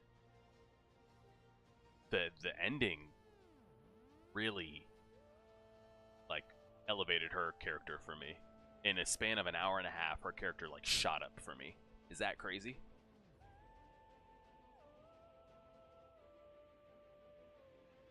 Yes, Connie, yes, and then Connie screaming after killing those humans for Armin's sake. I will take Connie over Levi. And is that a hot take? I don't know. It sounds average. I don't know. Finale made Mikasa shoot up my rankings.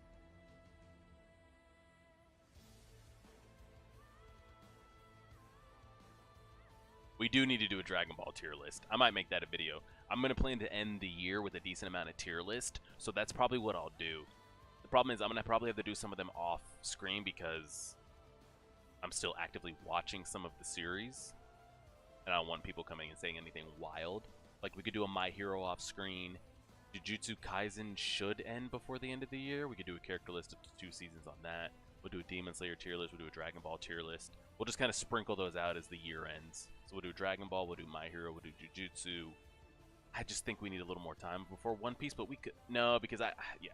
I'm going to have to ask people to send me a One Piece tier list before I get a tier list that has like 300 characters. Half of them I haven't even been introduced to yet. That just sounds like a mess. Sounds like an actual mess. Yeah, Hunter x Hunter, Dragon Ball, Jujutsu, My Hero. We'll just kind of do a tier list on all that. I would say, oh, we could do a Death Note tier list, but there's like 3 characters that mean anything. Sign up for Paramount Plus, Stars, NFL Sunday Ticket, and a whole lot more. We don't have Nicolo over here Find your either. favorite movies Or and Booster. TV here on YouTube. Runner.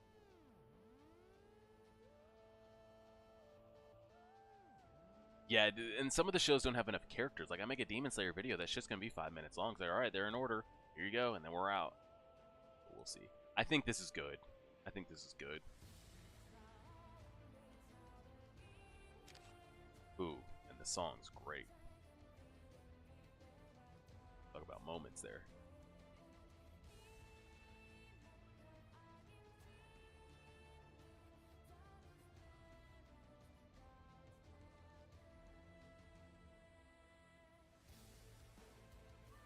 The voice acting kills it. I gotta be like, do you guys really get enjoyment out of dub? Like, let's be honest here. I know people are like, let people enjoy what they want to watch. I agree. You know, if you prefer watching things in dub, you don't want to read, you think dub gets it done. I've seen enough anime in my day. I haven't seen them all, but I've seen enough. The dubs do not convey the same emotion. They just do not. Yes, some instances are a little bit better. Yes, I like Death Note dubbed. Sometimes you can get by with Dragon Ball and Goku's voice actor dub, but 90, they just don't. It does not hit the same. It doesn't hit the same. It does not hit the same.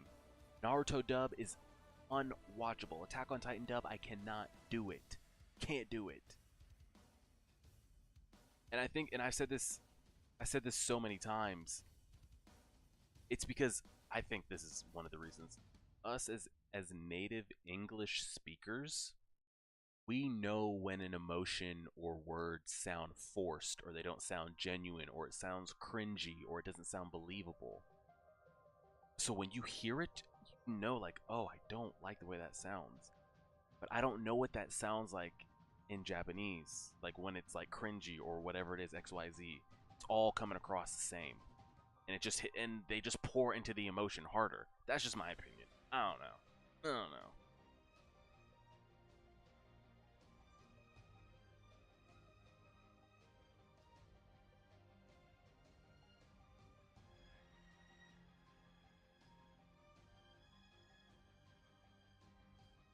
I actually didn't mind Death Note dub, but I think that's because the way I started it, so that's just kind of what we went with. I didn't hate it, though.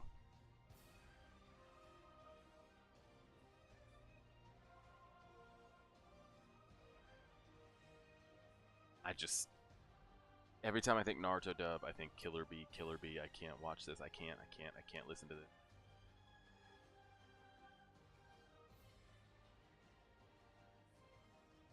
Cannot stand Killer Bee when I think of Naruto dubbed. The Death Note dubbed is prime.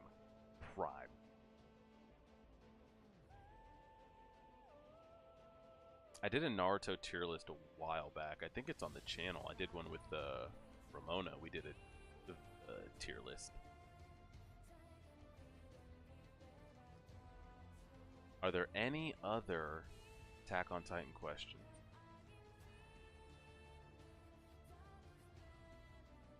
Any final questions, thoughts, nothing that we didn't think clearly got conveyed in the ending across the whole series? Any head canon? Any things that may or may not have happened? Do we have any type of anything? Never watched JoJo in dub. Full Metal Alchemist dub is peak as well. No, I watched Full Metal. I watched Full Metal in dub. I did watch Full Metal in dub because I remember how much I hated listening to them scream about the same thing.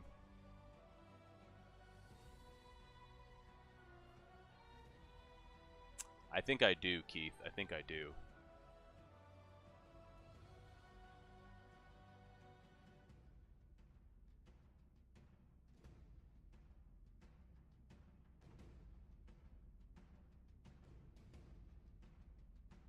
No, Sasuke is another character I don't enjoy. I don't think he's very high ranked on my ranking when I did that. I need to do another one of those, yeah. So we'll do a Naruto. We'll do a Naruto and a Hunter x Hunter for sure, because we've got those done. Naruto, Hunter x Hunter, and Dragon Ball. We'll probably do a Jujutsu once the season ends because it's hot right now, so people might want to come watch it.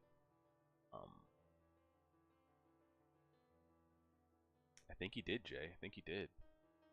Unless he secretly did get his daughter pregnant.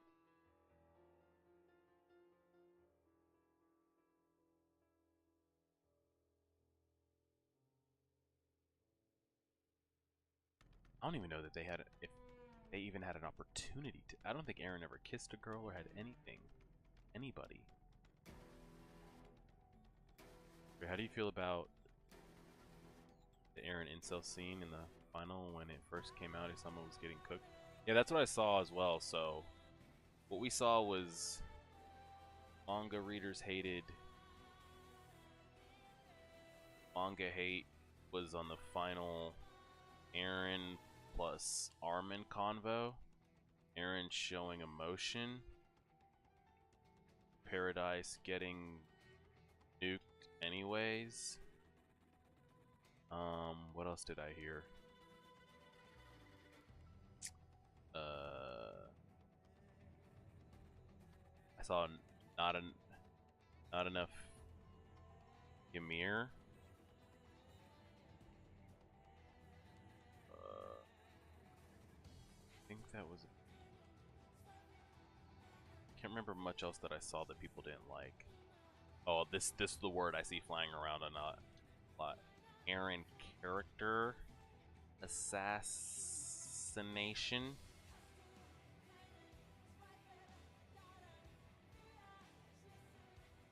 Whatever that's supposed to mean. Sasuke is the second main character that actually gets moments as lots over development. Bit of Vegeta. We'll have to go a whole another video or a thing for a Naruto Sasuke thing. Sure, we used to do a lot of Madden content. That's how we started. He kissed Mikasa. True. I also don't get the criticism that the Attack on SSA is the Ymir stuff people didn't like. Did Madara die a virgin? There might be a lot of people that did.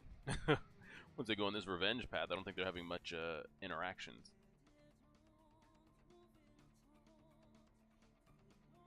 I would, honestly, if there was no TikTok, there was no YouTube, there was no Twitter, I don't think people would have had a problem with the manga ending.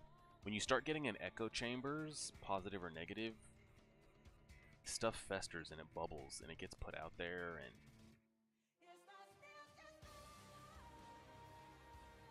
if I could go back and either tweak or remove a whole arc or season, which would you do?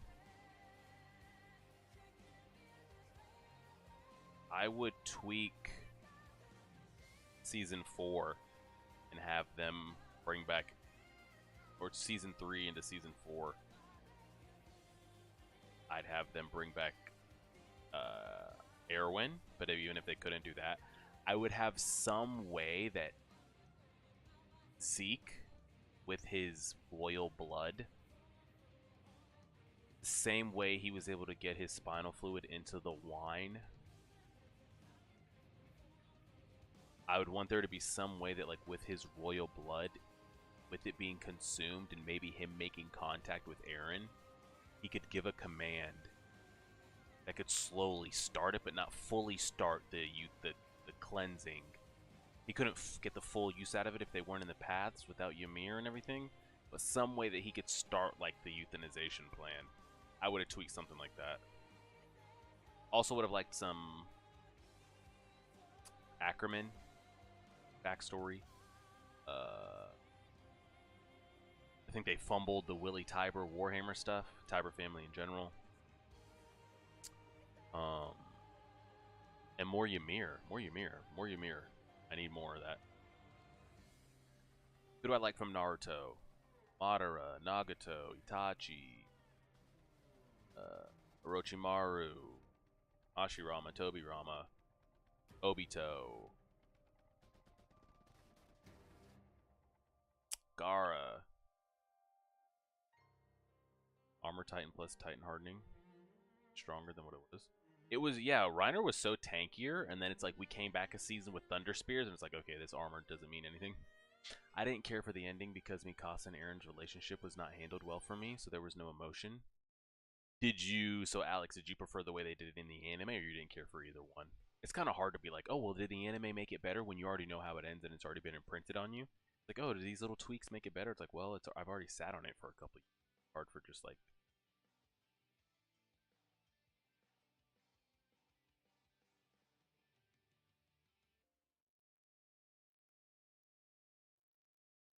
Yeah, expand on the Tiber stuff, all of it, all of it, all of it.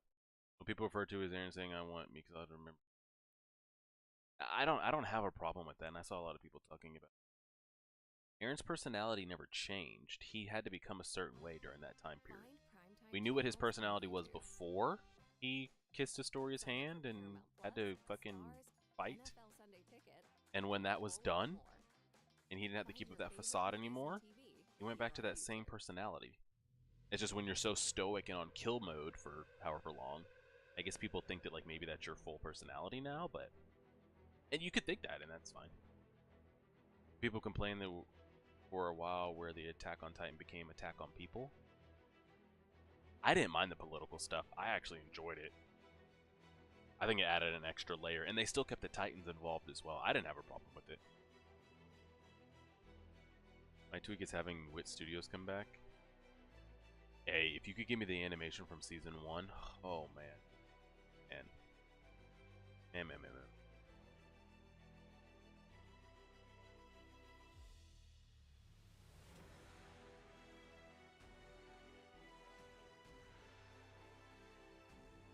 Have you seen the Fan Studio Berserk trailer? No, I haven't. I need to get on that though.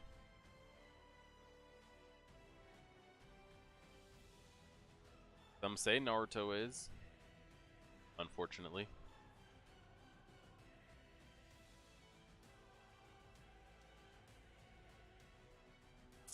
Favorite arc.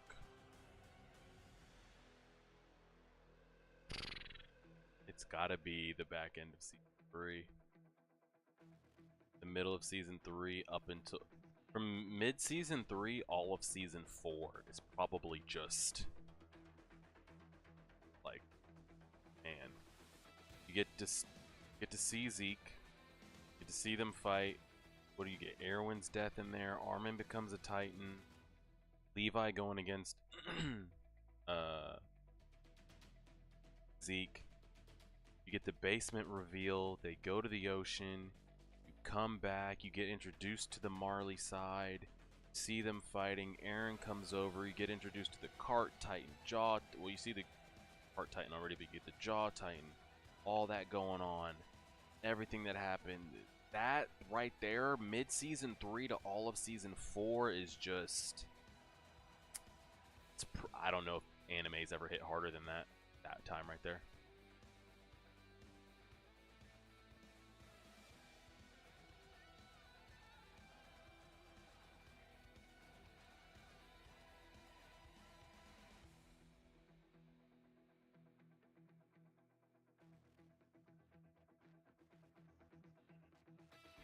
People have been saying sports series for a while, and then when we put up sports series as like options, people never vote on them. Yeah, I guess it's just hard because I don't have a manga view of it, so when it comes in, it's like, oh, I enjoyed that, you know? Like, I didn't have an issue with any of that stuff.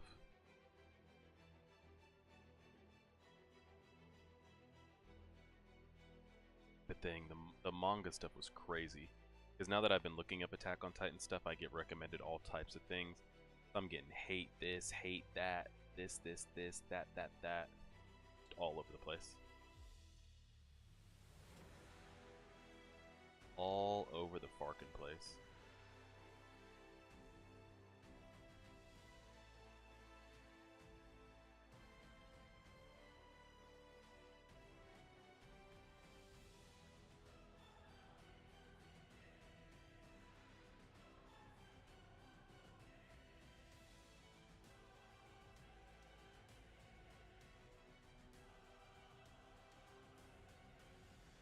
I didn't really have an issue with it. Yeah, JoJo's is on the list, and it's probably going to be next up. I can already see that's going to be what's voted on. Once we get Jujutsu wrapped up and out the way, Mob Psycho will be getting up out the way too. Berserk won't take too long. We'll probably be on JoJo's by the start of the year, as well as another anime. I mean manga. I think people are saying Vagabond is going to be the next one. Word on the street.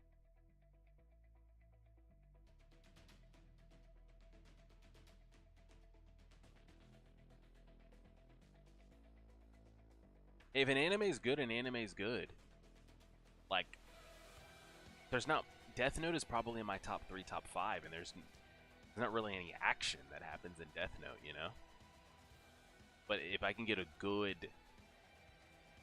story, good chess match,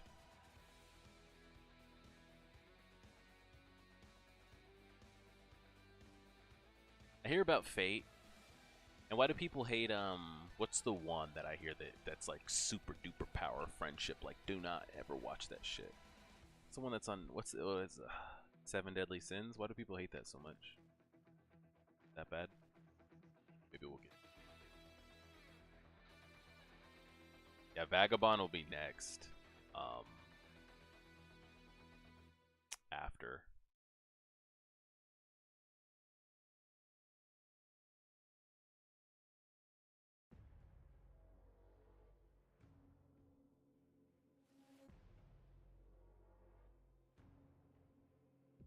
+300 chapters in Vagabond? Is that true? Oh, brother. I'm gonna have to strap in for that. Fairy Tail, not 7 Deadly Sins. Fairy Tail. Is Fairy Tail that bad? I think I've seen like random snippets here and there, and like of the 2 to 5 second action scenes, I'm like, that looks kind of dope. But does it really fall off every time Fairy Tail is brought up? People are like, oh, Fairy Tail. I'm like, oh, it's that bad, huh?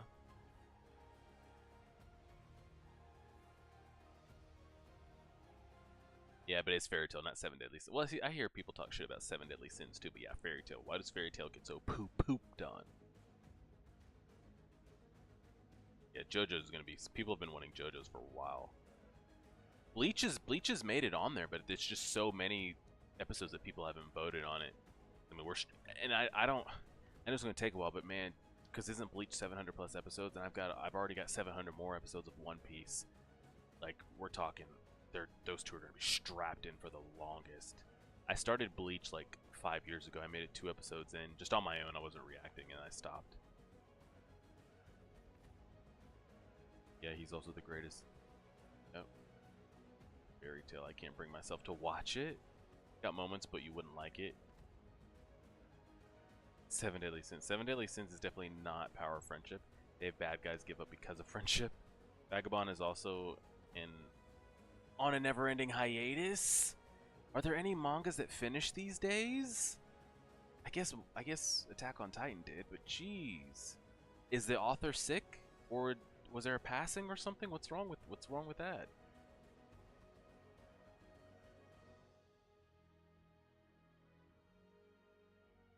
I mean, there's no way to know if you like something or dislike something until you watch it.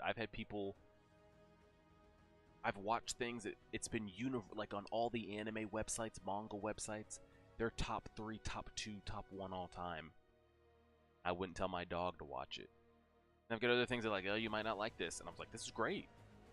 So there's only really no way to know until you know.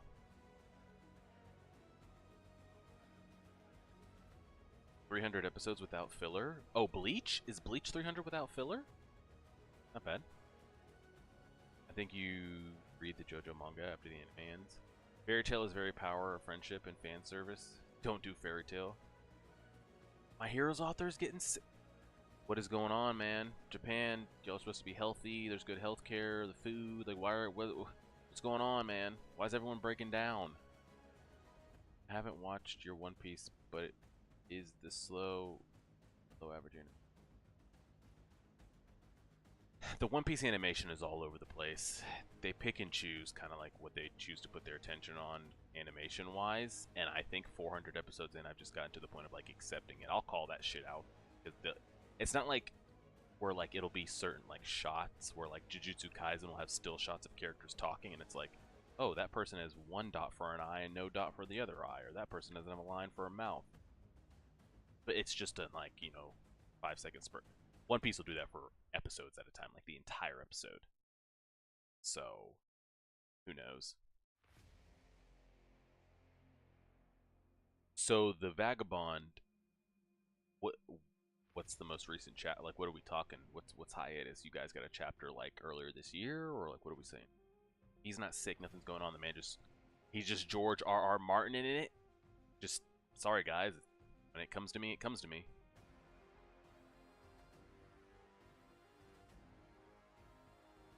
And I don't know. Maybe I just feel different.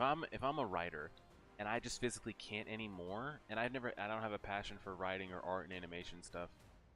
But I would want to, if I have a story that I know fans love, I'm going to let somebody else take it over and I'll just tell my story. Somebody else can write it, somebody else can animate it. I'm getting that shit put out. My Hero's author is getting that bad? Bleach is around 320, that's not bad. So you got 400 episodes worth of filler?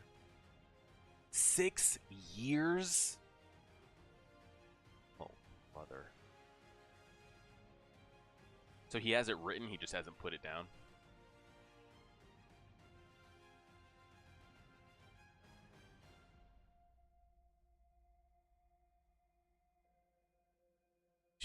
Why are they? I mean, I don't know the politics that go into it, but like, why are you handling multiple projects at one time? Okay, so Vagabond. We'll just see when we get there. We will just see when we get there. That's kind of crazy. Actually, kind of crazy.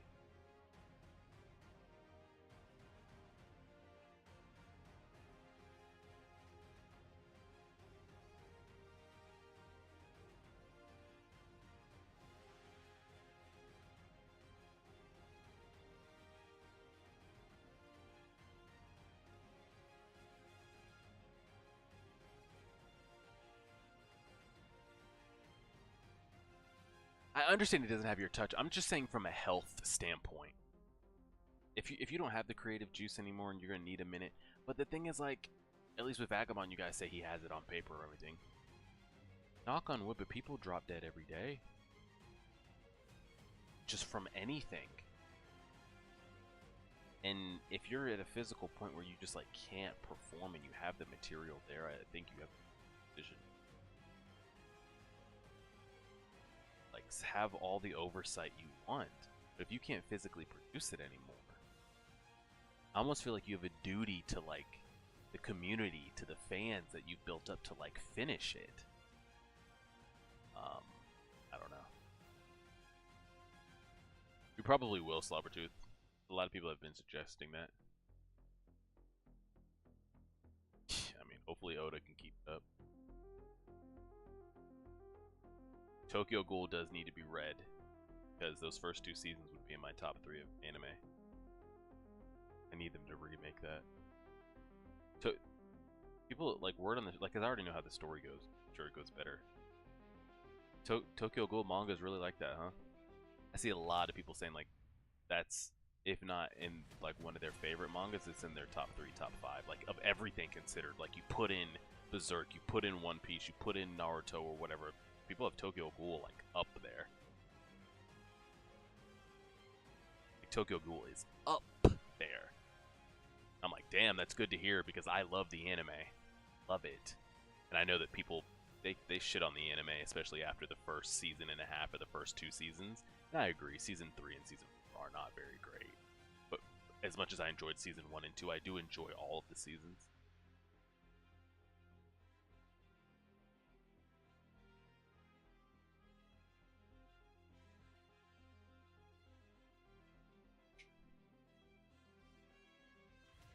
Well, Vagabond will be next for sure, because we're going to be done with Berserk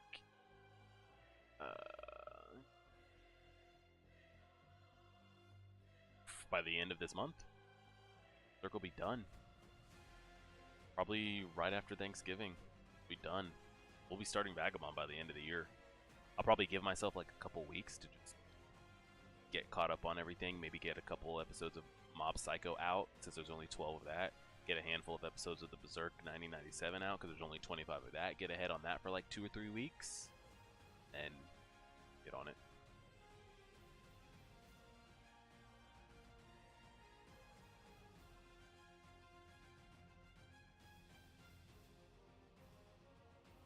I've been seeing some cover panels for Tokyo Ghoul floating around on my feeds. They look pretty dope.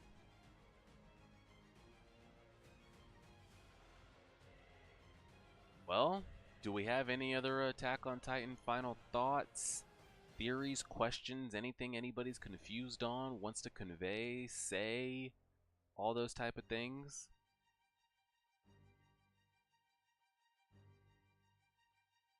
Anything that hasn't been said?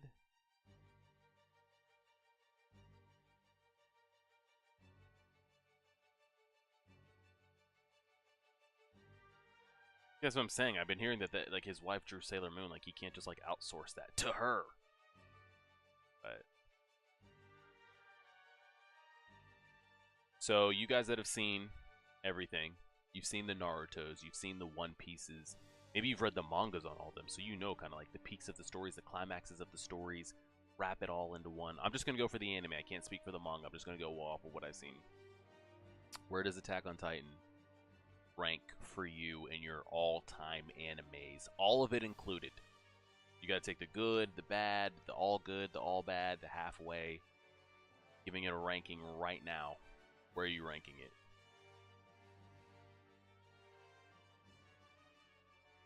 Top 2. Legend.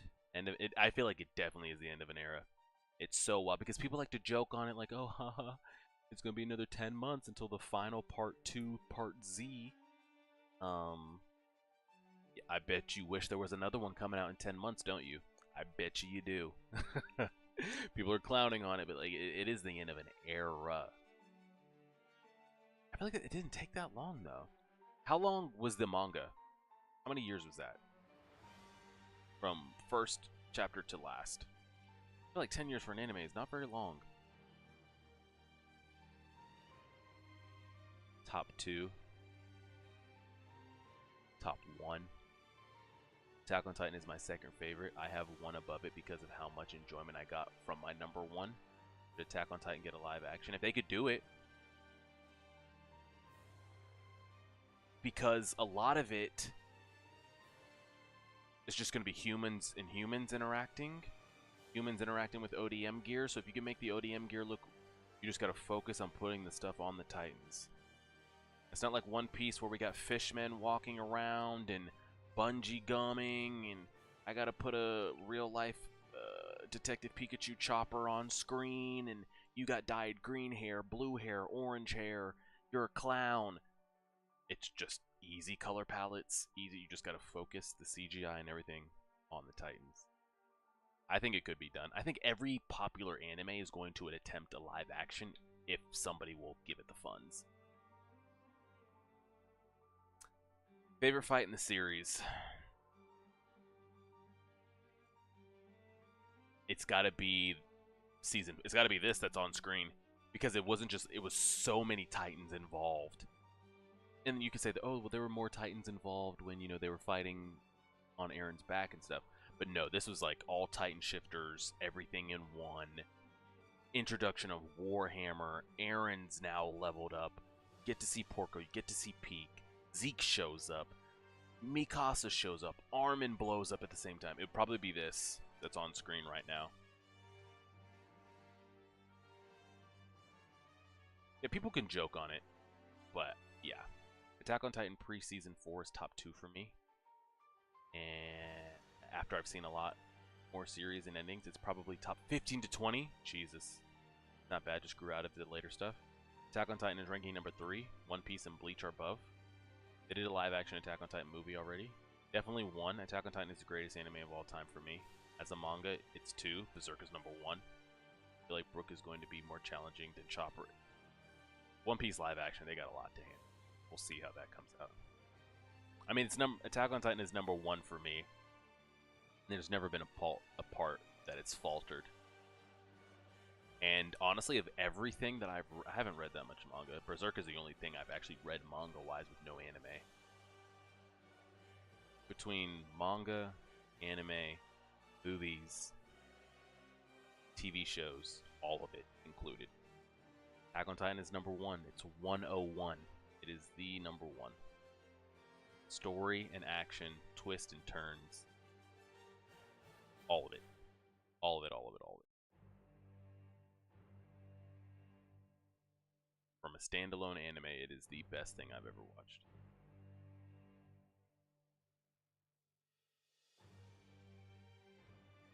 Attack on Titan, Berserk, Naruto.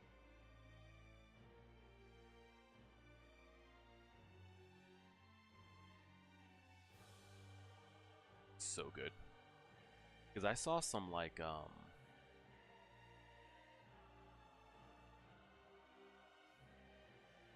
there's a pretty dope Attack on Titan live action trailer out there. Not this shit. I don't know what this shit is. Let's see it. Is it this? Oh, yeah. I think it's that. You guys have probably seen. It's not whatever this shit is. I think I've seen that, and that was best. Have we seen these?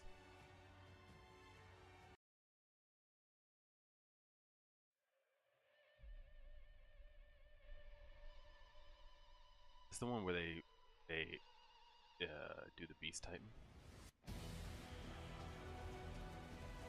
Bro, you give me just this quality right here in a live action, I'm fucking in. Hold on, let's bump up the quality. Let's really do this correctly. Let's do this correctly.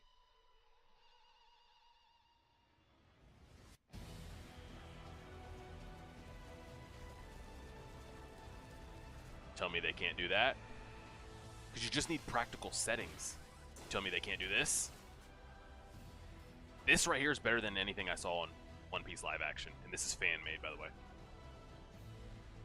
This is better than anything One Piece just put out. With a Netflix budget.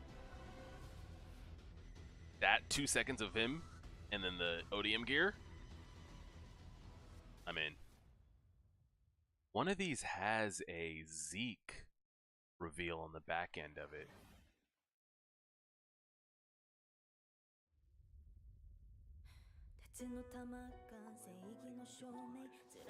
There's one of them that has Zeke coming out of the back of his Titan. Oh, this is for that shit. Yeah.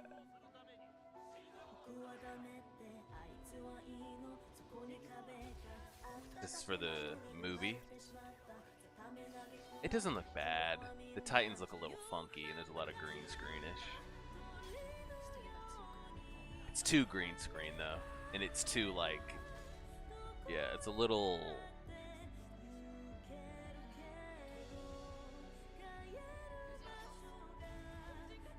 It's a little. I wonder if we can get the. There's one with Zeke that I've seen. Oh fuck! It's this. It's this. It's this. It's this. It's this. It's this. Shut this shit up. Shut this shit up. Shut this shit. Nope, that's not it. That's not it. That's not it at all. That looks awful.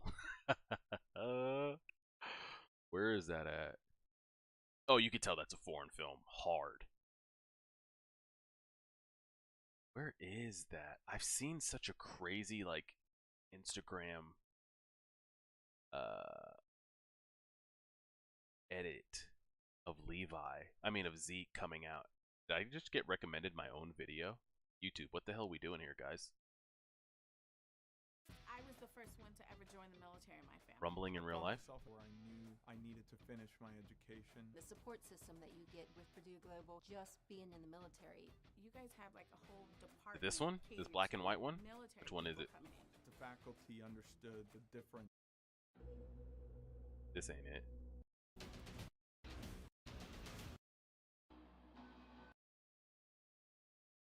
I don't know how to find it. Wish I could find it. There's a really good live action, like fan-made trailer. It's only like 30 seconds. That has Zeke coming out of the back of his Titan. And tell you. Couldn't actually tell you. The Jujutsu Kaisen videos have been doing the best. We're talking about this rumbling. I'm assuming this one that has 11 million views. The black and white footage, like, kind of scary. Like, you tell me a live action couldn't do this, and then cut to scenes in like black and white showing this crazy shit. Like, imagine you cut to this in black and white, and like Annie's like slaughtering Levi's group, right? They cut back to present time, like cut back into color. They cut again, and Zeke's like pelleting things with rubble and boulders. And they cut back. You easily do this. It does look kind of insane, no? That looks kind of insane, I'm not gonna lie. I'm not gonna lie to you, Chief. Looks kind of insane. Video game footage? Even that looks damn near realistic. I think they could get away with it. I mean, y'all know we're locked in day one if that ever becomes a thing. I wish I could find that.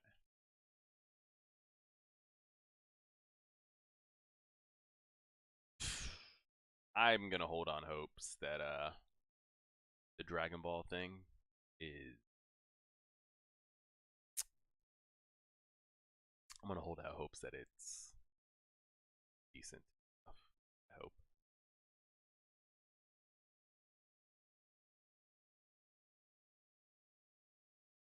I'm really gonna hold out hopes. I sure wish I could find that. Try one of these in 11 minutes. Those got time. Don't just publish your podcast. God. Personalize your show page to feature Aaron your best animation. episodes. Recommend other content you love, and more. Turn your listeners into fans. Oh God, with no. Spotify for podcasters.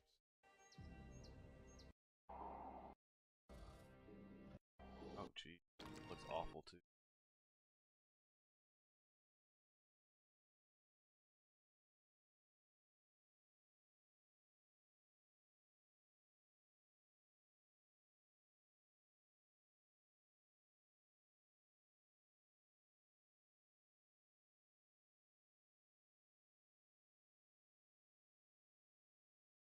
Talking about this, assuming. どこからが始まりだろう。あそこか。あんたまた喧嘩してきたのかい？いや。どこでもいい。エレン、どうして泣いてるの？未来の記憶で見たことがある。Kinda clean. Hold on now. Might have something here. Hold on. そんな結末。納得できない。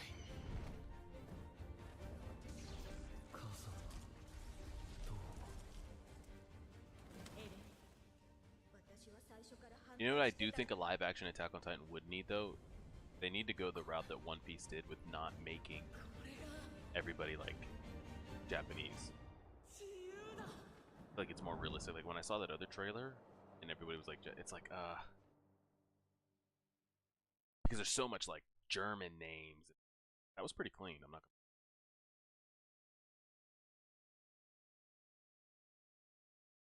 That didn't look bad. That didn't look bad at all.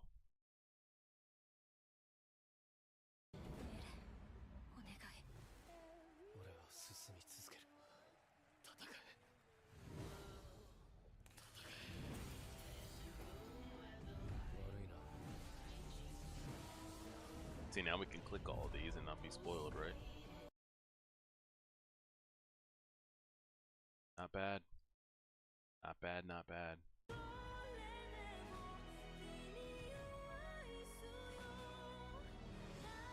Why? Is this Sasha just up here? Disrespectful, dead as hell, swinging like this? Why can't she be there with everybody else? Who did that shit? Yeah, I'd want it, yeah.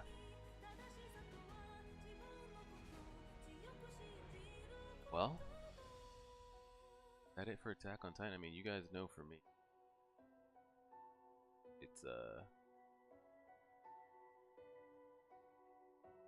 It's top 1. It's top 2 and it ain't 2.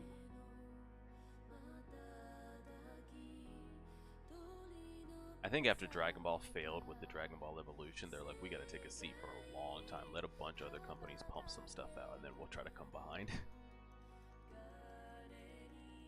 Especially the early Dragon Ball stuff too, because it's a lot of humans.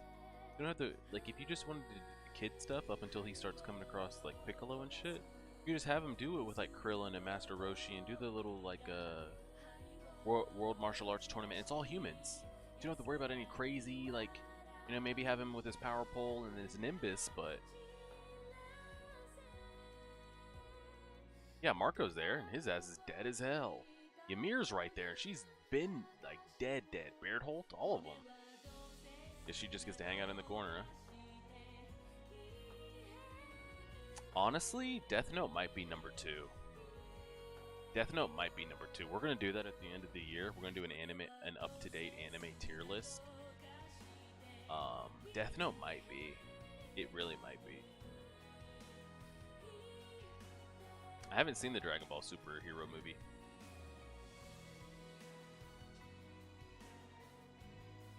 I thought the Dragon Ball Super anime had its peak moments, but it dragged on and was so fodder for no reason. Death Note could be easy live action. All you gotta do is animate Ryuk. And he's not even on screen that much. That's simple. That's simple. Yeah, the Dragon Ball Super thing could have been so much better. They could have sliced 80% of that out the way. So we had to see all the other universes, and none of them were strong or had any abilities that meant a damn thing. People in the way, it was a mess. But there's some peak anime moments. I'm not even talking Dragon Ball. Peak anime moments are sprinkled in that Dragon Ball Super anime. So it's like has peak moments in all of anime, and then just a drawn out mess of a story. And you knew at the end that all the universes were going to be revived, so right, are we actually talking here, you know?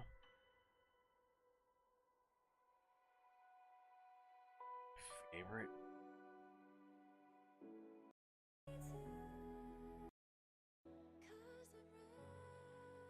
I don't know. It's tough. I didn't mind it, to be honest. Simple. I didn't mind it.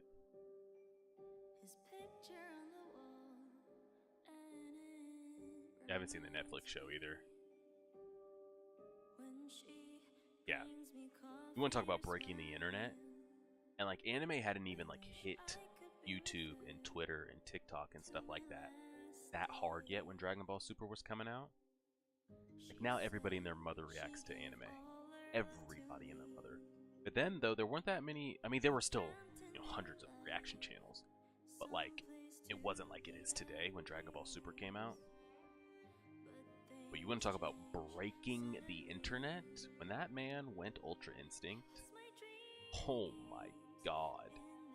You couldn't log into any bootleg site, any Crunchyroll, anything for like 12 to 24 hours and try to watch the episode through without it buffering because the websites couldn't handle the traffic. Shit was disgusting. Absolutely disgusting. I feel like, yeah, the tournament was a good thought process, but the roadmap that they had was a mess.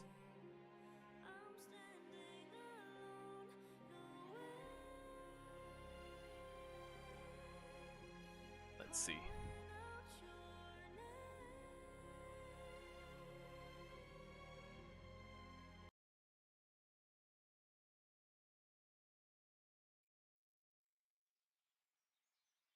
Yeah, episode 109 and 110.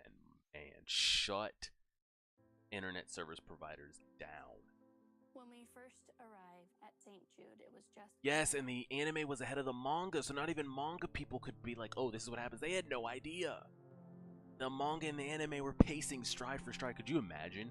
I would love a series to do that. Okay, Zeke's Plan is a top OST. Imagine a manga and anime are going side by side, and they alternate. Like week by week or month by month. So for 2 weeks you get manga, and then the continuation is 2 anime episodes, and they just, oh man, what a time that would be.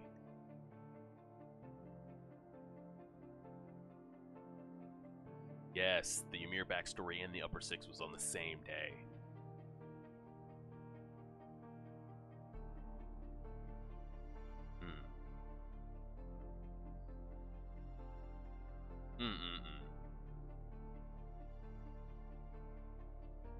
What a time, what a time.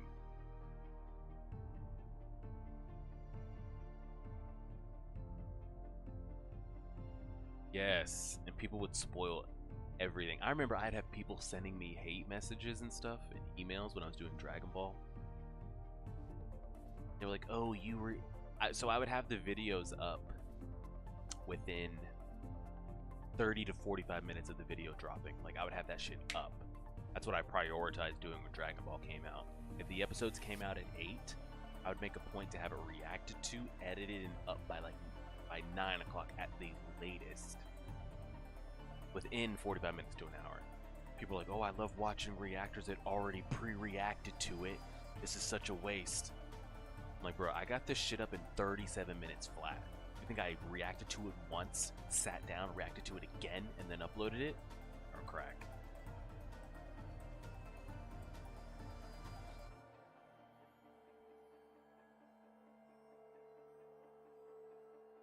Yeah, I would just love for like a manga and an anime to pace themselves out like that. Like pace themselves out of like, okay, so they've written it, but they don't release the chapters. They use those chapters for the anime. Then they go leave off from that point. When Dragon Ball was doing that, that was a wild time. When the anime and the manga were like fighting back and forth and the anime ended up getting ahead. That was a time. That was a time. Pre-reacted is crazy, but people were saying it. What's up, Max?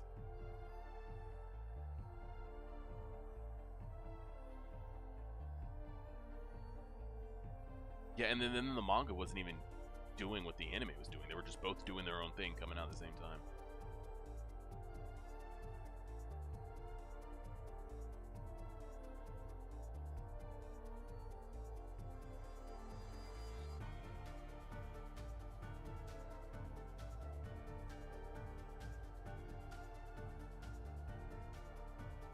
Is there a bigger, like...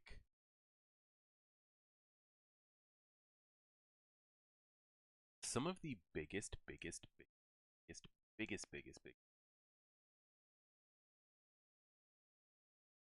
are Zeke's moments. What?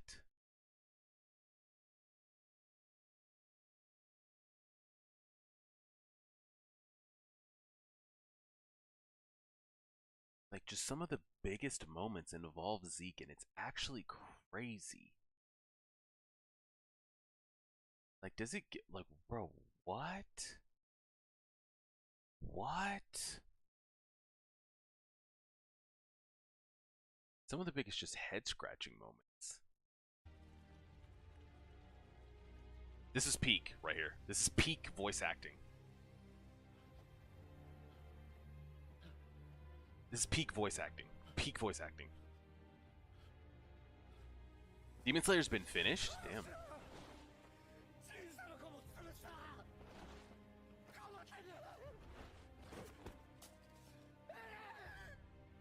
Peak.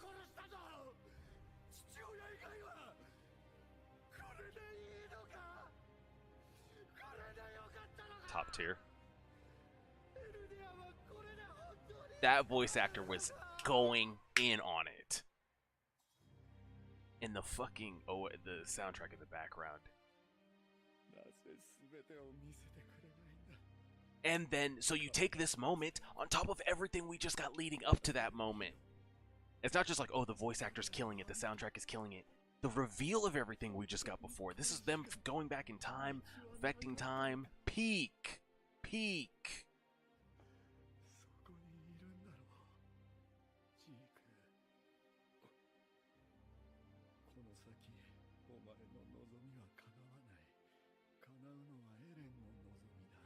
And you hear the music picking up. It's got a little bit of a Game of Thrones pickup to it.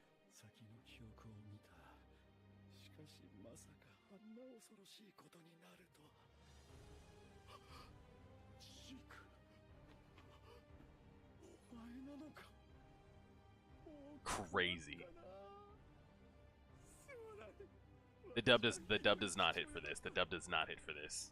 The dub does not hit. Doesn't hit.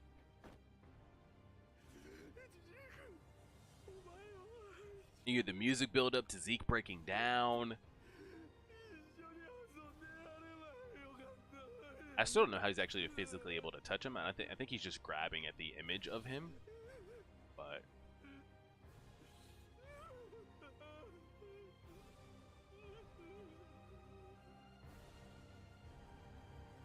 yeah, when he touched him, I was like, can he even do that? And they get shocked back into place. Yep. This here, though, we talk about the way to end a season. Erwin loses his damn hand shit. Then they're like, shoo.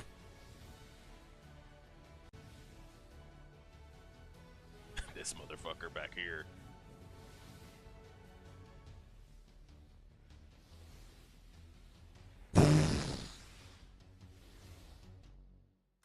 Prime.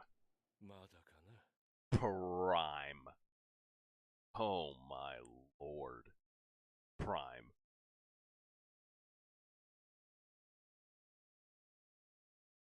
Just peak. Just the best times. Best of times, the worst of times.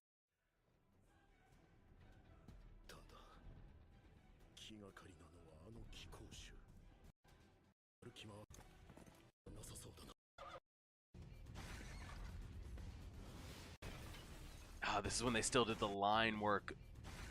Golly, I loved season 1 and season 2. The thick lines on the Titans, on the characters, on every strand of hair, all of it. The landscape work. It was my best art and animation style of season 1 and season 2.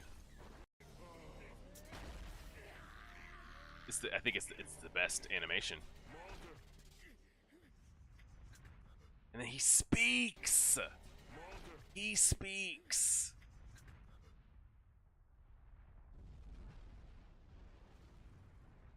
It's one of the best debuts of a character in any story, in my opinion. Yeah, season 1 and season 2 animation was just top.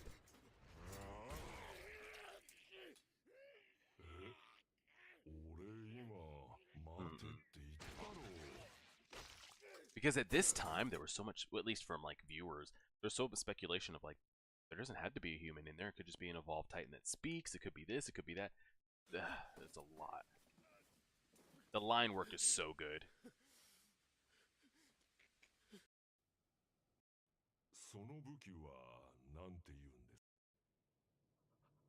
And then he's just so shocked.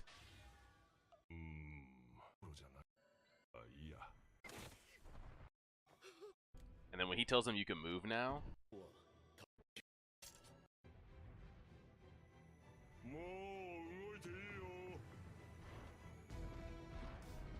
You want to talk about gruesome? Screams his way through his entire death too. Feels every piece of that, by the way. Feels every piece of that. Every single piece of it. Yeah, the Mappa.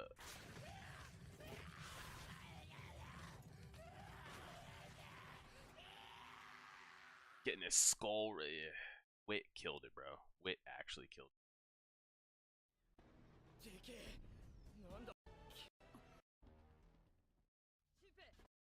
It's the fact that they knew him at this time. Just chucking shit. God, I prefer this artwork, this art stuff so much better. So much better. Crazy, crazy, crazy. And all that was in season 2. Good lord, what a what a time, what a time. What peak times. I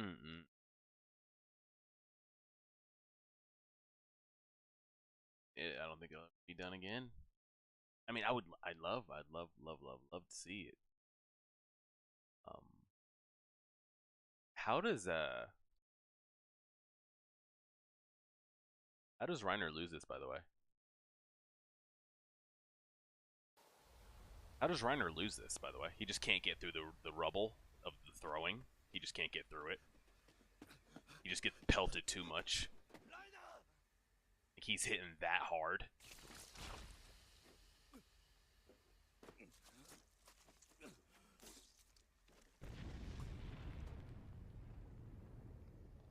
They didn't even show us any of it. I would have loved to have seen it. Forgot they were calling it the coordinate. And the mystery and the badass of Zeke was just so... He's always going to be 101. If I'm taking an Attack on Titan character draft, he's always going to be 101.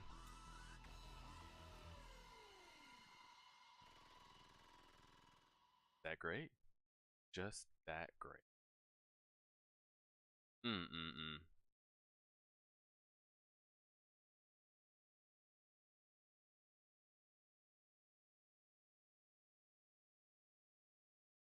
Yeah, I just love what I preferred this art style over kind of what a lot of anime are going today. Like what Jujutsu Kaisen just had in its last episode. I know people are going crazy for that and they love it, but I just prefer this. I prefer this work. Like there's defined lines, there's defined shape to things. It's just the styles that I prefer. Because the problem is when you go with the loose styles that things are going with today, you'll get still shots like this of like things sitting, and they just like won't even try on the faces, on the bodies, on the animation. It's just all just thrown on screen. So I think the styles today look good when they're in motion, but stand still, some of it's kind of unwatchable, to be honest.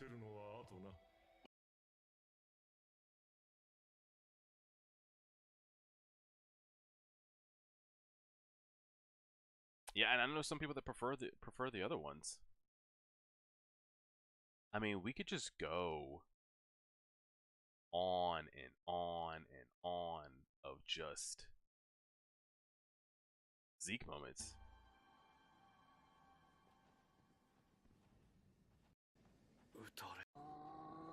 Okay, now we go to this, and it's looser and stuff. You know, it's a looser animation.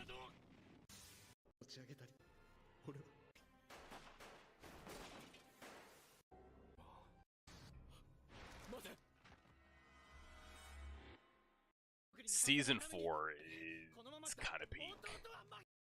Kind of peak. Kind of top tier. Demon Slayer does have a good art style. I do give it that. He just does it anyway. Because any other anime, they don't do that. They don't do that.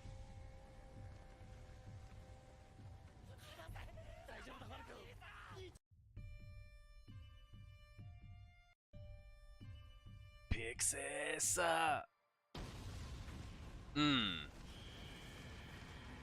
You know what I'm glad that they did? That they gave us that one more time. They gave us the basic Titan spawning, transforming one final time in the finale. One more classic, just okay, here they are. They're transforming. Take it.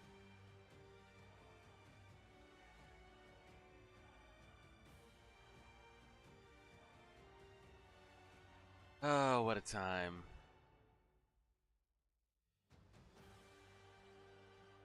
You can't. Mid-season 3 to season 4, show me better anime. Show me a better period of another. Give me any other show's peak and put it up against that. I haven't seen all the shows. Supposedly One Piece, some people say One Piece is the greatest thing this side of the Mississippi. Haven't got there yet. Couldn't tell you. And I've seen a lot of other things. And that season, mid-season 3 to season 4, Oh, brother. It's going to take a lot to topple that. Going to take a lot to topple that. Yeah, I remember people were hating on the CGI in the beginning when like Zeke is throwing the rocks at the ships and Reiner's. I thought it looked fine. Again, I prefer the earlier seasons animation and stuff, but I thought it was fine.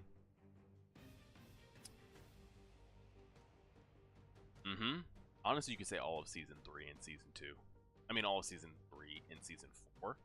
And then just from the shock factor that Zeke puts in season 2 is insane. Because then you're getting Bertholdt and Reiner reveal in season 2. You're getting Ymir reveal in season 2. You're getting Beast Titan introduction, Beast Titan speaking. You're getting all this all in season 2.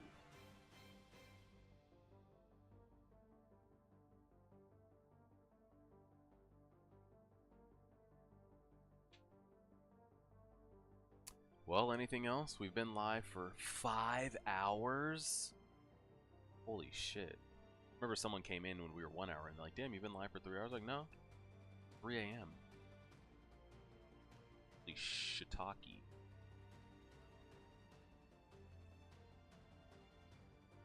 True, you had Eren controlling the Titans, and at that point you didn't even know. Erwin lost an arm, and shit was going crazy. Crazy. This is productive. I think this was a good little... We have... What do we have? Total number of times the stream was live? Held about 10 viewers the whole time for 5 hours? I thought that was pretty successful. Just firing up the live stream for the first time in years? Not bad. No hiccups with the YouTube streaming either. I feel like it's easier to do the YouTube streaming because all my content is on YouTube, so people can just be here instead of trying to take them to another platform like Twitch. We don't make money on either, so it doesn't really matter to me. I thought it was pretty productive. What I'll probably want to do is... I want to do another live stream. We're going to do probably 2 more live streams this year. Yeah, Slobberdude, whatever your questions are. It might have been Hunter x Hunter, honestly. I think I want to do 2 more live streams this year. Naruto tier list and a Hunter x Hunter tier list. Those will do pretty good. Those will do pretty good. And then I'll have to make some other tier list off stream just because I haven't seen all of it yet.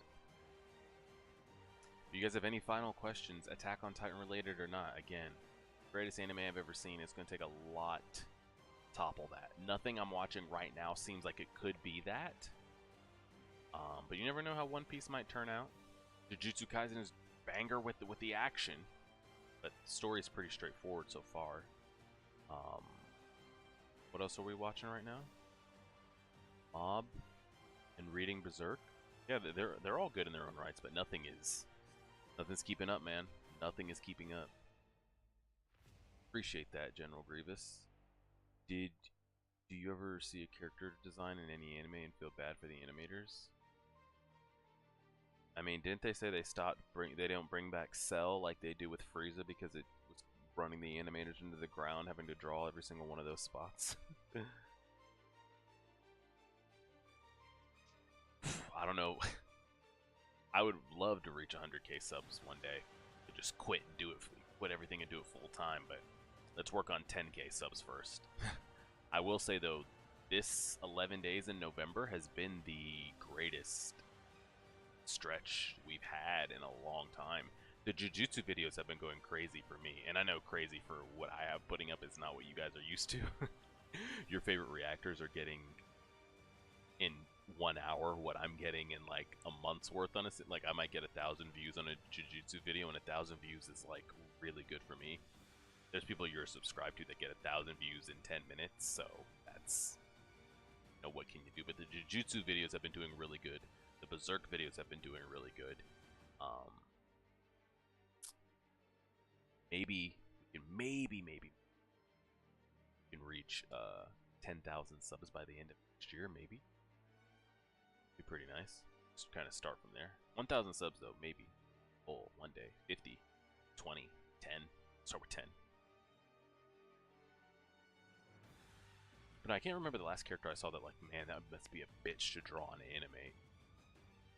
Nothing has seemed too intricate.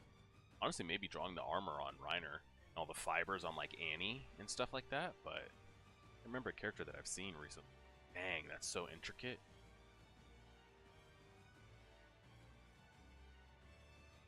Yeah, we'll have to do something Attack on Titan related. I don't know what. I'll have to take some ideas from you guys. We just did the character list, and we did this, and we did that. I don't know what it could be, but maybe we'll try to figure something out.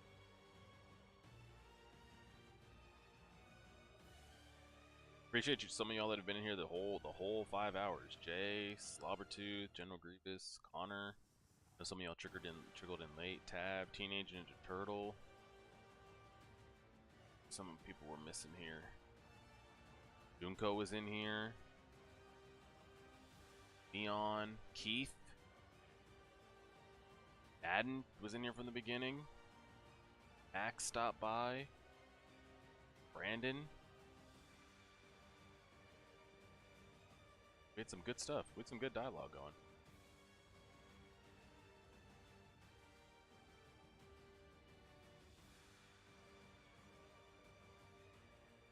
Yeah, Super Saiyan 3, they didn't like drawing all the hair, yeah. Well, I guess we'll end that there. That'll be it for Attack on Titan for now. We'll probably bring it up again when we do like a favorite animes and that.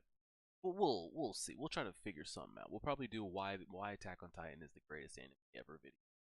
We'll get something going just to keep the dialogue going because it's that great, but appreciate you guys hanging out for 5 hours. We're on the East Coast. It's 3 o'clock in the morning. So we got shit to do tomorrow. But appreciate y'all stopping by. Again, some of y'all were here for the whole 5 hours. Not a lot to some, but it could be a lot to me. The support you guys give here, Patreon, YouTube, comments, likes, and all that stuff. Been a great time. Been a great time. I'll keep y'all updated. Again, y'all know what the deal is. Berserk's on Monday. One Piece. Berserk. One Piece. You get the deal. Yes. That's what we'll do. We'll do the Annie and the Levi stuff. Someone's gonna have to send me something on Twitter, or if you're in the Discord, send me that, and we'll do it. Yeah. Appreciate it, everybody. Like, share, favorite, subscribe. Always.